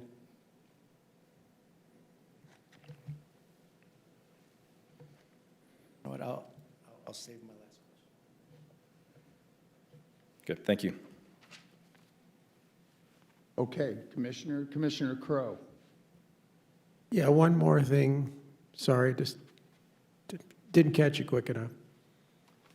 You can easily hire off-duty police officers, whether it's the sheriff's office or Buckeye PD or whatever, and they can certainly detain and arrest. So you don't have to go with rent-a-cop. You can hire off-duty police officers, which there's hundreds of them out there that would be glad to do it. Okay, noted, and that's something too that I've discussed with our operations department. They're the ones who handle that, make that decision, and we are having a conversation right now. So if that is the case, then I'd be happy to get them in contact with you and whoever you would recommend. Well, I'd recommend the sheriff's office for selfish reasons, but the situation is that I think if the word gets out that there are police officers there full-time, off-duty officers, and they will be arrested if they're in violation of some ordinance or some law, I think that will help deter just from the mere fact that the word gets out. Commissioner Nowakowski. Mr. Fuller, I remembered my question now. Come on back. Prior to this meeting, there was some news stories and conversations saying that it's not you're considering putting a Love's at this site. Is it a consideration, or does Love's want to be at this site? Yes or no? Yes, we do have a desire to be at this site. It is just under contract. We haven't purchased it. There's still multiple approvals that we have to receive, such as this one and city council. So yes, but like I've said before, it's a possibility that we might not develop here. Okay. It's from the testimony and the residents' reaction, it looks like a Love, walks like a Love, quacks like a Love. So we're talking Loves for this development. So I think that's what the vote's going to hinge on. All right, thank you. Thank you, Mr. Chair. Okay.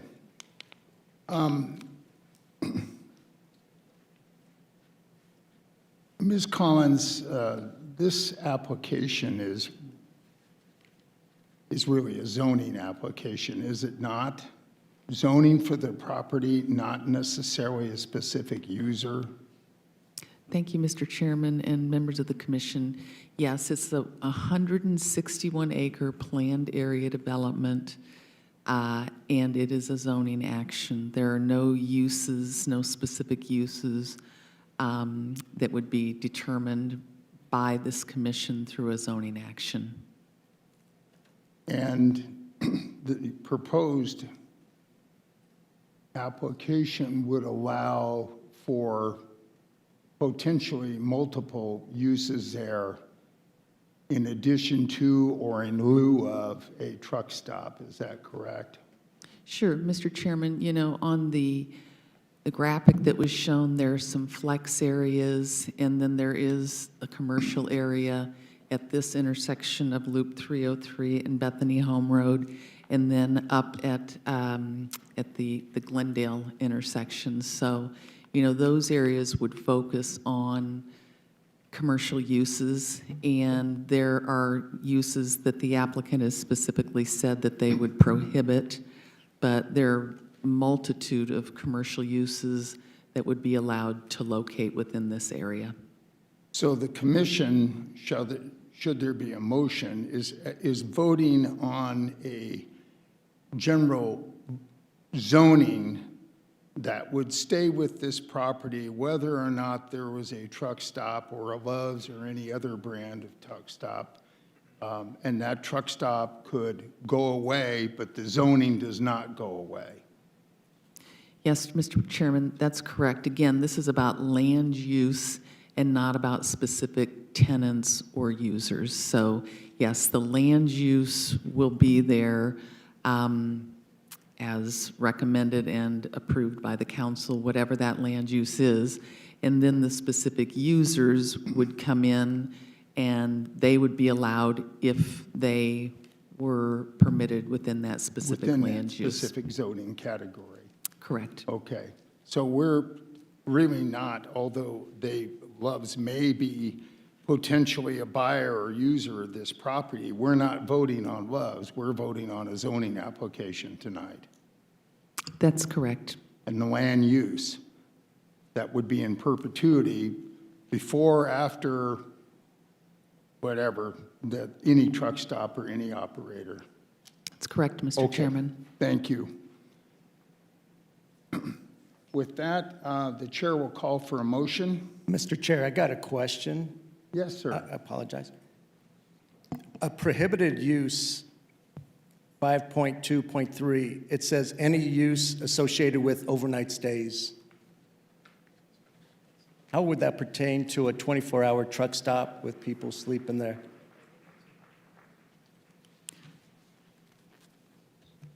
Mr. Chairman, did you want me to answer that question? Yeah, if you'd like to, or maybe the applicant wants to. The applicant may if he would like to. That type of regulation deals with hotels and things of that nature, and in particular, because of the proximity to Luke Air Force Base, something like that would not be allowed. Mr. Chairman, if I can also just add to that, Lisa is absolutely correct. The 5.2 prohibited land use is associated with the portion of the property on this map that you see within the 65 LDN lines. So there are certain restrictions on the 65 LDN lines for overnight stays. As you can see, the Love's potential site is outside the 65 LDN line. So for each one of those categories, we have a separate allowed use, prohibited use. So Mr. Nowakowski was reading from the land uses and permitted uses within the 65 LDN. And those were established in the general plan. Yes, Mr. Chairman, again, when we look at those types of uses, it's a primary use, and the primary use would be a place where people would live, where there would be overnight stays. Okay, very good. I have another question here. Now, if we pass this zoning then, and Love's desires to come in after it's passed, what's the process? Does it come to us, council, or is it just a permitted use and it has the correct zoning? Mr. Chairman, Commissioner Nowakowski, yes, if any of the uses that are developed here would be processed through our design review, which is an administrative process, unless there was a use permit, in which case it would come back to you. So it depends on the use. Okay. Well, I see some of the prohibited uses are YMCA and recreational clubs and child care center, religious missions, and some of the allowed are, trucking, warehousing. Is it, if we put a conditional use permit, a travel stop subject to conditional use permit, would that mean that if they do decide to come in at a later date after the zoning's approved, that they would have to come before us and we'd have to go through this all again? Mr. Chairman, Commissioner Nowakowski, anything that is a conditional use permit, yes, that's not part of this PAD application.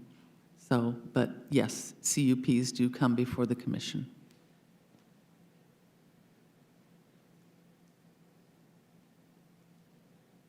Anything else, Commissioner Nowakowski? Yes, I will be making a motion to make it a conditional use permit.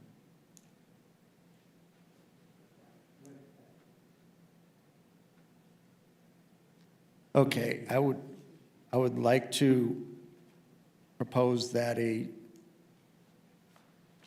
travel truck stop is subject to a conditional use permit. Add that as a conditional use permit. Director Collins, I'm not sure we have the authority to decide what is a conditional use permit or not, so I'm not sure it's a valid motion. Could we get some direction, Mr. Gruber, perhaps? I don't think we can do I'm not sure this commission has the authority to just decide what requires a conditional use permit and what doesn't.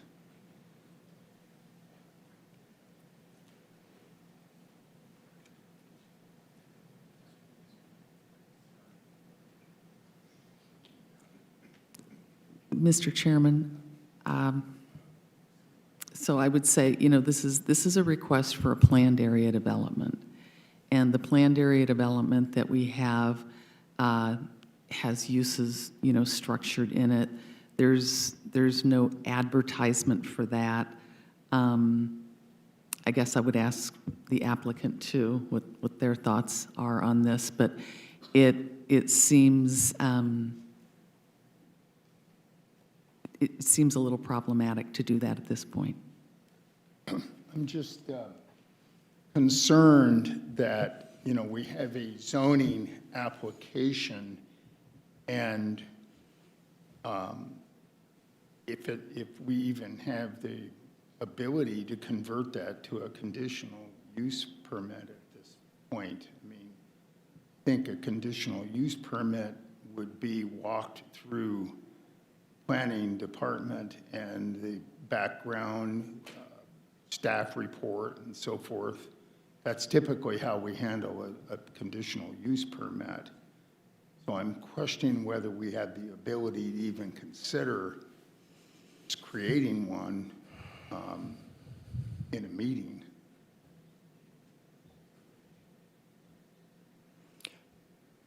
Mr. Chairman, if I could just volunteer just a statement. Of course. Many times, whether it's in Glendale and other cities, the code specifies uses allowed by right, uses allowed through conditional use permit, uses allowed under certain circumstances. Then the code further goes on to talk about criteria by which the board, whether it's a commission or city council, evaluates the conditional use permit. Here's some 5 criteria that you have to review. I would be somewhat reluctant and somewhat concerned to just simply throw this into a conditional use permit category without identifying specific criteria that are more akin to understanding the dynamics of this use. The zoning code usually does that. The zoning codes usually, and Mr. Gruber or Ms. Collins will correct me if I'm incorrect here, but zoning codes usually for conditional use permits spell out your test that I have to meet. And so I'm a little concerned about blindly agreeing to a use permit tonight for a particular use without even knowing what I'm agreeing to. Chairman, Mr. Gruber. Thank you. Chair, members of the commission. Yeah, I would echo that point. Keep in mind that the way our code handles conditional use permits, they are approved or denied by this commission.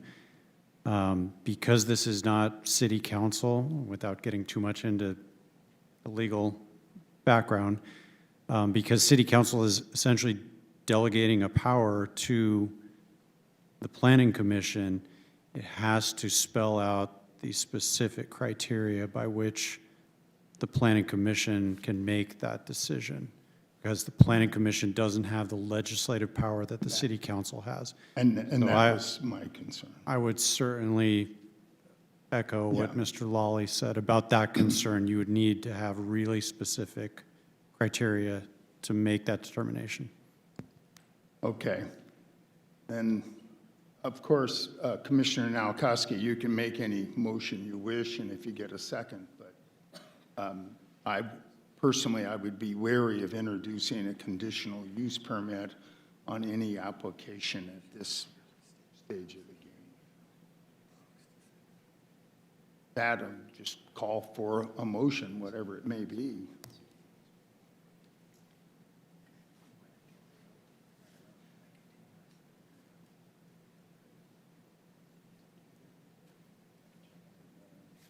Okay, do we have a motion on ZON 17-15?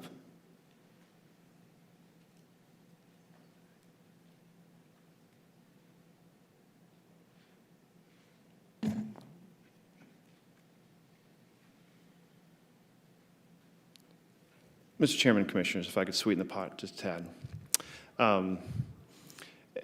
I think a lot was said tonight about security, crime. In talking with Mr. Fuller,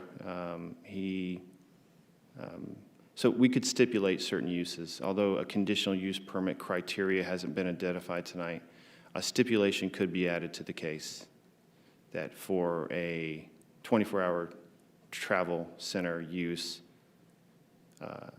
security must be provided either through off-duty cops and/or private security, let's say from 6 p.m. dusk to dawn, or something to that effect. To that, it is a enforceable stipulation that would be enforced by Glendale, can be enforced.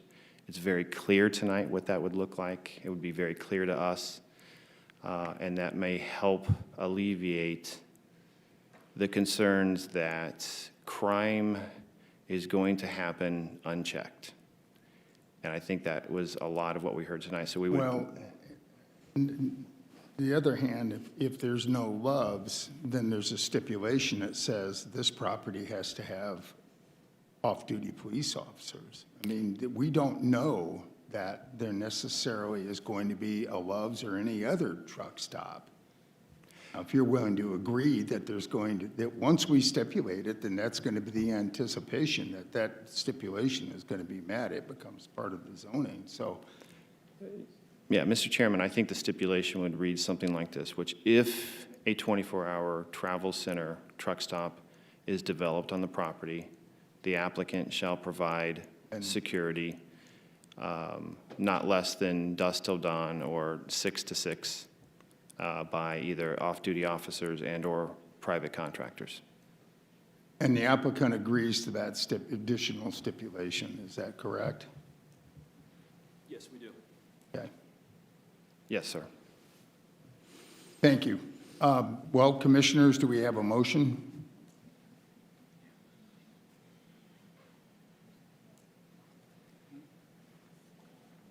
It's a moment of truth, gentlemen. We either approve or deny, but tonight's the night.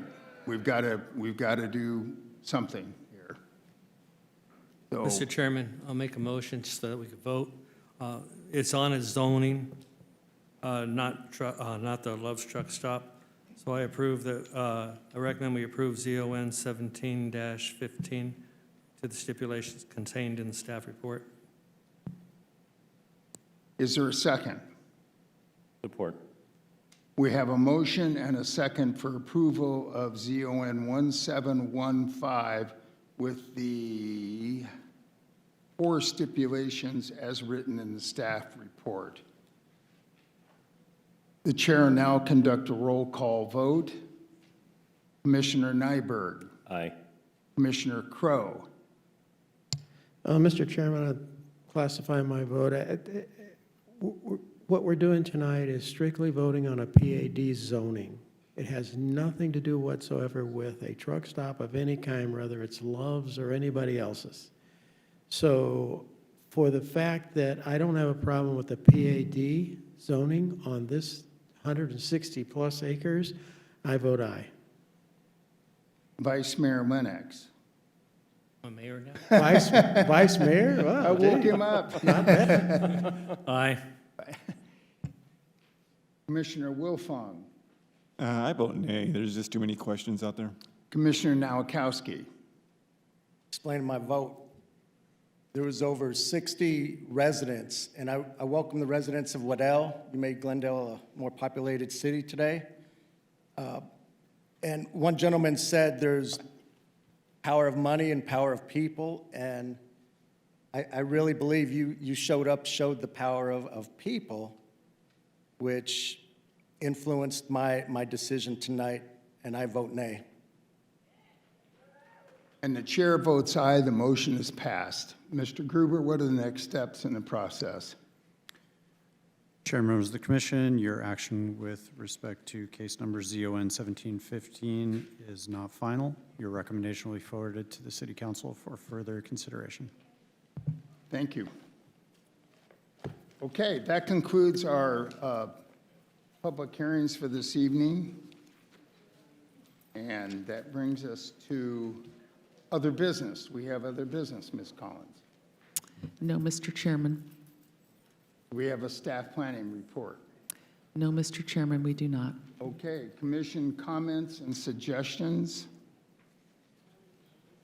Any commission? Okay, I'm going to suggest that we put a workshop on the radar, and maybe we could talk backfill what that'll look like, but I'd like to get a workshop going maybe before the summer recess with council. Absolutely, thank you. Mr. Chairman, Mr. Chairman, to that Commissioner point, Nybert. thank you. To that point, one of the things that I think we need to discuss at that workshop is the notification process. I've discussed a couple of thoughts with Chairman Hirsch, but I think our notification process really needs to look like it does with general plan amendments, where the city is kind of in segments. Fully developed sections of the city, 300 feet works. A lot of the places where we're seeing this new development, 300 feet is not really achieving the desired result. So if you think about how the general plan, the city is divided into different sections, and I think we need to look at something like that for our notification process. So I'd like to see that on a workshop agenda. Absolutely, thank you. Thank you. Okay, very good. Well, the next meeting of the Planning Commission is scheduled for Thursday, July 16th, 2020, 6 p.m. in council chambers. And I'd like to remind people that now that it's hot, provide your pets with adequate shade and fresh drinking water. With that, I'll call for a motion for adjournment. So moved. We have a motion and a second for adjournment. All in favor, say aye. Aye. Aye. Any opposed? No. Okay, we are adjourned. Thank you, appreciate it. It was a long night.